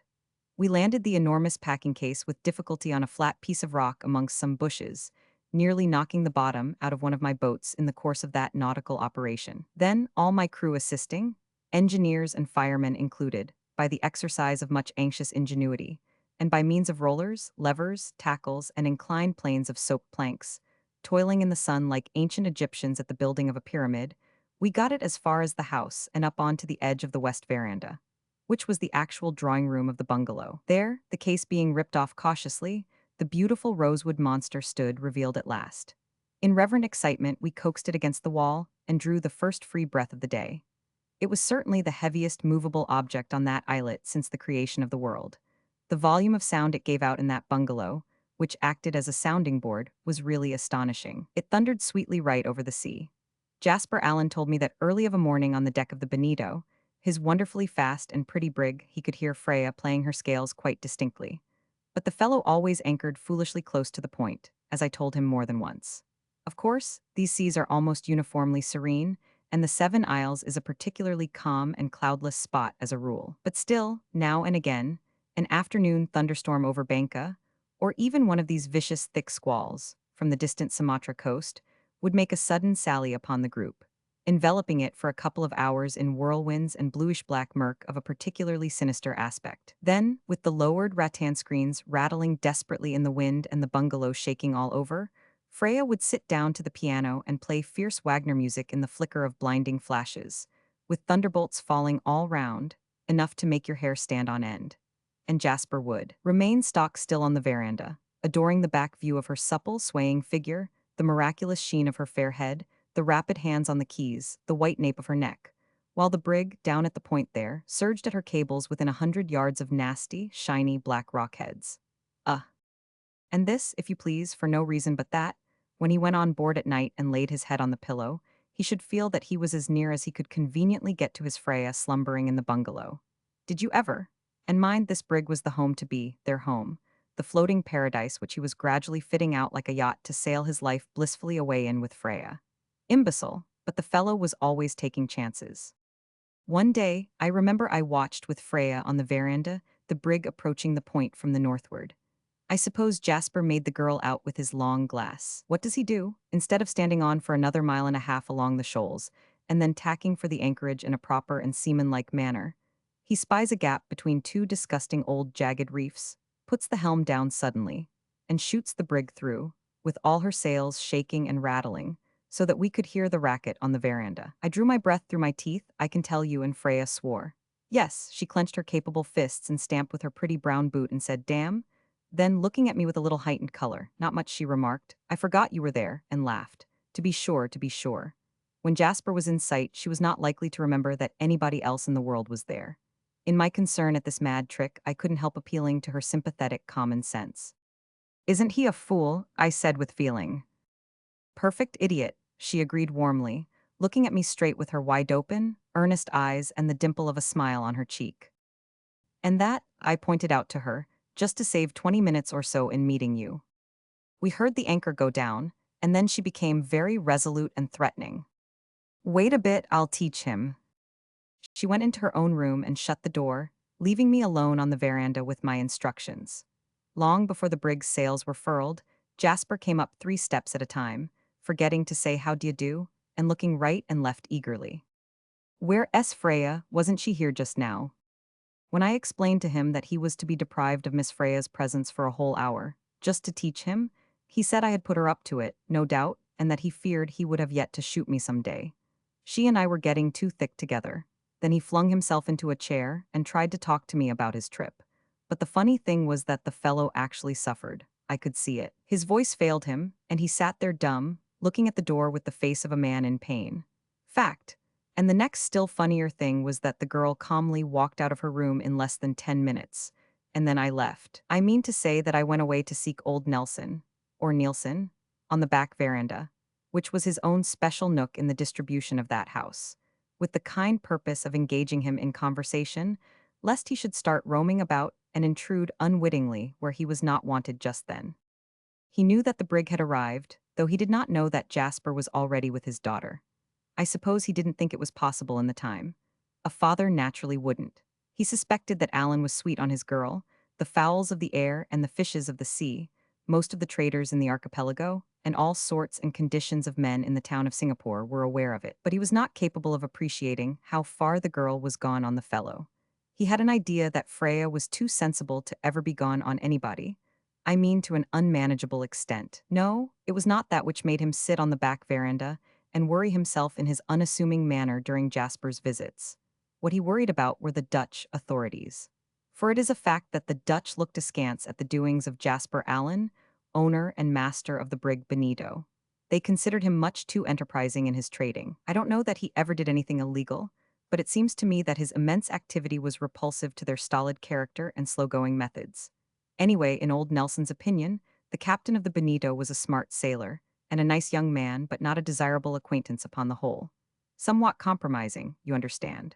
On the other hand, he did not like to tell Jasper in so many words to keep away. Poor old Nelson himself was a nice fellow. I believe he would have shrunk from hurting the feelings even of a mop-headed cannibal, unless, perhaps, under very strong provocation. I mean the feelings, not the bodies. As against spears, knives, hatchets, clubs, or arrows, old Nelson had proved himself capable of taking his own part. In every other respect, he had a timorous soul. So he sat on the back veranda with a concerned expression, and whenever the voices of his daughter and Jasper Allen reached him, he would blow out his cheeks and let the air escape with a dismal sound, like a much-tried man. Naturally, I derided his fears, which he, more or less, confided to me. He had a certain regard for my judgment, and a certain respect, not for my moral qualities, however, but for the good terms I was supposed to be on with the Dutch authorities. I knew for a fact that his greatest bugbear, the governor of Banca, a charming, peppery, hearty, retired rear admiral, had a distinct liking for him. This consoling assurance, which I used always to put forward, made old Nelson, or Nielsen, brighten up for a moment, but in the end he would shake his head doubtfully, as much as to say that this was all very well, but that there were depths in the Dutch official nature which no one but himself had ever fathomed. Perfectly ridiculous.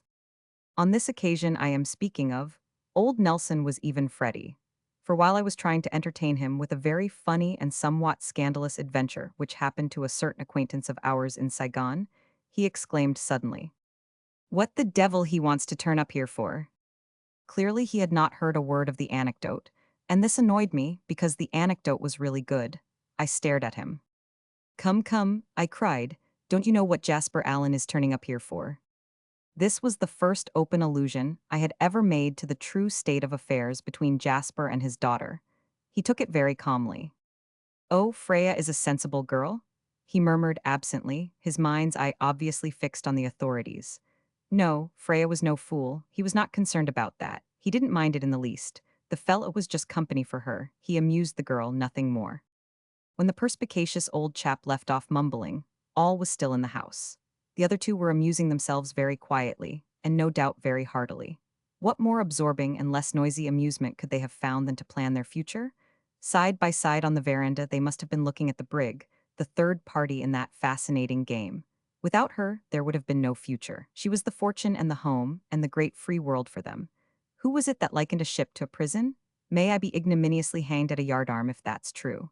The white sails of that craft were the white wings, pinions, I believe, would be the more poetical style, well, the white pinions of their soaring love, soaring as regards Jasper. Freya, being a woman, kept a better hold of the mundane connections of this affair.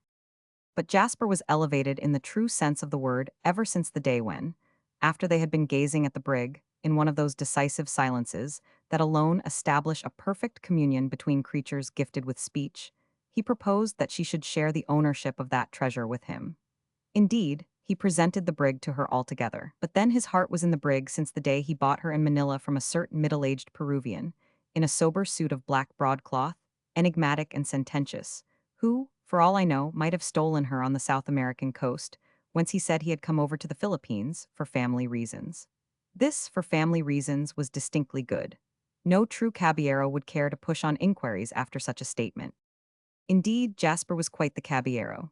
The brig herself was then all black and enigmatical and very dirty, a tarnished gem of the sea, or, rather, a neglected work of art. For he must have been an artist, the obscure builder who had put her body together on lovely lines, out of the hardest tropical timber, fastened with the purest copper. Goodness only knows in what part of the world she was built. Jasper himself had not been able to ascertain much of her history from his sententious, saturnine Peruvian. If the fellow was a Peruvian, and not the devil himself in disguise, as Jasper jocularly pretended to believe. My opinion is that she was old enough to have been one of the last pirates, a slaver perhaps, or else an opium clipper of the early days, if not an opium smuggler. However that may be, she was as sound as on the day she first took the water, sailed like a witch, steered like a little boat, and like some fair women of adventurous life famous in history, seemed to have the secret of perpetual youth, so that there was nothing unnatural in Jasper Allen treating her like a lover. And that treatment restored the luster of her beauty. He clothed her in many coats of the very best white paint, so skillfully, carefully, artistically put on, and kept clean by his badgered crew of picked Malays, that no costly enamel such as jewelers use for their work could have looked better and felt smoother to the touch. A narrow gilt molding defined her elegant sheer as she sat on the water, eclipsing easily the professional good looks of any pleasure yacht that ever came to the East in those days. For myself, I must say I prefer a molding of deep crimson color on a white hull. It gives a stronger relief besides being less expensive, and I told Jasper so. But no, nothing less than the best gold leaf would do, because no decoration could be gorgeous enough for the future abode of his Freya. His feelings for the brig and for the girl were as indissolubly united in his heart as you may fuse two precious metals together in one crucible. And the flame was pretty hot, I can assure you. It induced in him a fierce inward restlessness both of activity and desire. Too fine in face, with a lateral wave in his chestnut hair, spare, long-limbed, with an eager glint in his steely eyes and quick, brusque movements, he made me think sometimes of a flashing sword blade perpetually leaping out of the scabbard. It was only when he was near the girl, when he had her there to look at, that this peculiarly tense attitude was replaced by a grave, devout watchfulness of her slightest movements and utterances. Her cool, resolute, capable, good-humored self-possession seemed to steady his heart. Was it the magic of her face, of her voice, of her glances which calmed him so? Yet these were the very things one must believe which had set his imagination ablaze, if love begins in imagination. But I am no man to discuss such mysteries, and it strikes me that we have neglected poor old Nelson, inflating his cheeks in a state of worry on the back veranda. I pointed out to him that, after all, Jasper was not a very frequent visitor. He and his brig worked hard all over the archipelago, but all old Nelson said, and he said it uneasily, was, "I hope Heemskirk won't turn up here while the brig s about." Getting up a scare about Heemskirk now, Heemskirk, really one hadn't the patience. Chapter 2, for pray, who was Heemskirk? You shall see at once how unreasonable this dread of Heemskirk. Certainly, his nature was malevolent enough. That was obvious, directly you heard him laugh. Nothing gives away more a man's secret disposition than the unguarded ring of his laugh. But bless my soul, if we were to start at every evil guffaw like a hare at every sound, we shouldn't be fit for anything but the solitude of a desert or the seclusion of a hermitage. And even there we should have to put up with the unavoidable company of the devil. However, the devil is a considerable personage, who has known better days and has moved high up in the hierarchy of celestial host. But in the hierarchy of mere earthly Dutchmen, Heemskirk, whose early days could not have been very splendid, was merely a naval officer 40 years of age, of no particular connections or ability to boast of. He was commanding the Neptune, a little gunboat employed on dreary patrol duty up and down the archipelago, to look after the traders. Not a very exalted position, truly. I tell you, just a common middle-aged lieutenant of some 25 years, service and sure to be retired before long, that's all. He never bothered his head very much as to what was going on in the Seven Isles group, till he learned from some talk in Mintok or Palembang, I suppose, that there was a pretty girl living there. Curiosity, I presume, caused him to go poking around that way. And then, after he had once seen Freya, he made a practice of calling at the group, whenever he found himself within half a day's steaming from it. I don't mean to say that Heemskerk was a typical Dutch naval officer. I have seen enough of them not to fall into that absurd mistake. He had a big, clean-shaven face, great flat, brown cheeks, with a thin, hooked nose and a small, pursy mouth squeezed in between.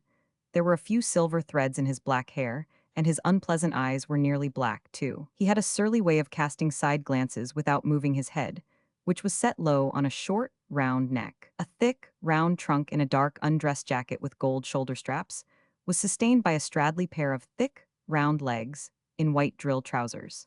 His round skull under a white cap looked as if it were immensely thick too, but there were brains enough in it to discover and take advantage maliciously of poor old Nelson's nervousness, before everything that was invested with the merest shred of authority. Heemskerk would land on the point and perambulate silently every part of the plantation, as if the whole place belonged to him, before he went to the house. On the veranda he would take the best chair, and would stay for tiffin or dinner, just simply stay on, without taking the trouble to invite himself by so much as a word. He ought to have been kicked if only for his manner to Miss Freya. Had he been a naked savage, armed with spears and poisoned arrows, old Nelson, or Nielsen, would have gone for him with his bare fists. But these gold shoulder straps, Dutch shoulder straps at that, were enough to terrify the old fellow, so he let the beggar treat him with heavy contempt, devour his daughter with his eyes, and drink the best part of his little stock of wine. I saw something of this, and on one occasion I tried to pass a remark on the subject. It was pitiable to see the trouble in old Nelson's round eyes. At first he cried out that the lieutenant was a good friend of his, a very good fellow. I went on staring at him pretty hard, so that at last he faltered, and had to own that, of course, Heemskerk was not a very genial person outwardly, but all the same at bottom. I haven't yet met a genial Dutchman out here, I interrupted. Geniality, after all, is not of much consequence, but don't you see? Nelson looked suddenly so frightened at what I was going to say that I hadn't the heart to go on. Of course, I was going to tell him that the fellow was after his girl. That just describes it exactly. What Heemskerk might have expected, or what he thought he could do, I don't know. For all I can tell, he might have imagined himself irresistible, or have taken Freya for what she was not, on account of her lively, assured, unconstrained manner. But there it is. He was after that girl. Nelson could see it well enough. Only he preferred to ignore it. He did not want to be told of it. All I want is to live in peace and quietness with the Dutch authorities, he mumbled shamefacedly. He was incurable. I was sorry for him, and I really think Miss Freya was sorry for her father, too. She restrained herself for his sake, and as everything she did it simply, unaffectedly, and even good-humoredly. No small effort that, because in Heemskerk's attentions there was an insolent touch of scorn, hard to put up with.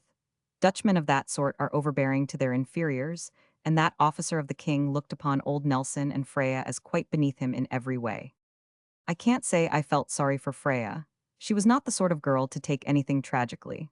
One could feel for her and sympathize with her difficulty, but she seemed equal to any situation. It was rather admiration she extorted by her competent serenity. It was only when Jasper and Heemskerk were together at the bungalow, as it happened now and then, that she felt the strain, and even then it was not for everybody to see. My eyes alone could detect a faint shadow on the radiance of her personality. Once I could not help saying to her appreciatively, "Upon my word, you are wonderful." She let it pass with a faint smile. "The great thing is to prevent Jasper becoming unreasonable," she said, and I could see real concern lurking in the quiet depths of her frank eyes gazing straight at me. "You will help to keep him quiet, won't you?" "Of course, we must keep him quiet," I declared, understanding very well the nature of her anxiety. "He's such a lunatic, too, when he's roused." "He is," she assented in a soft tone, for it was our joke to speak of Jasper abusively. "But I have tamed him a bit, he's quite a good boy now." "He would squash Heemskerk like a blackbeetle all the same," I remarked. "Rather," she murmured. "And that wouldn't do," she added quickly. "Imagine the state poor papa would get into. Besides, I mean to be mistress of the dear brig and sail about these seas, not go off wandering 10,000 miles away from here." "The sooner you are on board to look after the man and the brig the better," I said seriously. They need you to steady them both a bit. I don't think Jasper will ever get sobered down till he has carried you off from this island. You don't see him when he is away from you, as I do. He's in a state of perpetual elation which almost frightens me." At this she smiled again, and then looked serious. For it could not be unpleasant to her to be told of her power, and she had some sense of her responsibility. She slipped away from me suddenly, because Heemskirk, with old Nelson in attendance at his elbow, was coming up the steps of the veranda. Directly his head came above the level of the floor, his ill-natured black eyes shot glances here and there. "Where's your girl, Nelson?" he asked, in a tone as if every soul in the world belonged to him. And then to me, "The goddess has flown, eh?"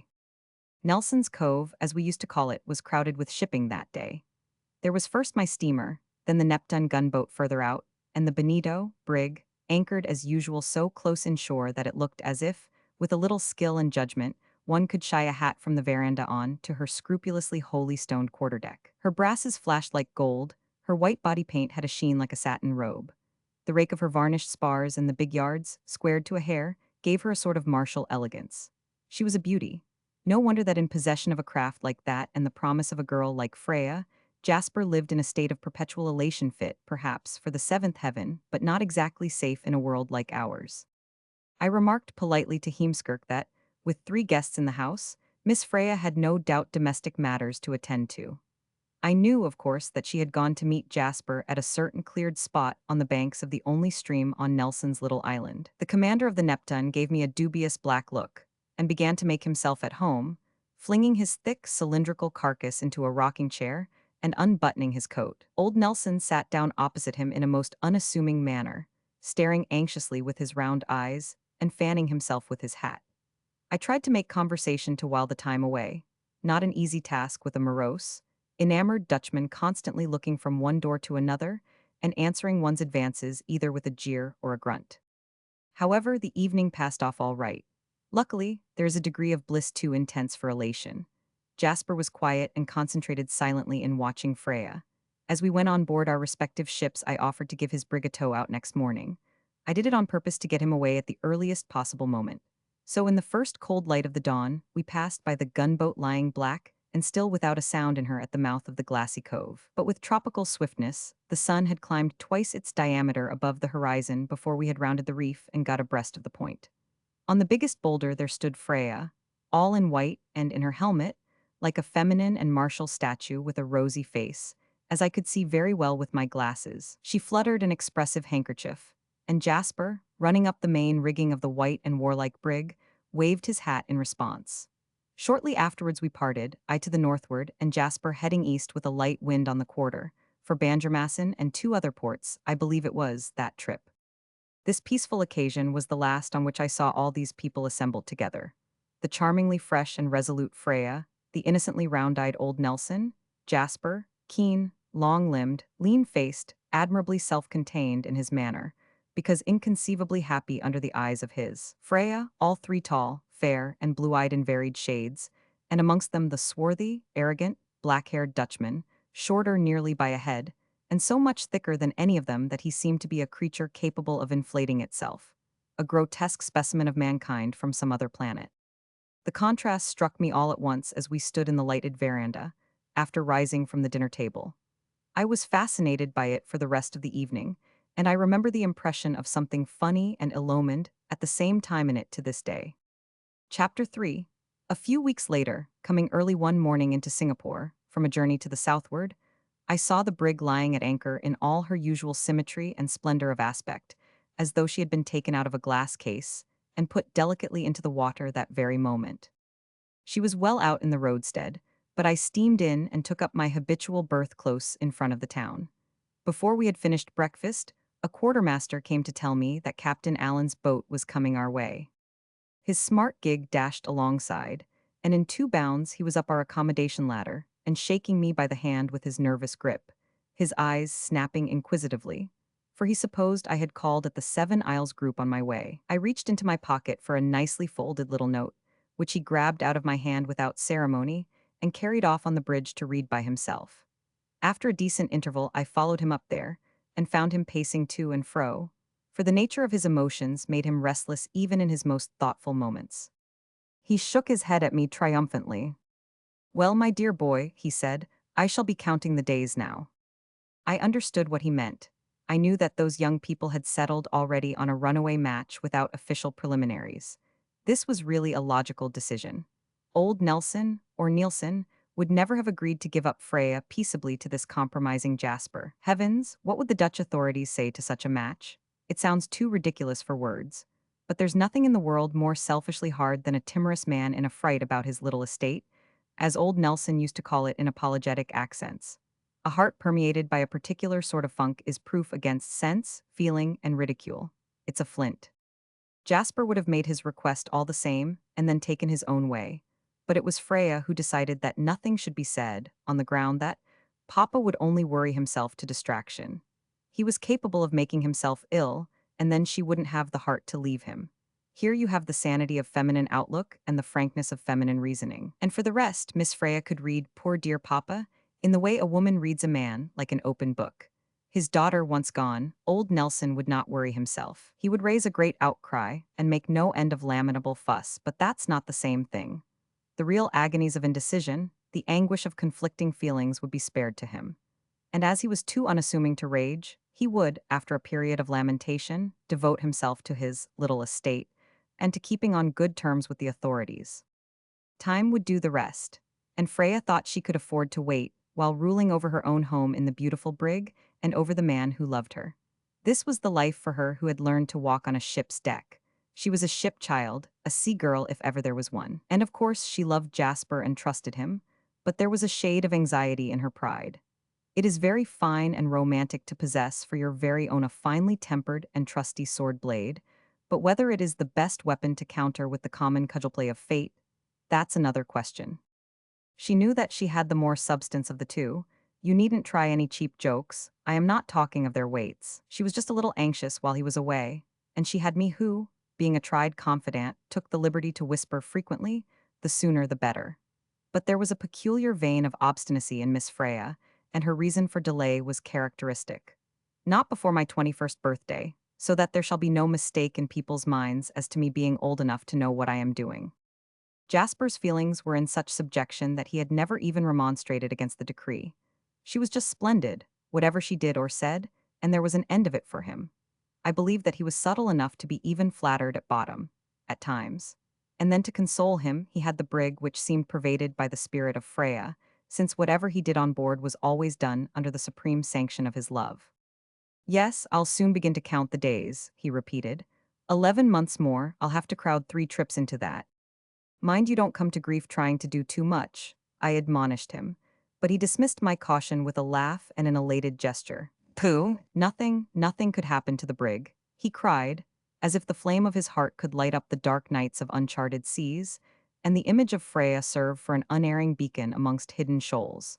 As if the winds had to wait on his future, the stars fight for it in their courses, as if the magic of his passion had the power to float a ship on a drop of dew, or sail her through the eye of a needle.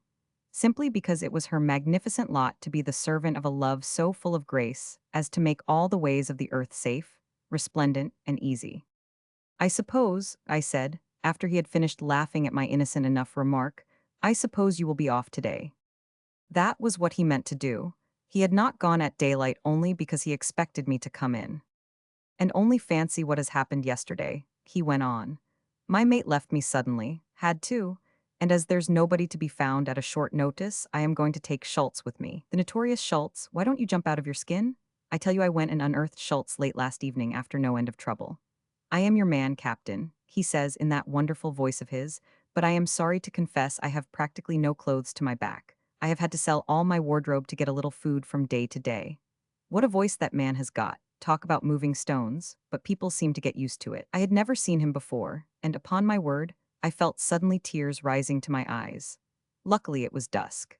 He was sitting very quiet under a tree in a native compound as thin as a lath, and when I peered down at him, all he had on was an old cotton singlet and a pair of ragged pajamas. I bought him 6 white suits and 2 pairs of canvas shoes. Can't clear the ship without a mate, must have somebody. I am going on shore presently to sign him on, and I shall take him with me as I go back on board to get under way. Now, I am a lunatic, am I not? Mad, of course. Come on, lay it on thick. Let yourself go. I like to see you get excited.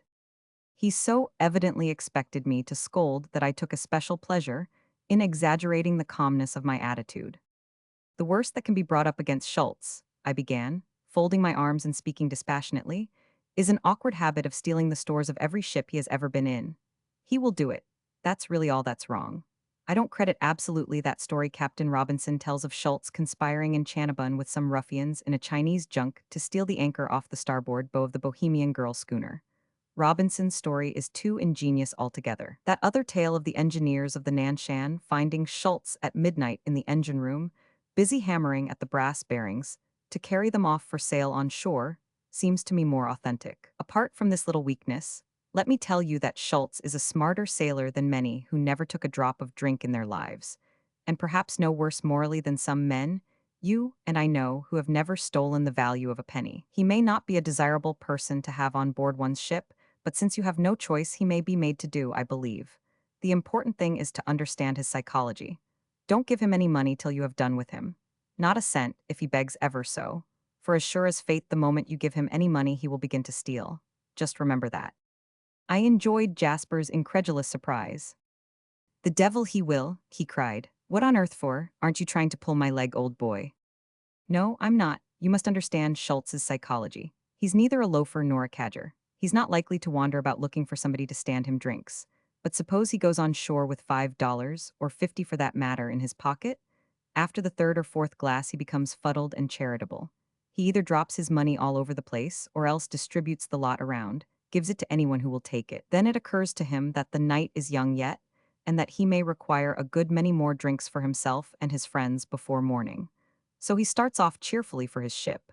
His legs never get affected nor his head, either in the usual way. He gets aboard and simply grabs the first thing that seems to him suitable, the cabin lamp, a coil of rope, a bag of biscuits, a drum of oil, and converts it into money without thinking twice about it. This is the process and no other. You have only to look out that he doesn't get a start, that's all. Confound his psychology, muttered Jasper. But a man with a voice like his is fit to talk to the angels. Is he incurable, do you think?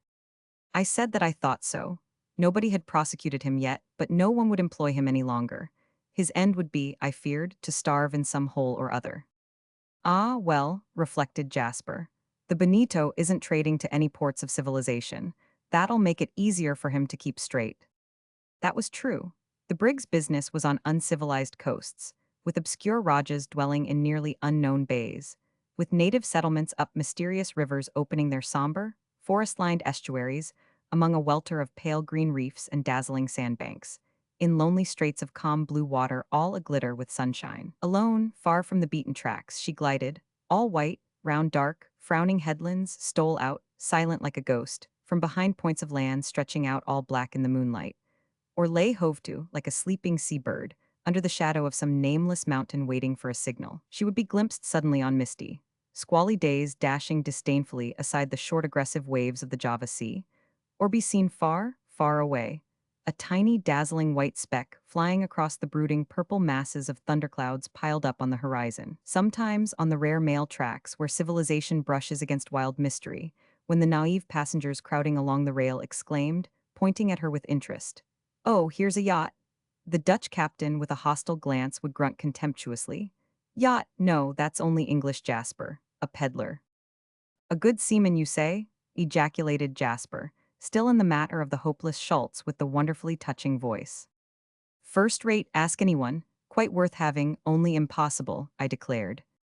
"He shall have his chance to reform in the brig," said Jasper, with a laugh. "There will be no temptations either to drink or steal where I am going to this time." I didn't press him for anything more definite on that point. In fact, intimate as we were, I had a pretty clear notion of the general run of his business. But as we are going ashore in his gig, he asked suddenly, "By the way, do you know where Heemskirk is?" I eyed him covertly and was reassured. He had asked the question, not as a lover, but as a trader. I told him that I had heard in Palembang that the Neptune was on duty down about Flores and Sumbawa, quite out of his way. He expressed his satisfaction. "You know," he went on, "that fellow, when he gets on the Borneo coast, amuses himself by knocking down my beacons. I have had to put up a few to help me in and out of the rivers. Early this year, a Celebes trader becalmed in a prow was watching him at it. He steamed the gunboat full tilt at two of them, one after another, smashing them to pieces, and then lowered a boat on purpose to pull out a third, which I had a lot of trouble 6 months ago to stick up in the middle of a mudflat for a tide mark. Did you ever hear of anything more provoking? A. I wouldn't quarrel with the beggar, I observed casually, yet disliking that piece of news strongly. It isn't worthwhile. I quarrel, cried Jasper. I don't want to quarrel, I don't want to hurt a single hair of his ugly head. My dear fellow, when I think of Freya's 21st birthday, all the world's my friend, Heemskirk included. It's a nasty, spiteful amusement all the same. We parted rather hurriedly on the quay, each of us having his own pressing business to attend to. I would have been very much cut up had I known that this hurried grasp of the hand with "so long, old boy. Good luck to you," was the last of our partings. On his return to the Straits, I was away, and he was gone again before I got back. He was trying to achieve 3 trips before Freya's 21st birthday. At Nelson's Cove, I missed him again by only a couple of days. Freya and I talked of that lunatic and perfect idiot with great delight and infinite appreciation. She was very radiant, with a more pronounced gaiety, notwithstanding that she had just parted from Jasper. But this was to be their last separation. "Do get aboard as soon as you can, Miss Freya," I entreated. She looked me straight in the face, her color a little heightened and with a sort of solemn ardor, if there was a little catch in her voice. The very next day. Ah, yes, the very next day after her 21st birthday. I was pleased at this hint of deep feeling. It was as if she had grown impatient at last of the self-imposed delay. I supposed that Jasper's recent visit had told heavily. "That's right," I said approvingly. "I shall be much easier in my mind when I know you have taken charge of that lunatic. Don't you lose a minute. He, of course, will be on time, unless heavens fall." "Yes, unless," she repeated in a thoughtful whisper, raising her eyes to the evening sky without a speck of cloud anywhere. Silent for a time, we let our eyes wander over the waters below, looking mysteriously still in the twilight, as if trustfully composed for a long, long dream in the warm, tropical night, and the peace all round us seemed without limits and without end. And then we began again to talk Jasper over in our usual strain. We agreed that he was too reckless in many ways. Luckily, the brig was equal to the situation. Nothing apparently was too much for her. "A perfect darling of a ship," said Miss Freya. She and her father had spent an afternoon on board. Jasper had given them some tea. Papa was grumpy. I had a vision of old Nelson under the brig's snowy awnings, nursing his unassuming vexation and fanning himself with his hat. A comedy father. As a new instance of Jasper's lunacy, I was told that he was distressed at his inability to have solid silver handles fitted to all the cabin doors. "As if I would have let him," commented Miss Freya with amused indignation. Incidentally, I learned also that Schultz, the nautical kleptomaniac with the pathetic voice, was still hanging on to his job, with Miss Freya's approval. Jasper had confided to the lady of his heart his purpose of straightening out the fellow's psychology. Yes, indeed. All the world was his friend because it breathed the same air with Freya. Somehow or other, I brought Heemskirk's name into conversation, and, to my great surprise, startled Miss Freya. Her eyes expressed something like distress, while she bit her lip as if to contain an explosion of laughter. "Oh, yes. Heemskirk was at the bungalow at the same time with Jasper, but he arrived the day after. He left the same day as the brig, but a few hours later." "What a nuisance he must have been to you too," I said feelingly. Her eyes flashed at me a sort of frightened merriment, and suddenly she exploded into a clear burst of laughter. "Ha ha ha." I echoed it heartily, but not with the game charming tone. "Ha ha ha. Isn't he grotesque? Ha ha ha." And the ludicrousness of old Nelson's inanely fierce, round eyes in association with his conciliatory manner to the lieutenant presenting itself to my mind brought on another fit. "He looks," I spluttered, "he looks ha ha ha, amongst you three like an unhappy black beetle. Ha ha ha." She gave out another ringing peal, ran off into her own room, and slammed the door behind her, leaving me profoundly astounded. I stopped laughing at once. "What's the joke?" asked old Nelson's voice halfway down the steps. He came up, sat down, and blew out his cheeks, looking inexpressibly fatuous. But I didn't want to laugh any more. And what on earth, I asked myself, have we been laughing at in this uncontrollable fashion? I felt suddenly depressed. Oh yes, Freya had started it. The girl's overwrought, I thought, and really one couldn't wonder at it. I had no answer to old Nelson's question, but he was too aggrieved at Jasper's visit to think of anything else. He as good as asked me whether I wouldn't undertake to hint to Jasper that he was not wanted at the Seven Isles group. I declared that it was not necessary. From certain circumstances which had come to my knowledge lately, I had reason to think that he would not be much troubled by Jasper Allen in the future. He emitted an earnest, "Thank God," which nearly set me laughing again, but he did not brighten up proportionately. It seemed Heemskirk had taken special pains to make himself disagreeable. The lieutenant had frightened old Nelson very much by expressing a sinister wonder at the government permitting a white man to settle down in that part at all. "It is against our declared policy," he had remarked. He had also charged him with being in reality no better than an Englishman. He had even tried to pick a quarrel with him for not learning to speak Dutch. "I told him I was too old to learn now," sighed out old Nelson, or Nielsen dismally. "He said I ought to have learned Dutch long before. I had been making my living in Dutch dependencies. It was disgraceful of me not to speak Dutch," he said. He was as savage with me as if I had been a Chinaman. It was plain he had been viciously badgered. He did not mention how many bottles of his best claret he had offered up on the altar of conciliation. It must have been a generous libation. But old Nelson, or Nielsen, was really hospitable. He didn't mind that, and I only regretted that this virtue should be lavished on the lieutenant commander of the Neptune. I longed to tell him that in all probability he would be relieved from Heemskirk's visitations also. I did not do so only from the fear, absurd, I admit, of arousing some sort of suspicion in his mind. As if with this guileless comedy father such a thing were possible. Strangely enough, the last words on the subject of Heemskirk were spoken by Freya, and in that very sense. The lieutenant was turning up persistently in old Nelson's conversation at dinner. At last, I muttered a half-audible, "Damn the lieutenant." I could see that the girl was getting exasperated, too. "And he wasn't well at all, was he, Freya?" Old Nelson went on moaning. "Perhaps it was that which made him so snappish, hey, Freya? He looked very bad when he left us so suddenly. His liver must be in a bad state, too." "Oh, he will end by getting over it," said Freya impatiently. "And do leave off worrying about him, Papa. Very likely you won't see much of him for a long time to come." The look she gave me in exchange for my discreet smile had no hidden mirth in it. Her eyes seemed hollowed, her face gone wan in a couple of hours. We had been laughing too much. Overwrought? Overwrought by the approach of the decisive moment. After all, sincere, courageous, and self-reliant as she must have felt both the passion and the compunction of her resolve. The very strength of love which had carried her up to that point must have put her under a great moral strain, in which there might have been a little simple remorse, too. For she was honest, and there, across the table, sat poor old Nelson, or Nielsen, staring at her, round-eyed and so pathetically comic in his fierce aspect as to touch the most lightsome heart. He retired early to his room to soothe himself for a night's rest by perusing his account books. We two remained on the veranda for another hour or so, but we exchanged only languid phrases on things without importance, as though we had been emotionally jaded by our long day's talk on the only momentous subject. And yet there was something she might have told a friend, but she didn't. We parted silently. She distrusted my masculine lack of common sense, perhaps. Oh, Freya. Going down the precipitous path to the landing stage, I was confronted in the shadows of boulders and bushes by a draped feminine figure whose appearance startled me at first.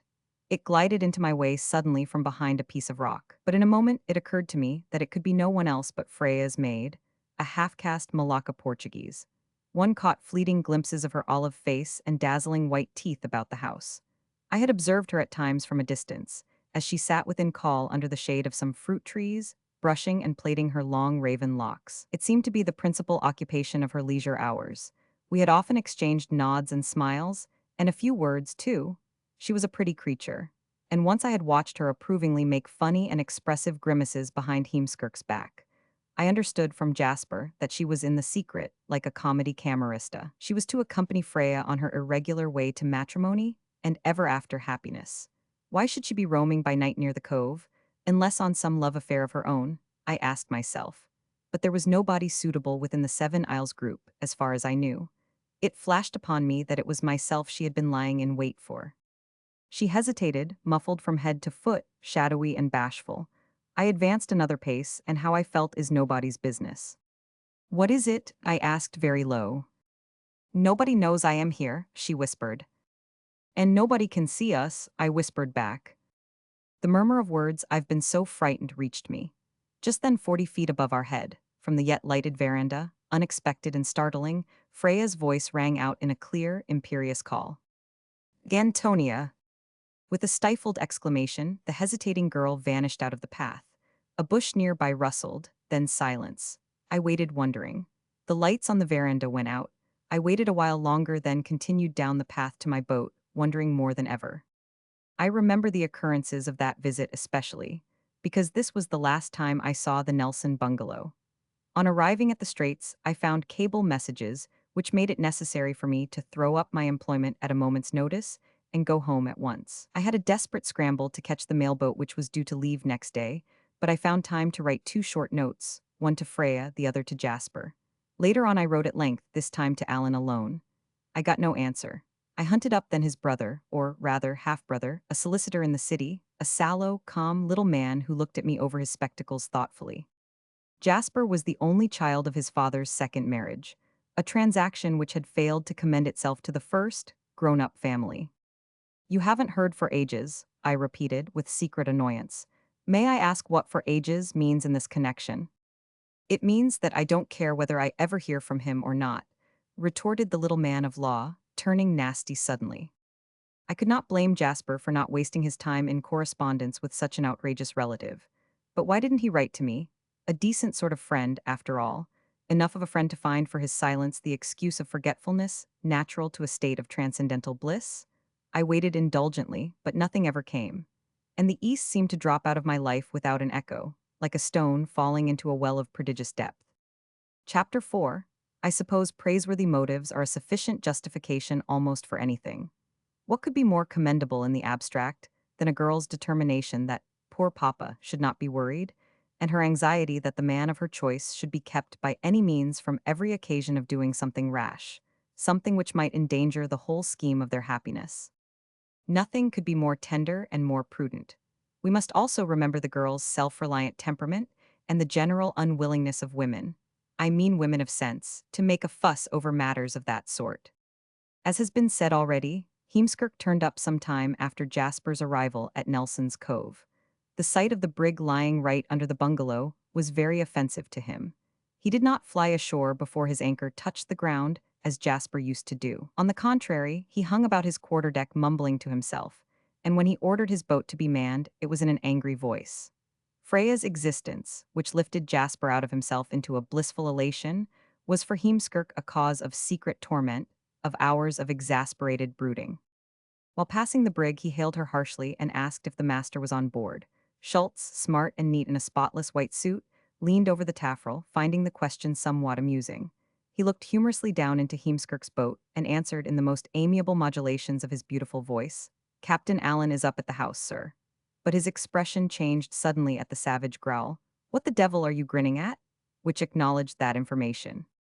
He watched Heemskirk land, and instead of going to the house, stride away by another path into the grounds. The desire-tormented Dutchman found old Nelson, or Nielsen, at his drying sheds, very busy superintending the manipulation of his tobacco crop, which, though small, was of excellent quality, and enjoying himself thoroughly. But Heemskirk soon put a stop to this simple happiness. He sat down by the old chap, and by the sort of talk which he knew was best calculated for the purpose, reduced him before long to a state of concealed and perspiring nervousness. It was a horrid talk of authorities, and old Nelson tried to defend himself. If he dealt with English traders, it was because he had to dispose of his produce somehow. He was as conciliatory as he knew how to be, and this very thing seemed to excite Heemskirk, who had worked himself up into a heavily breathing state of passion. "And the worst of them all is that Allen," he growled. "Your particular friend, eh? You have let in a lot of these Englishmen into this part. You ought never to have been allowed to settle here. Never. What's he doing here now?" Old Nelson, or Nielsen, becoming very agitated, declared that Jasper Allen was no particular friend of his. No friend at all, at all. He had bought 3 tons of rice from him to feed his workpeople on. What sort of evidence of friendship was that? Heemskirk burst out at last with the thought that had been gnawing at his vitals. "Yes, sell 3 tons of rice and flirt 3 days with that girl of yours. I am speaking to you as a friend, Nielsen. This won't do. You are only on sufferance here." Old Nelson was taken aback at first, but recovered pretty quickly. "Won't do, certainly. Of course, it wouldn't do, the last man in the world. But his girl didn't care for the fellow and was too sensible to fall in love with anyone." He was very earnest in impressing on Heemskirk his own feeling of absolute security, and the lieutenant, casting doubting glances sideways, was yet willing to believe him. "Much you know about it," he grunted nevertheless. "But I do know, insisted old Nelson, with the greater desperation because he wanted to resist the doubts arising in his own mind. My own daughter, in my own house, and I not to know, come, it would be a good joke, Lieutenant. They seem to be carrying on considerably, remarked Heemskirk moodily. I suppose they are together now, he added, feeling a pang which changed what he meant for a mocking smile into a strange grimace. The harassed Nelson shook his hand at him. He was at bottom shocked at this insistence, and was even beginning to feel annoyed at the absurdity of it. Pooh, pooh, I'll tell you what, Lieutenant. You go to the house and have a drop of gin and bitters before dinner. Ask for Freya. I must see the last of this tobacco put away for the night, but I'll be along presently. Heemskirk was not insensible to this suggestion. It answered to his secret longing, which was not a longing for drink, however. Old Nelson shouted solicitously after his broad back, a recommendation to make himself comfortable, and that there was a box of cheroots on the veranda. It was the west veranda that old Nelson meant, the one which was the living room of the house, and had split rattan screens of the very finest quality. The east veranda, sacred to his own privacy, puffing out of cheeks, and other signs of perplexed thinking, was fitted with stout blinds of sailcloth. The north veranda was not a veranda at all, really. It was more like a long balcony. It did not communicate with the other two, and could only be approached by a passage inside the house. Thus it had a privacy which made it a convenient place for a maiden's meditations without words, and also for the discourses, apparently without sense, which, passing between a young man and a maid, become pregnant with a diversity of transcendental meanings. This north veranda was embowered with climbing plants. Freya, whose room opened out on it, had furnished it as a sort of boudoir for herself, with a few cane chairs and a sofa of the same kind. On this sofa, she and Jasper sat as close together as is possible in this imperfect world, where neither can a body be in two places at once, nor yet two bodies can be in one place at the same time. They had been sitting together all the afternoon, and I won't say that their talk had been without sense. Loving him with a little judicious anxiety, lest in his elation he should break his heart over some mishap, Freya naturally would talk to him soberly. He, nervous and brusque when away from her, appeared always as if overcome by her visibility, by the great wonder of being palpably loved. An old man's child, having lost his mother early, thrown out to sea out of the way while very young, he had not much experience of tenderness of any kind. In this private, foliage-embowered veranda, and at this late hour of the afternoon, he bent down a little, and, possessing himself of Freya's hands, was kissing them one after another, while she smiled and looked down at his head with the eyes of approving compassion. At that same moment, Heemskirk was approaching the house from the north. Antonia was on the watch on that side, but she did not keep a very good watch. The sun was setting. She knew that her young mistress and the captain of the Bonito were about to separate. She was walking to and fro in the dusky grove with a flower in her hair, and singing softly to herself, when suddenly, within a foot of her, the lieutenant appeared from behind a tree. She bounded aside like a startled fawn, but Heemskirk, with a lucid comprehension of what she was therefore, pounced upon her, and catching her arm, clapped his other thick hand over her mouth. If you try to make a noise, I'll twist your neck. This ferocious figure of speech terrified the girl sufficiently. Heemskirk had seen plainly enough on the veranda Freya's golden head, with another head very close to it. He dragged the unresisting maid with him by a circuitous way into the compound, where he dismissed her with a vicious push in the direction of the cluster of bamboo huts for the servants. She was very much like the faithful camerista of Italian comedy, but in her terror she bolted away without a sound from that thick, short, black-eyed man with a cruel grip of fingers like a vice. Quaking all over at a distance, extremely scared and half inclined to laugh, she saw him enter the house at the back. The interior of the bungalow was divided by two passages crossing each other in the middle. At that point, Heemskirk, by turning his head slightly to the left as he passed, secured the evidence of carrying on so irreconcilable with old Nelson's assurances that it made him stagger, with a rush of blood to his head. Two white figures, distinct against the light, stood in an unmistakable attitude. Freya's arms were round Jasper's neck. Their faces were characteristically superimposed on each other, and Heemskirk went on, his throat choked with a sudden rising of curses, till on the west veranda he stumbled blindly against a chair, and then dropped into another as though his legs had been swept from under him. He had indulged too long in the habit of appropriating Freya to himself in his thoughts. Is that how you entertain your visitors, you?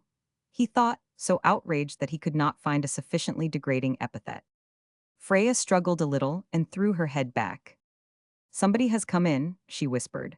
Jasper, holding her clasped closely to his breast and looking down into her face, suggested casually, "Your father." Freya tried to disengage herself, but she had not the heart absolutely to push him away with her hands. "I believe it's Heemskirk," she breathed out at him. He, plunging into her eyes in a quiet rapture, was provoked to a vague smile by the sound of the name. "The ass is always knocking down my beacons outside the river," he murmured. He attached no other meaning to Heemskirk's existence, but Freya was asking herself whether the lieutenant had seen them. "Let me go, kid," she ordered in a peremptory whisper. Jasper obeyed and, stepping back at once, continued his contemplation of her face under another angle. "I must go and see," she said to herself anxiously. She instructed him hurriedly to wait a moment after she was gone, and then to slip onto the back veranda and get a quiet smoke before he showed himself. "Don't stay late this evening," was her last recommendation before she left him. Then Freya came out on the west veranda with her light, rapid step. While going through the doorway, she managed to shake down the folds of the looped-up curtains at the end of the passage so as to cover Jasper's retreat from the bower. Directly she appeared, Heemskirk jumped up as if to fly at her. She paused, and he made her an exaggerated low bow. It irritated Freya. "Oh, it's you, Mr. Heemskirk. How do you do?" She spoke in her usual tone. Her face was not plainly visible to him in the dusk of the deep veranda. He dared not trust himself to speak, his rage at what he had seen was so great. And when she added with serenity, "Papa will be coming in before long," he called her horrid names silently to himself before he spoke with contorted lips. "I have seen your father already. We had a talk in the sheds. He told me some very interesting things. Oh, very." Freya sat down, she thought. He has seen us for certain. She was not ashamed. What she was afraid of was some foolish or awkward complication, but she could not conceive how much her person had been appropriated by Heemskirk in his thoughts. She tried to be conversational. "You are coming now from Palembang, I suppose." "Eh, what? Oh, yes, I come from Palembang." "Ha ha ha, you know what your father said. He said he was afraid you were having a very dull time of it here." "And I suppose you are going to cruise in the Moluccas?" continued Freya, who wanted to impart some useful information to Jasper if possible. At the same time, she was always glad to know that those two men were a few hundred miles apart when not under her eye. Heemskirk growled angrily. "Yes, Moluccas," glaring in the direction of her shadowy figure. "Your father thinks it's very quiet for you here. I tell you what, Miss Freya, there isn't such a quiet spot on earth that a woman can't find an opportunity of making a fool of somebody." Freya thought, I mustn't let him provoke me. Presently the Tamil boy, who was Nelson's head servant, came in with the lights. She addressed him at once with voluble directions where to put the lamps, told him to bring the tray with the gin and bitters, and to send Antonia into the house. "I will have to leave you to yourself, Mr. Heemskirk, for a while," she said, and she went to her room to put on another frock. She made a quick change of it because she wished to be on the veranda before her father and the lieutenant met again. She relied on herself to regulate that evening's intercourse between these two. But Antonia, still scared and hysterical, exhibited a bruise on her arm which roused Freya's indignation. "He jumped on me out of the bush like a tiger," said the girl, laughing nervously with frightened eyes. "The brute," thought Freya. "He meant to spy on us then." She was enraged, but the recollection of the thick Dutchman in white trousers wide at the hips and narrow at the ankles, with his shoulder straps and black bullet head, glaring at her in the light of the lamps, was so repulsively comical that she could not help a smiling grimace. Then she became anxious. The absurdities of three men were forcing this anxiety upon her. Jasper's impetuosity, her father's fears, Heemskirk's infatuation. She was very tender to the first two, and she made up her mind to display all her feminine diplomacy. "All this," she said to herself, "will be over and done with before very long now."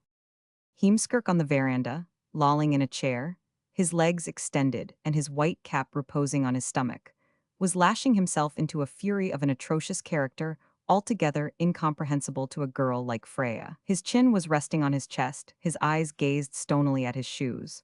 Freya examined him from behind the curtain. He didn't stir, he was ridiculous, but this absolute stillness was impressive. She stole back along the passage to the east veranda, where Jasper was sitting quietly in the dark, doing what he was told like a good boy. "Psst," she hissed. He was by her side in a moment. "Yes, what is it?" he murmured. "It's that beetle," she whispered uneasily. Under the impression of Heemskirk's sinister immobility, she had half a mind to let Jasper know that they had been seen. but she was by no means certain that Heemskirk would tell her father, and at any rate not that evening. She concluded rapidly that the safest thing would be to get Jasper out of the way as soon as possible. "What has he been doing?" asked Jasper in a calm undertone. "Oh, nothing, nothing. He sits there looking cross, but you know how he's always worrying Papa." "Your father's quite unreasonable," pronounced Jasper judicially. "I don't know," she said in a doubtful tone. Something of old Nelson's dread of the authorities had rubbed off on the girl since she had to live with it day after day. "I don't know. Papa's afraid of being reduced to beggary, as he says, in his old days. Look here, kid, you had better clear out tomorrow first thing." Jasper had hoped for another afternoon with Freya, an afternoon of quiet felicity with the girl by his side and his eyes on his brig, anticipating a blissful future. His silence was eloquent with disappointment, and Freya understood it very well. She, too, was disappointed, but it was her business to be sensible. "We shan't have a moment to ourselves with that beetle creeping round the house," she argued in a low, hurried voice. "So what's the good of your staying? And he won't go while the brig's here, you know he won't." "He ought to be reported for loitering," murmured Jasper with a vexed little laugh. "Mind you get under way at daylight," recommended Freya under her breath. He detained her after the manner of lovers. She expostulated without struggling because it was hard for her to repulse him. He whispered into her ear while he put his arms round her. "Next time we two meet, next time I hold you like this, it shall be on board. You and I in the brig, all the world, all the life." And then he flashed out, "I wonder I can wait. I feel as if I must carry you off now at once. I could run with you in my hands down the path without stumbling, without touching the earth." She was still, she listened to the passion in his voice. She was saying to herself that if she were to whisper the faintest yes, if she were but to sigh lightly her consent, he would do it. He was capable of doing it without touching the earth. She closed her eyes and smiled in the dark, abandoning herself in a delightful giddiness, for an instant, to his encircling arm. But before he could be tempted to tighten his grasp, she was out of it, a foot away from him and in full possession of herself. That was the steady Freya. She was touched by the deep sigh which floated up to her from the white figure of Jasper, who did not stir. "You are a mad kid," she said tremulously. Then with a change of tone, "No one could carry me off, not even you. I am not the sort of girl that gets carried off." His white form seemed to shrink a little before the force of that assertion, and she relented. "Isn't it enough for you to know that you have carried me away?" she added in a tender tone. He murmured an endearing word, and she continued. "I've promised you, I've said I would come, and I shall come of my own free will. You shall wait for me on board. I shall get up the side by myself and walk up to you on the deck and say, 'Here I am, kid.' And then I shall be carried off. But it will be no man who will carry me off. It will be the brig, your brig, our brig. I love the beauty." She heard an inarticulate sound, something like a moan wrung out by pain or delight, and glided away. There was that other man on the other veranda, that dark, surly Dutchman who could make trouble between Jasper and her father, bring about a quarrel, ugly words, and perhaps a physical collision. What a horrible situation. But even putting aside that awful extremity, she shrank from having to live for some 3 months with a wretched, tormented, angry, distracted, absurd man. And when the day came, the day and the hour, what should she do if her father tried to detain her by main force, as was, after all, possible? Could she actually struggle with him hand to hand? But it was of lamentations and entreaties that she was really afraid. Could she withstand them? What an odious, cruel, ridiculous position would that be? But it won't be. He'll say nothing, she thought as she came out quickly on the west veranda, and seeing that Heemskirk did not move, sat down on a chair near the doorway and kept her eyes on him. The outraged lieutenant had not changed his attitude. Only his cap had fallen off his stomach and was lying on the floor. His thick black eyebrows were knitted by a frown, while he looked at her out of the corners of his eyes. And their sideways glance in conjunction with the hooked nose, the whole bulky, ungainly, sprawling person, struck Freya as so comically moody that, inwardly discomposed as she was, she could not help smiling. She did her best to give that smile a conciliatory character. She did not want to provoke Heemskirk needlessly. And the lieutenant, perceiving that smile, was mollified. It never entered his head that his outward appearance, a naval officer in uniform, could appear ridiculous to that girl of no position, the daughter of old Nielsen. The recollection of her arms round Jasper's neck still irritated and excited him. "The hussy," he thought, smiling, that's how you are amusing yourself. Fooling your father finely, aren't you? You have a taste for that sort of fun, have you? Well, we shall see." He did not alter his position, but on his pursed-up lips there also appeared a smile of surly and ill-omened amusement. while his eyes returned to the contemplation of his boots.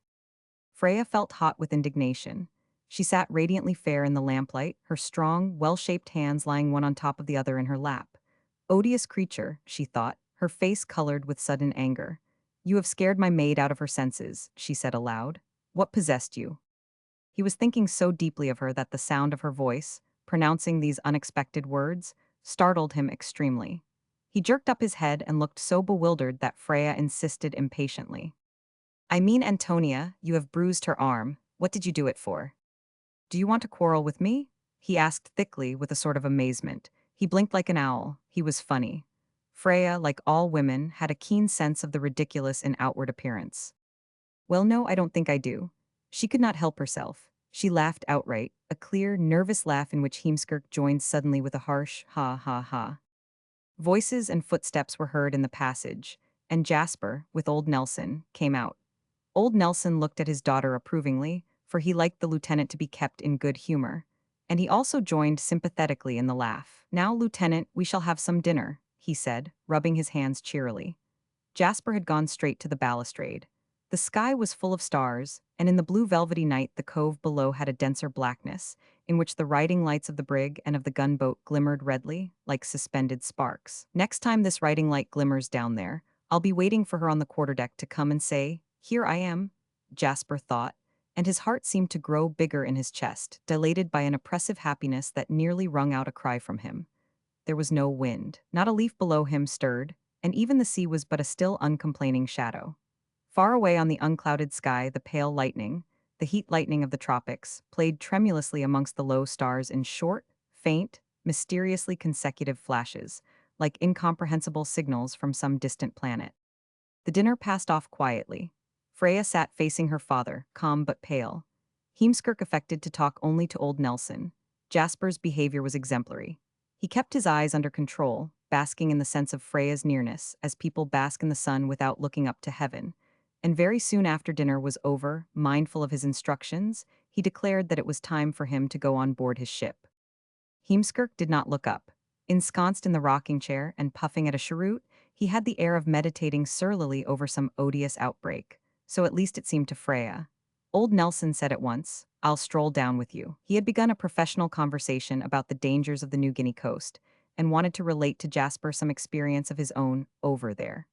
Jasper was such a good listener. Freya made as if to accompany them, but her father frowned, shook his head, and nodded significantly towards the immovable Heemskirk blotting out smoke with half-closed eyes and protruded lips. The lieutenant must not be left alone. Take offense, perhaps. Freya obeyed these signs. Perhaps it is better for me to stay, she thought. Women are not generally prone to review their own conduct, still less to condemn it. The embarrassing masculine absurdities are in the main responsible for its ethics. But looking at Heemskirk, Freya felt regret and even remorse. His thick bulk in repose suggested the idea of repletion, but as a matter of fact he had eaten very little. He had drunk a great deal, however. The fleshy lobes of his unpleasant big ears with deeply folded rims were crimson. They quite flamed in the neighborhood of the flat, sallow cheeks. For a considerable time, he did not raise his heavy brown eyelids. To be at the mercy of such a creature was humiliating, and Freya, who always ended by being frank with herself, thought regretfully, if only I had been open with Papa from the first. But then what an impossible life he would have led me.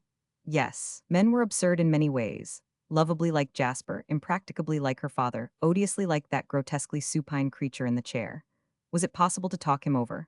Perhaps it was not necessary? Oh, I can't talk to him, she thought. And when Heemskirk, still without looking at her, began resolutely to crush his half-smoked cheroot on the coffee tray, she took alarm, glided towards the piano, opened it in tremendous haste, and struck the keys before she sat down. In an instant the veranda, the whole carpetless wooden bungalow raised on piles, became filled with an uproarious, confused resonance. But through it all she felt on the floor the heavy, prowling footsteps of the lieutenant moving to and fro at her back. He was not exactly drunk, but he was sufficiently primed to make the suggestions of his excited imagination seem perfectly feasible and even clever. Beautifully, unscrupulously clever. Freya, aware that he had stopped just behind her, went on playing without turning her head. She played with spirit, brilliantly, a fierce piece of music, but when his voice reached her she went cold all over. It was the voice, not the words. The insolent familiarity of tone dismayed her to such an extent that she could not understand at first what he was saying. His utterance was thick, too. Of course I suspected something of your little goings-on. I am not a child, but from suspecting to seeing, you understand, there's an enormous difference. That sort of thing. Come, one isn't made of stone. And when a man has been worried by a girl as I have been worried by you, Miss Freya, sleeping and waking then, of course. But I am a man of the world, it must be dull for you here. I say, won't you leave off this confounded playing? This last was the only sentence really which she made out. She shook her head negatively, and in desperation put on the loud pedal, but she could not make the sound of the piano cover his raised voice. Only I am surprised that you should. An English trading skipper, a common fellow. Low, cheeky lot infesting these islands, I would make short work of such trash. While you have here a good friend, a gentleman ready to worship at your pretty feet, an officer, a man of family. Strange, isn't it? But what of that? You are fit for a prince. Freya did not turn her head. Her face went stiff with horror and indignation. This adventure was altogether beyond her conception of what was possible. It was not in her character to jump up and run away. It seemed to her, too, that if she did move there was no saying what might happen. Presently her father would be back, and then the other would have to leave off. It was best to ignore. She went on playing loudly and correctly, as though she were alone, as if Heemskirk did not exist. That proceeding irritated him. Come, you may deceive your father, he bawled angrily. But I am not to be made a fool of. Stop this infernal noise. Freya, hey, you Scandinavian goddess of love. Stop, do you hear? That's what you are, of love. But the heathen gods are only devils in disguise, and that's what you are, too, a deep little devil. Stop it, I say, or I will lift you off that stool. Standing behind her, he devoured her with his eyes, from the golden crown of her rigidly motionless head to the heels of her shoes, the line of her shapely shoulders, the curves of her fine figure swaying a little before the keyboard. She had on a light dress. The sleeves stopped short at the elbows in an edging of lace. A satin ribbon encircled her waist. In an access of irresistible, reckless hopefulness, he clapped both his hands on that waist, and then the irritating music stopped at last. But quick as she was in springing away from the contact, the round music stool going over with a crash, Heemskirk's lips, aiming at her neck, landed a hungry, smacking kiss just under her ear. A deep silence reigned for a time, and then he laughed rather feebly. He was disconcerted somewhat by her white, still face, the big light violet eyes resting on him stonily. She had not uttered a sound. She faced him, steadying herself on the corner of the piano with one extended hand. The other went on rubbing with mechanical persistency the place his lips had touched. What's the trouble? He said, offended. Startled you? Look here, don't let us have any of that nonsense. You don't mean to say a kiss frightens you so much as all that? I know better. I don't mean to be left out in the cold. He had been gazing into her face with such strained intentness that he could no longer see it distinctly. Everything round him was rather misty. He forgot the overturned stool, caught his foot against it, and lurched forward slightly, saying in an ingratiating tone, I'm not bad fun, really. You try a few kisses to begin with. He said no more, because his head received a terrific concussion, accompanied by an explosive sound. Freya had swung her round, strong arm with such force that the impact of her open palm on his flat cheek turned him half round. Uttering a faint, hoarse yell, the lieutenant clapped both his hands to the left side of his face, which had taken on suddenly a dusky brick-red tinge. Freya, very erect, her violet eyes darkened, her palms still tingling from the blow, a sort of restrained, determined smile showing a tiny gleam of her white teeth, heard her father's rapid, heavy tread on the path below the veranda. Her expression lost its pugnacity and became sincerely concerned. She was sorry for her father. She stooped quickly to pick up the music stool, as if anxious to obliterate the traces. But that was no good. She had resumed her attitude, one hand resting lightly on the piano, before old Nelson got up to the top of the stairs. Poor father, how furious he will be, how upset, and afterwards what tremors, what unhappiness. Why had she not been open with him from the first? His round, innocent stare of amazement cut her to the quick, but he was not looking at her. His stare was directed to Heemskirk, who, with his back to him and with his hands still up to his face, was hissing curses through his teeth, and she saw him in profile, glaring at her balefully with one black, evil eye. What's the matter? Asked old Nelson, very much bewildered. She did not answer him. She thought of Jasper on the deck of the brig, gazing up at the lighted bungalow, and she felt frightened. It was a mercy that one of them at least was on board out of the way. She only wished he were 100 miles off. And yet she was not certain that she 999. Had Jasper been mysteriously moved that moment to reappear on the veranda, she would have thrown her consistency, her firmness, her self-possession, to the winds, and flown into his arms. What is it? What is it? Insisted the unsuspecting Nelson, getting quite excited. Only this minute you were playing a tune and… Freya, unable to speak in her apprehension of what was coming, she was also fascinated by that black, evil, glaring eye, only nodded slightly at the lieutenant, as much as to say, just look at him. Why, yes, exclaimed old Nelson. I see, what on earth? Meantime, he had cautiously approached Heemskirk, who, bursting into incoherent imprecations, was stamping with both feet where he stood. The indignity of the blow, the rage of baffled purpose, the ridicule of the exposure, and the impossibility of revenge maddened him to a point when he simply felt he must howl with fury. Oh, oh, oh, he howled, stamping across the veranda as though he meant to drive his foot through the floor at every step. Why is his face hurt? Asked the astounded old Nelson. The truth dawned suddenly upon his innocent mind. Dear me, he cried, enlightened. Get some brandy, quick, Freya. You are subject to it, Lieutenant. Fiendish, eh? I know. Used to go crazy all of a sudden myself in the time. And the little bottle of laudanum from the medicine chest, too, Freya. Look sharp. Don't you see he's got a toothache? And indeed, what other explanation could have presented itself to the guileless old Nelson, beholding this cheek nursed with both hands, these wild glances, these stampings, this distracted swaying of the body? It would have demanded a preternatural acuteness to hit upon the true cause. Freya had not moved. She watched Heemskirk's savagely inquiring, black stare directed stealthily upon herself. Aha, you would like to be let off, she said to herself. She looked at him unflinchingly, thinking it out. The temptation of making an end of it all without further trouble was irresistible. She gave an almost imperceptible nod of assent and glided away. Hurry up that brandy, old Nelson shouted as she disappeared in the passage. Heemskirk relieved his deeper feelings by a sudden string of curses in Dutch and English which he sent after her. He raved to his heart's content, flinging to and fro the veranda and kicking chairs out of his way, while Nelson, or Nielsen, whose sympathy was profoundly stirred by these evidences of agonizing pain, hovered round his dear and dreaded lieutenant, fussing like an old hen. Dear me, is it so bad? I know well what it is. I used to fright my poor wife sometimes. Do you get it often like this, Lieutenant? Heemskirk shouldered him viciously out of his way, with a short, insane laugh. But his staggering host took it in good part. A man beside himself with excruciating toothache is not responsible. Go into my room, Lieutenant, he suggested urgently. Throw yourself on my bed. We will get something to ease you in a minute.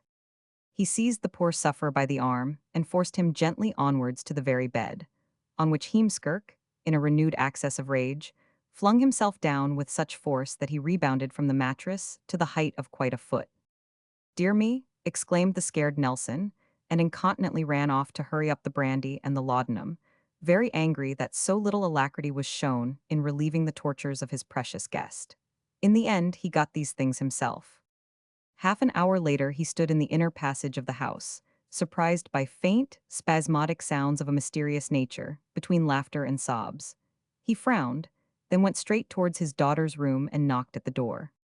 Freya, her glorious fair hair framing her white face and rippling down a dark blue dressing gown, opened it partly. The light in the room was 1499. Antonia, crouching in a corner, rocked herself backwards and forwards, uttering feeble moans. Old Nelson had not much experience in various kinds of feminine laughter, but he was certain there had been laughter there. Very unfeeling, he said with weighty displeasure.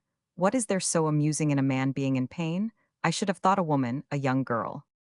He was so funny, murmured Freya, whose eyes glistened strangely in the semi-obscurity of the passage. And then, I don't like him, she added in an unsteady voice. Funny, repeated old Nelson, amazed at this evidence of callousness in one so young. You don't like him? Do you mean to say that because you don't like him? Why, it's simply cruel. Don't you know it's about the worst sort of pain there is? Dogs have been known to go mad with it. He certainly seemed to have gone mad, Freya said with an effort, as if she were struggling with some hidden feeling. But her father was launched. And you know how he is, he notices everything. He is a fellow to take offense for the least little thing, regular Dutchman, and I want to keep friendly with him. It's like this, my girl, if that Rajah of ours were to do something silly, and he is a sulky, rebellious beggar, and the authorities took into their heads that my influence over him wasn't good, you would find yourself without a roof over your head. She cried, What nonsense, father, in a not very assured tone, and discovered that he was angry enough to achieve irony. Yes, old Nelson or Nielsen, irony, just a gleam of it. Oh, of course, if you have means of your own, a mansion, a plantation that I know nothing of, but he was not capable of sustained irony. I tell you they would bundle me out of here, he whispered forcibly. Without compensation, of course, I know these Dutch, and the lieutenant's just the fellow to start the trouble going. He has the ear of influential officials. I wouldn't offend him for anything, on no consideration whatever. What did you say? It was only an inarticulate exclamation. If she ever had a half-formed intention of telling him everything, she had given it up now. It was impossible, both out of regard for his dignity and for the peace of his poor mind. I don't care for him myself very much, old Nelson's subdued undertone confessed in a sigh. He's easier now, he went on after a silence. I've given him up my bed for the night. I shall sleep on my veranda in the hammock. No, I can't say I like him either, but from that to laugh at a man because he's driven crazy with pain is a long way. You've surprised me, Freya. That side of his face is quite flushed. Her shoulders shook convulsively under his hands, which he laid on her paternally. His straggly, wiry mustache brushed her forehead in a good-night kiss. She closed the door and went away from it to the middle of the room before she allowed herself a tired-out sort of laugh, without buoyancy. Flushed, a little flushed, she repeated to herself. I hope so indeed, a little. Her eyelashes were wet. Antonia, in her corner, moaned and giggled, and it was impossible to tell where the moans ended and the giggles began. The mistress and the maid had been somewhat hysterical, for Freya, on fleeing into her room, had found Antonia there and had told her everything. I have avenged you, my girl, she exclaimed. And then they had laughingly cried and cryingly laughed with admonitions. SSH, not so loud, be quiet. On one part, and interludes of I am so frightened. He's an evil man, on the other. Antonia was very much afraid of Heemskirk. She was afraid of him because of his personal appearance, because of his eyes and his eyebrows and his mouth and his nose and his limbs. Nothing could be more rational, and she thought him an evil man because, to her eyes, he looked evil. No ground for an opinion could be sounder. In the dimness of the room, with only a nightlight burning at the head of Freya's bed, the camerista crept out of her corner to crouch at the feet of her mistress, supplicating in whispers. There's the brig, Captain Allen. Let us run away at once. Oh, let us run away. I am so frightened. Let us, let us. I run away, thought Freya to herself without looking down at the scared girl. Never. Both the resolute mistress under the mosquito net and the frightened maid lying curled up on a mat at the foot of the bed did not sleep very well that night. The person that did not sleep at all was Lieutenant Heemskirk. He lay on his back staring vindictively in the darkness. Inflaming images and humiliating reflections succeeded each other in his mind, keeping up, augmenting his anger. A pretty tale this to get about, but it must not be allowed to get about. The outrage had to be swallowed in silence. A pretty affair, fooled, led on, and struck by the girl, and probably fooled by the father, too. But no, Nielsen was but another victim of that shameless hussy, that brazen minx, that sly, laughing, kissing, lying. No, he did not deceive me on purpose, thought the tormented lieutenant. But I should like to pay him off, all the same, for being such an imbecile. Well, some day, perhaps. One thing he was firmly resolved on. He had made up his mind to steal early out of the house. He did not think he could face the girl without going out of his mind with fury. Fire and perdition, 10,000 devils, I shall choke here before the morning. He muttered to himself, lying rigid on his back on old Nelson's bed, his breast heaving for air. He arose at daylight and started cautiously to open the door. Faint sounds in the passage alarmed him, and remaining concealed he saw Freya coming out. This unexpected sight deprived him of all power to move away from the crack of the door. It was the narrowest crack possible, but commanding the view of the end of the veranda. Freya made for that end hastily to watch the brig passing the point. She wore her dark dressing gown. Her feet were bare because, having fallen asleep towards the morning, she ran out headlong in her fear of being too late. Heemskirk had never seen her looking like this, with her hair drawn back smoothly to the shape of her head, and hanging in one heavy, fair tress down her back, and with that air of extreme youth, intensity, and eagerness. And at first he was amazed, and then he gnashed his teeth. He could not face her at all. He muttered a curse and kept still behind the door. With a low, deep-breathed ah, when she first saw the brig already underway, she reached for Nelson's long glass reposing on brackets high up the wall. The wide sleeve of the dressing gown slipped back, uncovering her white arm as far as the shoulder. Heemskirk, gripping the door handle, as if to crush it, felt like a man just risen to his feet from a drinking bout. And Freya knew that he was watching her. She knew. She had seen the door move as she came out of the passage. She was aware of his eyes being on her, with scornful bitterness, with triumphant contempt. You are there, she thought, leveling the long glass. Oh, well, look on then. The green islets appeared like black shadows, the ashen sea was smooth as glass. The clear robe of the colorless dawn, in which even the brig appeared shadowy, had a hem of light in the east. Directly Freya had made out Jasper on deck, with his own long glass directed to the bungalow. She laid hers down and raised both her beautiful white arms above her head. In that attitude of supreme cry she stood still, glowing with the consciousness of Jasper's adoration going out to her figure held in the field of his glass away there, and warmed, too, by the feeling of evil passion, the burning, covetous eyes of the other, fastened on her back. In the fervor of her love, in the caprice of her mind, and with that mysterious knowledge of masculine nature women seem to be born to, she thought. You are looking on, you will, you must, then you shall see something. She brought both her hands to her lips, then flung them out, sending a kiss over the sea, as if she wanted to throw her heart along with it on the deck of the brig. Her face was rosy, her eyes shone. Her repeated, passionate gesture seemed to fling kisses by the hundred again and again and again, while the slowly ascending sun brought the glory of color to the world, turning the islets green, the sea blue, the brig below her white, dazzlingly white in the spread of her wings, with the red ensign streaming like a tiny flame from the peak. And each time she murmured with a rising inflection, take this and this and this, till suddenly her arms fell. She had seen the ensign dipped in response, and next moment the point below hid the hull of the brig from her view. Then she turned away from the balustrade, and, passing slowly before the door of her father's room with her eyelids lowered and an enigmatic expression on her face, she disappeared behind the curtain. But instead of going along the passage, she remained concealed and very still on the other side to watch what would happen. For some time, the broad, furnished veranda remained empty. Then the door of old Nelson's room came open suddenly, and Heemskirk staggered out.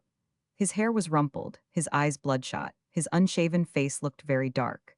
He gazed wildly about, saw his cap on a table, snatched it up, and made for the stairs quietly, but with a strange, tottering gait, like the last effort of waning strength. Shortly after his head had sunk below the level of the floor, Freya came out from behind the curtain, with compressed, scheming lips and no softness at all in her luminous eyes. He could not be allowed to sneak off scot-free. Never, never, she was excited, she tingled all over, she had tasted blood. He must be made to understand that she had been aware of having been watched. He must know that he had been seen slinking off shamefully. But to run to the front rail and shout after him would have been childish, crude, undignified. And to shout, what word, what phrase? No, it was impossible. Then how? She frowned, discovered it, dashed at the piano, which had stood open all night, and made the rosewood monster growl savagery in an irritated bass. She struck chords as if firing shots after that straddling, broad figure in ample white trousers and a dark uniform jacket with gold shoulder straps. And then she pursued him with the same thing she had played the evening before. A modern, fierce piece of love music, which had been tried more than once against the thunderstorms of the group. She accentuated its rhythm with triumphant malice, so absorbed in her purpose that she did not notice the presence of her father, who, wearing an old threadbare ulster of a check pattern over his sleeping suit, had run out from the back veranda to inquire the reason of this untimely performance. He stared at her. What on earth, Freya? His voice was nearly drowned by the piano. What's become of the lieutenant? He shouted. She looked up at him as if her soul were lost in her music, with unseeing eyes. Gone. What is where? She shook her head slightly, and went on playing louder than before. Old Nelson's innocently anxious gaze starting from the open door of his room, explored the whole place high and low, as if the lieutenant were something small which might have been crawling on the floor or clinging to a wall. But a shrill whistle coming somewhere from below pierced the ample volume of sound rolling out of the piano in great vibrating waves. The lieutenant was down at the cove, whistling for the boat to come and take him off to his ship. And he seemed to be in a terrific hurry, too, for he whistled again almost directly, waited for a moment, and then sent out a long, interminable, shrill call as distressful to hear as though he had shrieked without drawing breath. Freya ceased playing suddenly. Going on board, said old Nelson, perturbed by the event.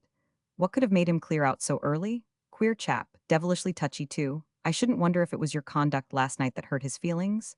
I noticed you, Freya, you as well as laughed in his face while he was suffering agonies from neuralgia. It isn't the way to get yourself liked. He's offended with you. Freya's hands now reposed passive on the keys.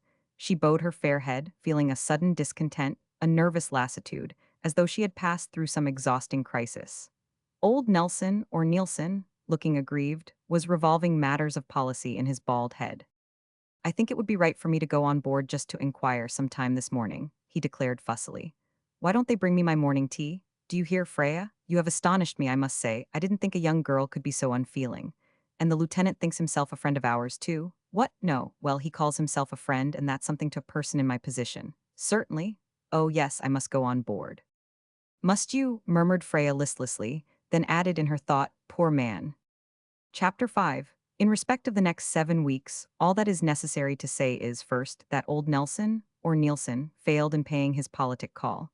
The Neptun gunboat of H-1000, the King of the Netherlands, commanded by an outraged and infuriated lieutenant, left the cove at an unexpectedly early hour. When Freya's father came down to the shore, after seeing his precious crop of tobacco spread out properly in the sun, she was already steaming round the point.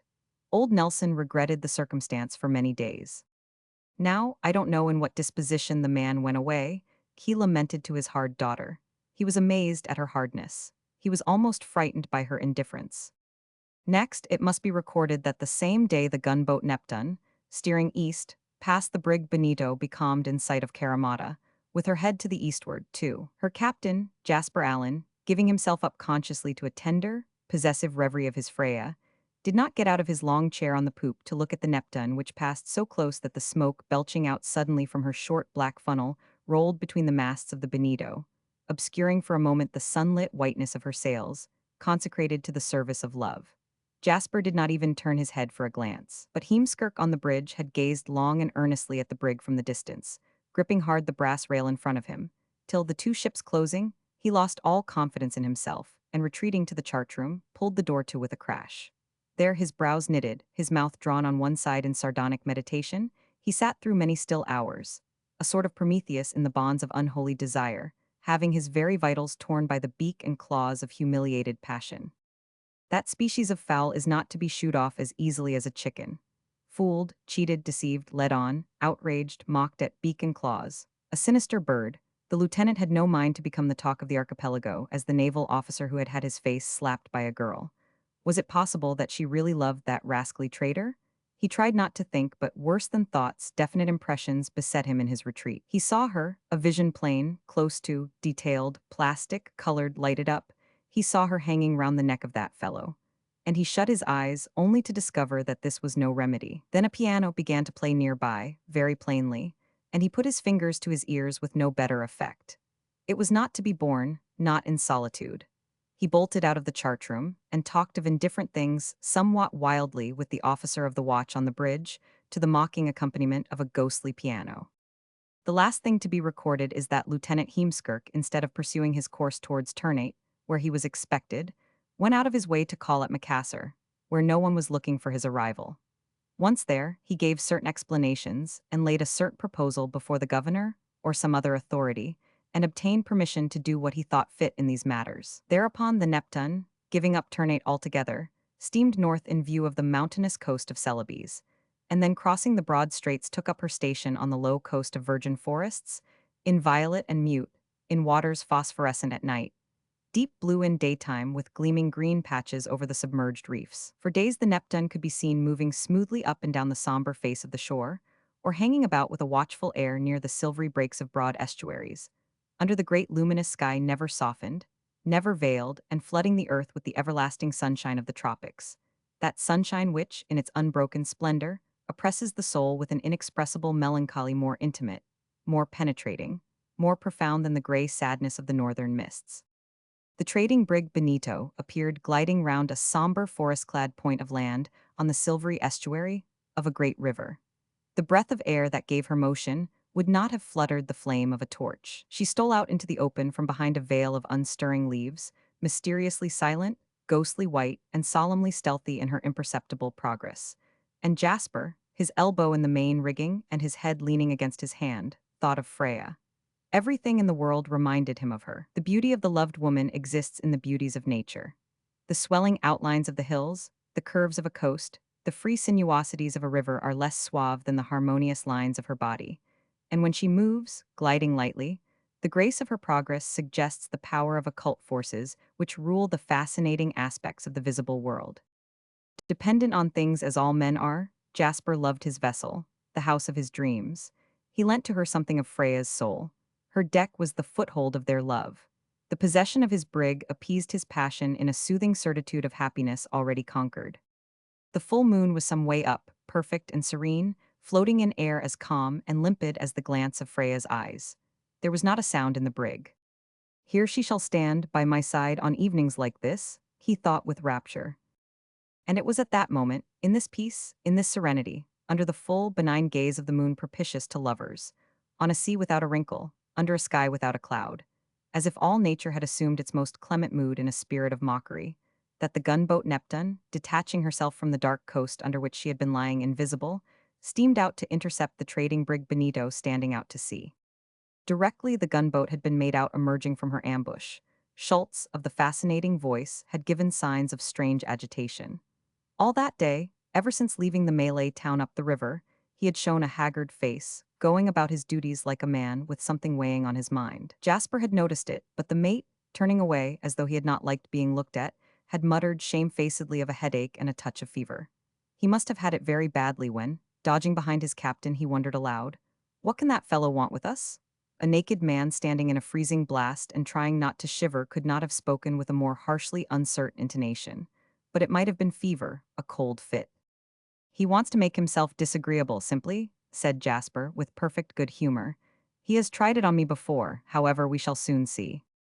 And indeed, before long the two vessels lay abreast within easy hail. The brig, with her fine lines and her white sails, looked vaporous and sylph-like in the moonlight. The gunboat, short, squat, with her stumpy dark spars naked like dead trees, raised against the luminous sky of that resplendent night, threw a heavy shadow on the lane of water between the two ships. Freya haunted them both like an ubiquitous spirit, and as if she were the only woman in the world. Jasper remembered her earnest recommendation to be guarded and cautious in all his acts and words while he was away from her. In this quite unforeseen encounter, he felt on his ear the very breath of these hurried admonitions customary to the last moment of their partings, heard the half-jesting final whisper of the mind, "Kid, I'd never forgive you," with a quick pressure on his arm, which he answered by a quiet, confident smile. Heemskirk was haunted in another fashion. There were no whispers in it, it was more like visions. He saw that girl hanging round the neck of a low vagabond, the vagabond who had just answered his hail. He saw her stealing barefooted across a veranda with great, clear, wide-open, eager eyes to look at a brig, that brig. If she had shrieked, scolded, called names, but she had simply triumphed over him. That was all. Led on, he firmly believed it, fooled, deceived, outraged, struck, mocked at. Beak and claws, the two men, so differently haunted by Freya of the Seven Isles, were not equally matched. In the intense stillness, as of sleep, which had fallen upon the two vessels, in a world that itself seemed but a delicate dream, a boat pulled by Javanese sailors crossing the dark lane of water came alongside the brig. The white warrant officer in her, perhaps the gunner, climbed aboard. He was a short man, with a rotund stomach and a wheezy voice. His immovable fat face looked lifeless in the moonlight, and he walked with his thick arms hanging away from his body as though he had been stuffed. His cunning little eyes glittered like bits of mica. He conveyed to Jasper, in broken English, a request to come on board the Neptune. Jasper had not expected anything so unusual, but after a short reflection, he decided to show neither annoyance nor even surprise. The river from which he had come had been politically disturbed for a couple of years, and he was aware that his visits there were looked upon with some suspicion. But he did not mind much the displeasure of the authorities, so terrifying to old Nelson. He prepared to leave the brig, and Schultz followed him to the rail as if to say something, but in the end stood by in silence. Jasper, getting over the side, noticed his ghastly face. The eyes of the man who had found salvation in the brig from the effects of his peculiar psychology looked at him with a dumb, beseeching expression. "What's the matter?" Jasper asked. "I wonder how this will end," said he of the beautiful voice, which had even fascinated the steady Freya herself. But where was its charming timbre now? These words had sounded like a raven's croak. "You are ill," said Jasper positively. "I wish I were dead," was the startling statement uttered by Schultz talking to himself in the extremity of some mysterious trouble. Jasper gave him a keen glance, but this was not the time to investigate the morbid outbreak of a feverish man. He did not look as though he were actually delirious, and that for the moment must suffice. Schultz made a dart forward. "That fellow means harm," he said desperately. "He means harm to you, Captain Allen. I feel it, and I—" He choked with inexplicable emotion. "All right, Schultz, I won't give him an opening. Jasper cut him short and swung himself into the boat. On board the Neptun Heemskirk, standing straddle-legs in the flood of moonlight, his inky shadow falling right across the quarterdeck, made no sign at his approach, but secretly he felt something like the heave of the sea in his chest at the sight of that man. Jasper waited before him in silence. Brought face to face in direct personal contact, they fell at once into the manner of their casual meetings in old Nelson's bungalow. They ignored each other's existence, Heemskirk moodily, Jasper with a perfectly colorless quietness. "What's going on in that river you've just come out of?" asked the lieutenant straight away. "I know nothing of the troubles, if you mean that," Jasper answered. "I've landed there half a cargo of rice, for which I got nothing in exchange, and went away.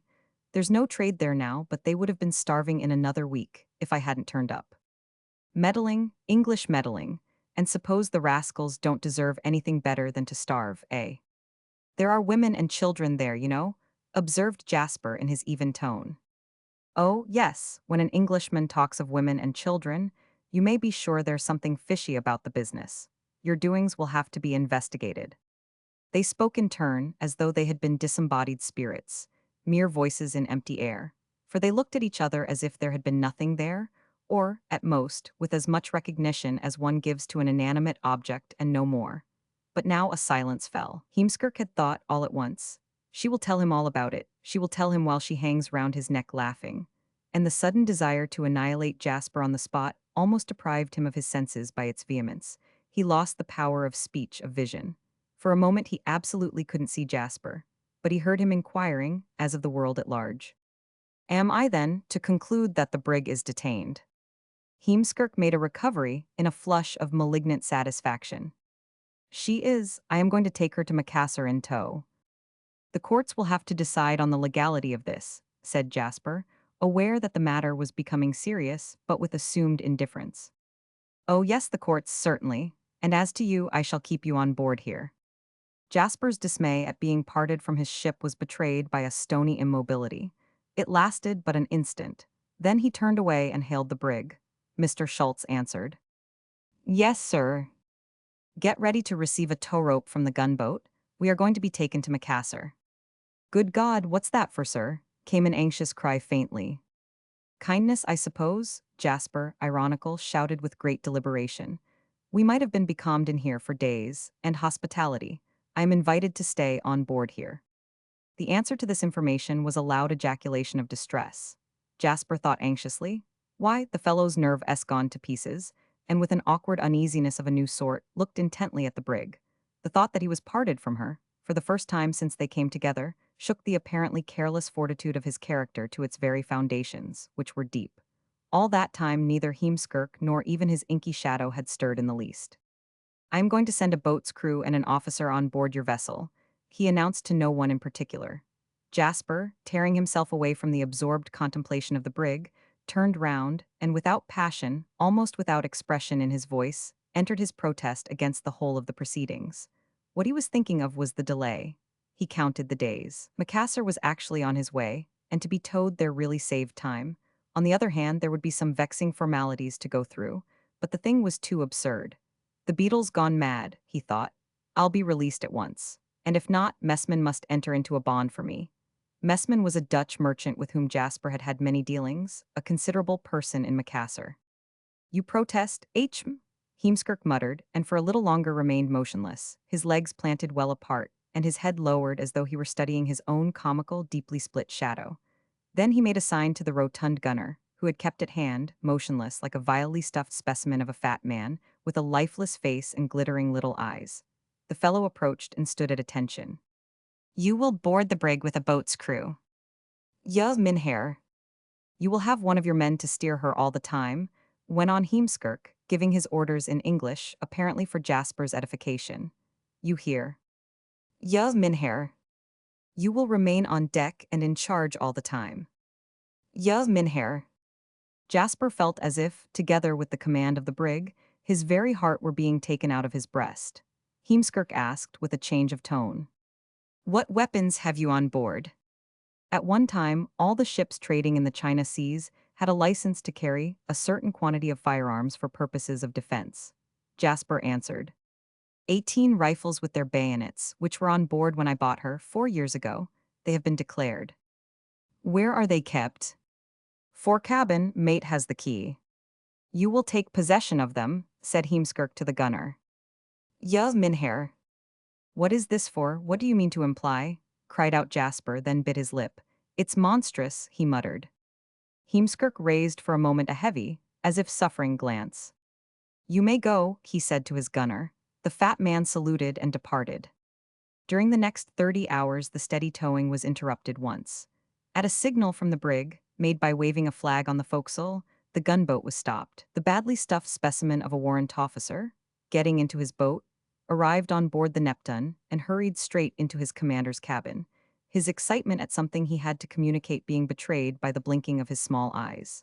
These two were closeted together for some time, while Jasper at the taffrail tried to make out if anything out of the common had occurred on board the brig.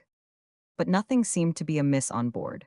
However, he kept a lookout for the gunner, and, though he had avoided speaking to anybody since he had finished with Heemskirk, he stopped that man when he came out on deck again to ask how his mate was. He was feeling not very well when I left, he explained. The fat warrant officer, holding himself as though the effort of carrying his big stomach in front of him demanded a rigid carriage, understood with difficulty. Not a single one of his features showed the slightest animation, but his little eyes blinked rapidly at last. Oja, the mate, Yazja, he is very well, but mein Gott, he is one very funny man. Jasper could get no explanation of that remark, because the Dutchman got into the boat hurriedly and went back on board the brig. But he consoled himself with the thought that very soon all this unpleasant and rather absurd experience would be over. The roadstead of Macassar was in sight already. Heemskirk passed by him going on the bridge. For the first time the lieutenant looked at Jasper with marked intention, and the strange roll of his eyes was so funny. It had been long agreed by Jasper and Freya that the lieutenant was funny, so ecstatically gratified, as though he were rolling a tasty morsel on his tongue, that Jasper could not help a broad smile. And then he turned to his brig again. To see her, his cherished possession, animated by something of his Freya's soul, the only foothold of two lives on the wide earth, the security of his passion, the companion of adventure, the power to snatch the calm, adorable Freya to his breast and carry her off to the end of the world, to see this beautiful thing embodying worthily his pride and his love, to see her captive at the end of a tow rope was not indeed a pleasant experience. It had something nightmarish in it, as, for instance, the dream of a wild sea-bird loaded with chains. Yet what else could he want to look at? Her beauty would sometimes come to his heart with the force of a spell, so that he would forget where he was. And besides, that sense of superiority which the certitude of being loved gives to a young man, that illusion of being set above the fates by a tender look in a woman's eyes, helped him, the first shock over, to go through these experiences with an amused self-confidence. For what evil could touch the elect of Freya? It was now afternoon, the sun being behind the two vessels as they headed for the harbor. The beetle's little joke shall soon be over, thought Jasper, without any great animosity. As a seaman well acquainted with that part of the world, a casual glance was enough to tell him what was being done. Hallo, he thought, he is going through Spermon Passage. We shall be rounding Tamisa Reef presently. And again he returned to the contemplation of his brig, that mainstay of his material and emotional existence which would be soon in his hands again. On a sea, calm like a millpond, a heavy smooth ripple undulated and streamed away from her bows, for the powerful Neptune was towing at great speed, as if for a wager. The Dutch gunner appeared on the forecastle of the Bonito, and with him a couple of men. They stood looking at the coast, and Jasper lost himself in a lover-like trance. The deep-toned blast of the gunboat's steam whistle made him shudder by its unexpectedness. Slowly he looked about. Swift as lightning he leaped from where he stood, bounding forward along the deck. You will be on Tamisa Reef, he yelled. High up on the bridge, Heemskirk looked back over his shoulder heavily. Two seamen were spinning the wheel round, and the Neptune was already swinging rapidly away from the edge of the pale water over the danger. Ha! Just in time. Jasper turned about instantly to watch his brig, and even before he realized that, in obedience, it appears, to Heemskirk's orders given beforehand to the gunner, the tow rope had been let go at the blast of the whistle. Before he had time to cry out or to move a limb, he saw her cast adrift and shooting across the gunboat's stern with the impetus of her speed. He followed her fine, gliding form with eyes growing big with incredulity, wild with horror. The cries on board of her came to him only as a dreadful and confused murmur through the loud thumping of blood in his ears, while she held on. She ran upright in a terrible display of her gift of speed, with an incomparable air of life and grace. She ran on till the smooth level of water in front of her bows seemed to sink down suddenly as if sucked away.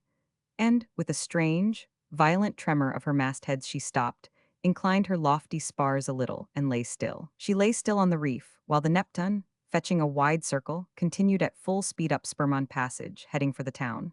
She lay still, perfectly still, with something ill-omened and unnatural in her attitude. In an instant, the subtle melancholy of things touched by decay had fallen on her in the sunshine. She was but a speck in the brilliant emptiness of space, already lonely, already desolate. "Hold him!" yelled a voice from the bridge. Jasper had started to run to his brig with a headlong impulse, as a man dashes forward to pull away with his hands a living, breathing, loved creature from the brink of destruction. "Hold him! Stick to him!"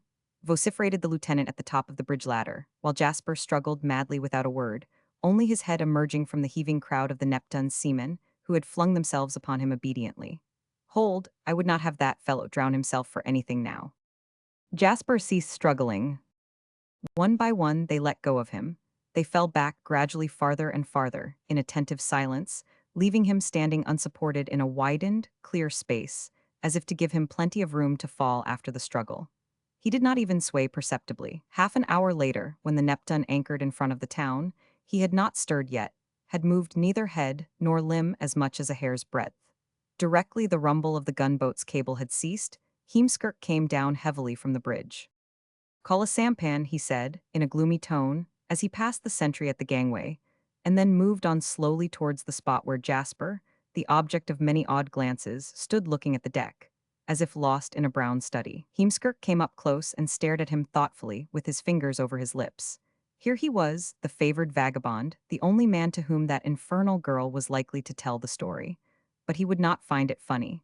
The story how Lieutenant Heemskirk? No, he would not laugh at it. He looked as though he would never laugh at anything in his life. Suddenly Jasper looked up.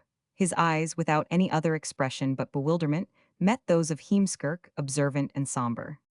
"Gone on the reef," he said, in a low, astounded tone. "On the reef," he repeated still lower, and as if attending inwardly to the birth of some awful and amazing sensation.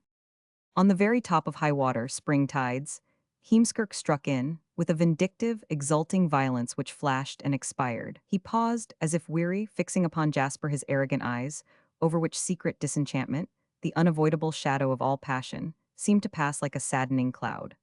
"On the very top," he repeated, rousing himself in fierce reaction to snatch his laced cap off his head with a horizontal, derisive flourish towards the gangway. "And now you may go ashore to the courts, you damned Englishman," he said.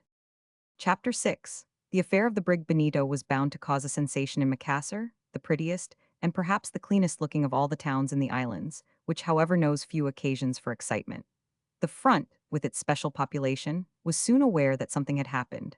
A steamer towing a sailing vessel had been observed far out to sea for some time, and when the steamer came in alone, leaving the other outside, attention was aroused. Why was that? Her masts only could be seen, with furled sails, remaining in the same place to the southward.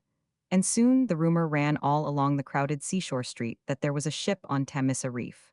That crowd interpreted the appearance correctly. Its cause was beyond their penetration. For who could associate a girl 900 miles away with the stranding of a ship on Tamisa Reef, or look for the remote filiation of that event in the psychology of at least three people? Even if one of them, Lieutenant Heemskirk, was at that very moment passing amongst them on his way to make his verbal report. No, the minds on the front were not competent for that sort of investigation, but many hands there, brown hands, yellow hands, white hands, were raised to shade the eyes gazing out to sea. The rumor spread quickly. Chinese shopkeepers came to their doors. More than one white merchant, even, rose from his desk to go to the window. After all, a ship on Tamisa was not an everyday occurrence. And presently the rumor took a more definite shape. An English trader, detained on suspicion at sea by the Neptune, Heemskirk was towing him in to test a case, and by some strange accident. Later on the name came out. The Benito, what? Impossible. Yes, yes, the Benito. Look, you can see from here, only two masts, it's a brig. Didn't think that man would ever let himself be caught. Heemskirk's pretty smart, too. They say she's fitted out in her cabin like a gentleman's yacht, that Alan is a sort of gentleman, too, an extravagant beggar. A young man entered smartly Messrs. Messman Brothers' office on the front, bubbling with some further information. Oh, yes, that's the Benito for certain. But you don't know the story I've heard just now. The fellow must have been feeding that river with firearms for the last year or two. Well, it seems he has grown so reckless from long impunity that he has actually dared to sell the very ship's rifles this time. It's a fact. The rifles are not on board. What impudence! Only, he didn't know that there was one of our warships on the coast. But those Englishmen are so impudent that perhaps he thought that nothing would be done to him for it. Our courts do let off these fellows too often, on some miserable excuse or other. But, at any rate, there's an end of the famous Benito. I have just heard in the harbor office that she must have gone on at the very top of high water, and she is in ballast, too. No human power, they think, can move her from where she is. I only hope it is so. It would be fine to have the notorious Benito stuck up there as a warning to others. Mr. J. Messman, a colonial-born Dutchman, a kind, paternal old fellow with a clean-shaven, quiet, handsome face and a head of fine iron-gray hair curling a little on his collar, did not say a word in defense of Jasper and the Benito. He rose from his armchair suddenly. His face was visibly troubled. It had so happened that once, from a business talk of ways and means, island trade, money matters, and so on, Jasper had been led to open himself to him on the subject of Freya. And the excellent man, who had known old Nelson years before and even remembered something of Freya, was much astonished and amused by the unfolding of the tale. Well, well, well, Nelson, yes, of course. A very honest sort of man, and a little child with very fair hair. Oh, yes, I have a distinct recollection. And so she has grown into such a fine girl, so very determined, so very, and he laughed almost boisterously. Mind, when you have happily eloped with your future wife, Captain Allen, you must come along this way and we shall welcome her here. A little fair-headed child, I remember, I remember.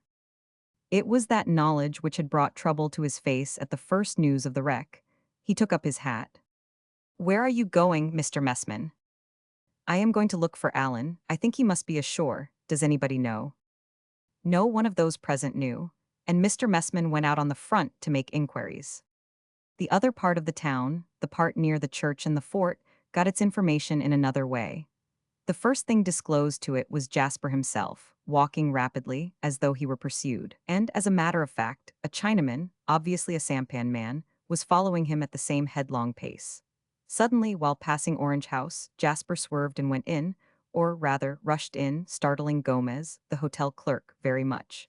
But a Chinaman beginning to make an unseemly noise at the door claimed the immediate attention of Gomez. His grievance was that the white man whom he had brought on shore from the gunboat had not paid him his boat fare. He had pursued him so far, asking for it all the way.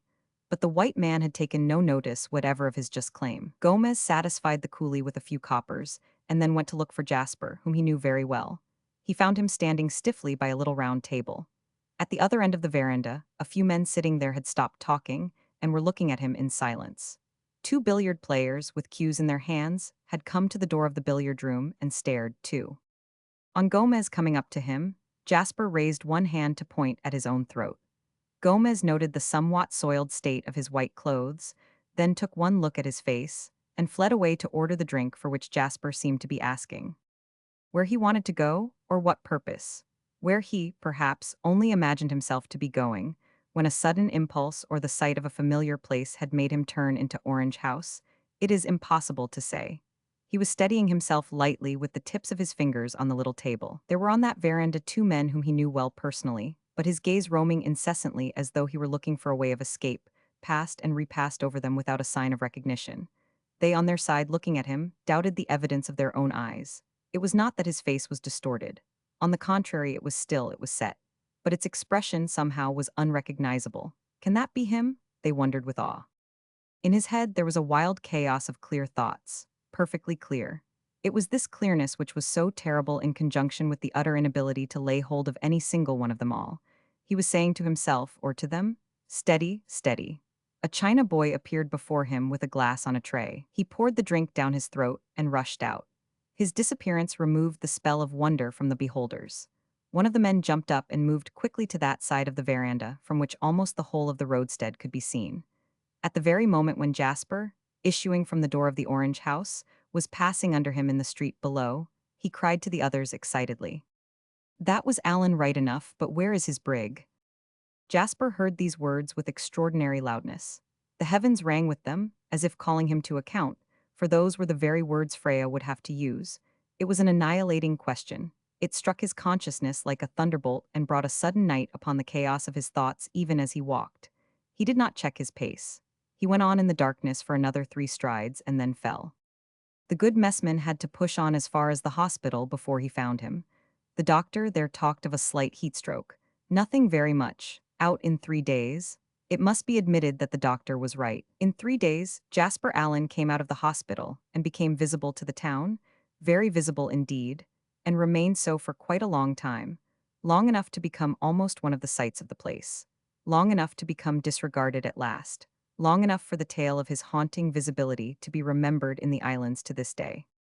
The talk on the front and Jasper's appearance in the Orange House stand at the beginning of the famous Benito case and give a view of its 2 aspects, the practical and the psychological. The case for the courts and the case for compassion, that last terribly evident and yet obscure. It has, you must understand, remained obscure even for that friend of mine who wrote me the letter mentioned in the very first lines of this narrative. He was one of those in Mr. Messman's office, and accompanied that gentleman in his search for Jasper. His letter described to me the 2 aspects and some of the episodes of the case. Heemskirk's attitude was that of deep thankfulness for not having lost his own ship, and that was all. Haze over the land was his explanation of having got so close to Temissa Reef. He saved his ship, and for the rest he did not care. As to the fat gunner, he deposed simply that he thought at the time that he was acting for the best by letting go the tow rope, but admitted that he was greatly confused by the suddenness of the emergency. As a matter of fact, he had acted on very precise instructions from Heemskirk, to whom through several years, service together in the East, he had become a sort of devoted henchman. What was most amazing in the detention of the Benito was his story how, proceeding to take possession of the firearms as ordered, he discovered that there were no firearms on board. All he found in the forecabin was an empty rack for the proper number of 18 rifles, but of the rifles themselves, never a single one anywhere in the ship. The mate of the brig, who looked rather ill and behaved excitedly, as though he were perhaps a lunatic, wanted him to believe that Captain Allen knew nothing of this, that it was he, the mate, who had recently sold these rifles in the dead of night to a certain person up the river. In proof of this story, he produced a bag of silver dollars and pressed it on his, the gunner's, acceptance. Then, suddenly flinging it down on the deck, he beat his own head with both his fists and started heaping shocking curses upon his own soul for an ungrateful wretch not fit to live. All this the gunner reported at once to his commanding officer. What Heemskirk intended by taking upon himself to detain the Benito, it is difficult to say, except that he meant to bring some trouble into the life of the man favored by Freya. He had been looking at Jasper with a desire to strike that man of kisses and embraces to the earth. The question was, how could he do it without giving himself away? But the report of the gunner created a serious case enough. Yet Allen had friends, and who could tell whether he wouldn't somehow succeed in wriggling out of it? The idea of simply towing the brig so much compromised on to the reef came to him while he was listening to the fat gunner in his cabin. There was but little risk of being disapproved now, and it should be made to appear an accident. Going out on deck, he had gloated upon his unconscious victim with such a sinister roll of his eyes, such a queerly pursed mouth, that Jasper could not help smiling. And the lieutenant had gone on the bridge, saying to himself, "You wait, I shall spoil the taste of those sweet kisses for you. When you hear of Lieutenant Heemskirk in the future, that name won't bring a smile on your lips, I swear. You are delivered into my hands." And this possibility had come about without any planning, one could almost say naturally, as if events had mysteriously shaped themselves to fit the purposes of a dark passion. The most astute scheming could not have served Heemskirk better. It was given to him to taste a transcendental, an incredible perfection of vengeance, to strike a deadly blow into that hated person's heart, and to watch him afterwards walking about with the dagger in his breast. For that is what the state of Jasper amounted to. He moved, acted, weary-eyed, keen-faced, lank and restless, with brusque movements and fierce gestures. He talked incessantly in a frenzied and fatigued voice, but within himself he knew that nothing would ever give him back the brig, just as nothing can heal a pierced heart. His soul, kept quiet in the stress of love by the unflinching Freya's influence, was like a still but overwound string. The shock had started it vibrating, and the string had snapped. He had waited for 2 years in a perfectly intoxicated confidence for a day that now would never come to a man disarmed for life by the loss of the brig, and, it seemed to him, made unfit for love to which he had no foothold to offer. Day after day he would traverse the length of the town, follow the coast, and, reaching the point of land opposite that part of the reef on which his brig lay stranded, looked steadily across the water at her beloved form, once the home of an exulting hope, and now, in her inclined, desolated immobility, towering above the lonely sea horizon, a symbol of despair. The crew had left her in due course in her own boats, which directly they reached the town were sequestrated by the harbor authorities. The vessel, too, was sequestrated pending proceedings, but these same authorities did not take the trouble to set a guard on board. For indeed, what could move her from there? Nothing unless a miracle. Nothing unless Jasper's eyes, fastened on her tensely for hours together, as though he hoped by the mere power of vision to draw her to his breast. All this story, read in my friend's very chatty letter, dismayed me not a little. But it was really appalling to read his relation of how Schultz, the mate, went about everywhere affirming with desperate pertinacity that it was he alone who had sold the rifles. I stole them, he protested. Of course, no one would believe him. My friend himself did not believe him, though he, of course, admired this self-sacrifice. But a good many people thought it was going too far to make oneself out a thief for the sake of a friend. Only, it was such an obvious lie, too, that it did not matter, perhaps. I, who, in view of Schultz's psychology, knew how true that must be, admit that I was appalled. So this was how a perfidious destiny took advantage of a generous impulse. And I felt as though I were an accomplice in this perfidy, since I did to a certain extent encourage Jasper. Yet I had warned him as well. The man seemed to have gone crazy on this point, wrote my friend. He went to Messman with his story. He says that some rascally white man living amongst the natives up that river made him drunk with some gin one evening, and then jeered at him for never having any money. Then he, protesting to us that he was an honest man and must be believed, described himself as being a thief whenever he took a drop too much, and told us that he went on board and passed the rifles one by one, without the slightest compunction to a canoe which came alongside that night, receiving $10 apiece for them. Next day he was ill with shame and grief, but had not the courage to confess his lapse to his benefactor. When the gunboat stopped the brig, he felt ready to die with the apprehension of the consequences, and would have died happily if he could have been able to bring the rifles back by the sacrifice of his life. He said nothing to Jasper, hoping that the brig would be released presently. When it turned out otherwise and his captain was detained on board the gunboat, he was ready to commit suicide from despair. Only he thought it his duty to live in order to let the truth be known. I am an honest man, I am an honest man, he repeated in a voice that brought tears to our eyes. You must believe me when I tell you that I am a thief, a vile, low, cunning, sneaking thief as soon as I've had a glass or two. Take me somewhere where I may tell the truth on oath.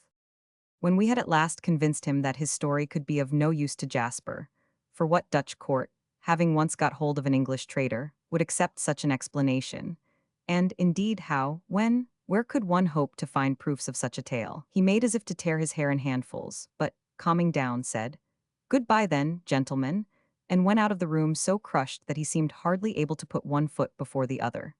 That very night he committed suicide by cutting his throat in the house of a half-caste with whom he had been lodging since he came ashore from the wreck. That throat, I thought with a shudder, which could produce the tender, persuasive, manly, but fascinating voice which had aroused Jasper's ready compassion and had secured Freya's sympathy. Who could ever have supposed such an end in store for the impossible, gentle Schultz, with his idiosyncrasy of naive pilfering, so absurdly straightforward that, even in the people who had suffered from it, it aroused nothing more than a sort of amused exasperation? He was really impossible. His lot evidently should have been a half-starved, mysterious, but by no means tragic existence as a mild-eyed, inoffensive beachcomber on the fringe of native life.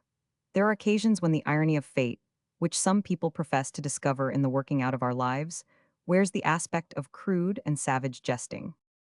I shook my head over the manes of Schultz and went on with my friend's letter. It told me how the brig on the reef, looted by the natives from the coast villages, acquired gradually the lamentable aspect, the gray ghastliness of a wreck, while Jasper, fading daily into a mere shadow of a man, strode brusquely all along the front with horribly lively eyes and a faint, fixed smile on his lips, to spend the day on a lonely spit of sand looking eagerly at her, as though he had expected some shape on board to rise up and make some sort of sign to him over the decaying bulwarks.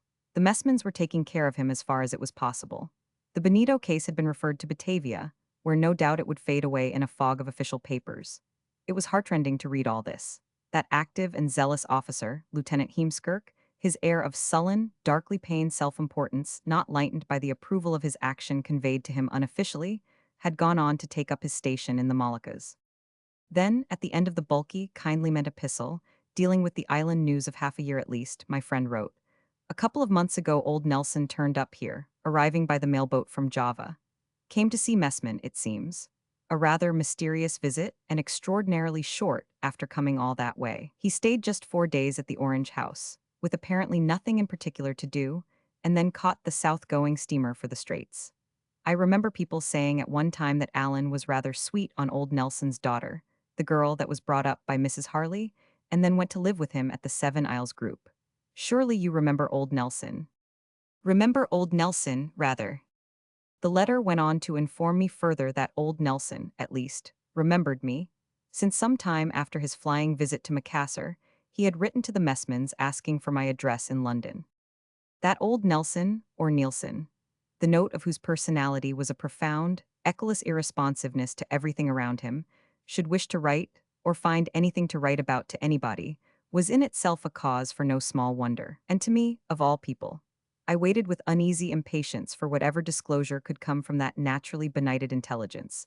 But my impatience had time to wear out before my eyes beheld old Nelson's trembling, painfully formed handwriting, senile and childish at the same time, on an envelope bearing a penny stamp and the postal mark of the Notting Hill office. I delayed opening it in order to pay the tribute of astonishment due to the event by flinging my hands above my head.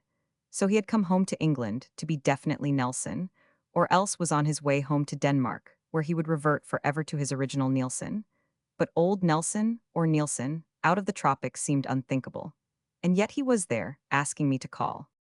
His address was at a boarding house in one of those Bayswater squares, once of leisure, which nowadays are reduced to earning their living. Somebody had recommended him there. I started to call on him on one of those January days in London, one of those wintry days composed of the four devilish elements: cold, wet, mud, and grime, combined with a particular stickiness of atmosphere that clings like an unclean garment to one's very soul. Yet on approaching his abode I saw, like a flicker far behind the soiled veil of the four elements, the wearisome and splendid glitter of a blue sea, with the seven islets like minute specks swimming in my eye, the high red roof of the bungalow crowning the very smallest of them all. This visual reminiscence was profoundly disturbing. I knocked at the door with a faltering hand. Old Nelson, or Nielsen, got up from the table at which he was sitting with a shabby pocketbook full of papers before him. He took off his spectacles before shaking hands. For a moment neither of us said a word. Then, noticing me looking round somewhat expectantly, he murmured some words, of which I caught only daughter and Hong Kong, cast his eyes down and sighed. His mustache, sticking all ways out, as of yore, was quite white now. His old cheeks were softly rounded, with some color in them. Strangely enough, that something childlike always noticeable in the general contour of his physiognomy had become much more marked. Like his handwriting, he looked childish and senile. He showed his age most in his unintelligently furrowed, anxious forehead, and in his round, innocent eyes, which appeared to me weak and blinking and watery, or was it that they were full of tears? To discover old Nelson, fully informed upon any matter, whatever, was a new experience. And after the first awkwardness had worn off, he talked freely, with, now and then, a question to start him going whenever he lapsed into silence, which he would do suddenly, clasping his hands on his waistcoat in an attitude which would recall to me the east veranda, where he used to sit talking quietly and puffing out his cheeks in what seemed now old, very old days. He talked in a reasonable, somewhat anxious tone. No, no, we did not know anything for weeks. Out of the way like that, we couldn't, of course. No mail service to the Seven Isles. But one day I ran over to Banca in my big sailing boat to see whether there were any letters, and saw a Dutch paper. But it looked only like a bit of marine news. English brig Benito gone ashore outside Macassar roads. That was all. I took the paper home with me and showed it to her. "I will never forgive him," she cries with her old spirit. "My dear," I said, "you are a sensible girl. The best man may lose a ship. But what about your health?" I was beginning to be frightened at her looks. She would not let me talk even of going to Singapore before, but really such a sensible girl couldn't keep on objecting forever. "Do what you like, Papa," she says. Rather a job, that. Had to catch a steamer at sea, but I got her over all right. Their doctors, of course, fever, anemia, put her to bed, 2 or 3 women very kind to her. Naturally, in our papers, the whole story came out before long. She reads it to the end, lying on the couch, then hands the newspaper back to me, whispers Heemskirk, and goes off into a faint. He blinked at me for quite a long time, his eyes running full of tears again. "Next day," he began, without any emotion in his voice, "she felt stronger, and we had a long talk. She told me everything." Here old Nelson, with his eyes cast down, gave me the whole story of the Heemskirk episode in Freya's words. Then went on in his rather jerky utterance and looking up innocently. My dear, I said, you have behaved in the main like a sensible girl. I have been horrid, she cries, and he is breaking his heart over there. Well, she was too sensible not to see she wasn't in a state to travel, but I went. She told me to go. She was being looked after very well. And Mia, getting better, they said. He paused. You did see him, I murmured. Oh yes, I did see him. He started again, talking in that reasonable voice as though he were arguing a point. I did see him, I came upon him. Eyes sunk an inch into his head, nothing but skin on the bones of his face, a skeleton in dirty white clothes. That's what he looked like. How Freya. But she never did, not really. He was sitting there, the only live thing for miles along that coast, on a drift log washed up on the shore. They had clipped his hair in the hospital, and it had not grown again.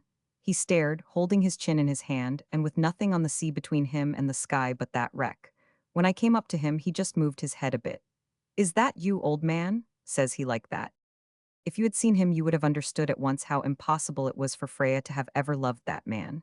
Well, I don't say, she might have something. She was lonely, you know. But really to go away with him? Never, madness, she was too sensible. I began to reproach him gently. And by he turns on me. Right to you, what about? Come to her, what with?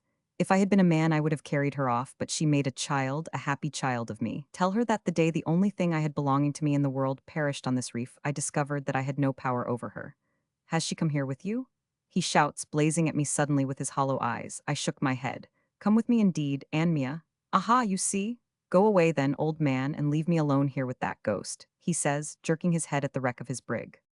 Mad, it was getting dusk. I did not care to stop any longer all by myself with that man in that lonely place. I was not going to tell him of Freya's illness. And Mia, what was the good? Mad, and what sort of husband would he have made anyhow for a sensible girl like Freya? Why, even my little property I could not have left them. The Dutch authorities would never have allowed an Englishman to settle there. It was not sold then. My man Mama, was looking after it for me. Later on I let it go for a tenth of its value to a Dutch half-caste, but never mind. It was nothing to me then. Yes, I went away from him. I caught the return mail boat. I told everything to Freya. He's mad, I said, and my dear, the only thing he loved was his brig. Perhaps, she says to herself, looking straight away, her eyes were nearly as hollow as his. Perhaps it is true. Yes, I would never allow him any power over me. Old Nelson paused. I sat fascinated, and feeling a little cold in that room with a blazing fire. So you see, he continued, she never really cared for him, much too sensible. I took her away to Hong Kong. Change of climate, they said. Oh, these doctors, my God, winter time. There came 10 days of cold mists and wind and rain, pneumonia, but look here, we talked a lot together, days and evenings. Who else had she? She talked a lot to me, my own girl. Sometimes she would laugh a little, look at me and laugh a little. I shuddered. He looked up vaguely, with a childish, puzzled moodiness. She would say, I did not really mean to be a bad daughter to you, Papa. And I would say, of course, my dear, you could not have meant it. She would lie quiet and then say, I wonder? And sometimes, I've been really a coward, she would tell me. You know, sick people, they say things. And so she would say too, I've been conceited, headstrong, capricious. I sought my own gratification. I was selfish or afraid. But sick people, they say anything. And once after lying silent almost all day, she said, yes, perhaps when the day came I would not have gone. Perhaps, I don't know, she cried. Draw the curtain, Papa, shut the sea out, it reproaches me with my folly. He gasped and paused. So you see, he went on in a murmur. Very ill indeed. Pneumonia, very sudden. He pointed his finger at the carpet, while the thought of the poor girl, vanquished in her struggle with 3 men's absurdities, and coming at last to doubt her own self, held me in a very anguish of pity. You see yourself, he began again in a downcast manner. She could not have really. She mentioned you several times, good friend, sensible man, so I wanted to tell you myself, let you know the truth. A fellow like that, how could it be? She was lonely. And perhaps for a while, mere nothing. There could never have been a question of love for my Freya, such a sensible girl. Man, I cried, rising upon him wrathfully, don't you see that she died of it? He got up too. No, no, he stammered as if angry. The doctor's pneumonia, low state, the inflammation of they told me, knew. He did not finish the word. It ended in a sob. He flung his arms out in a gesture of despair, giving up his ghastly pretense with a low, heartrending cry. And I thought that she was so sensible.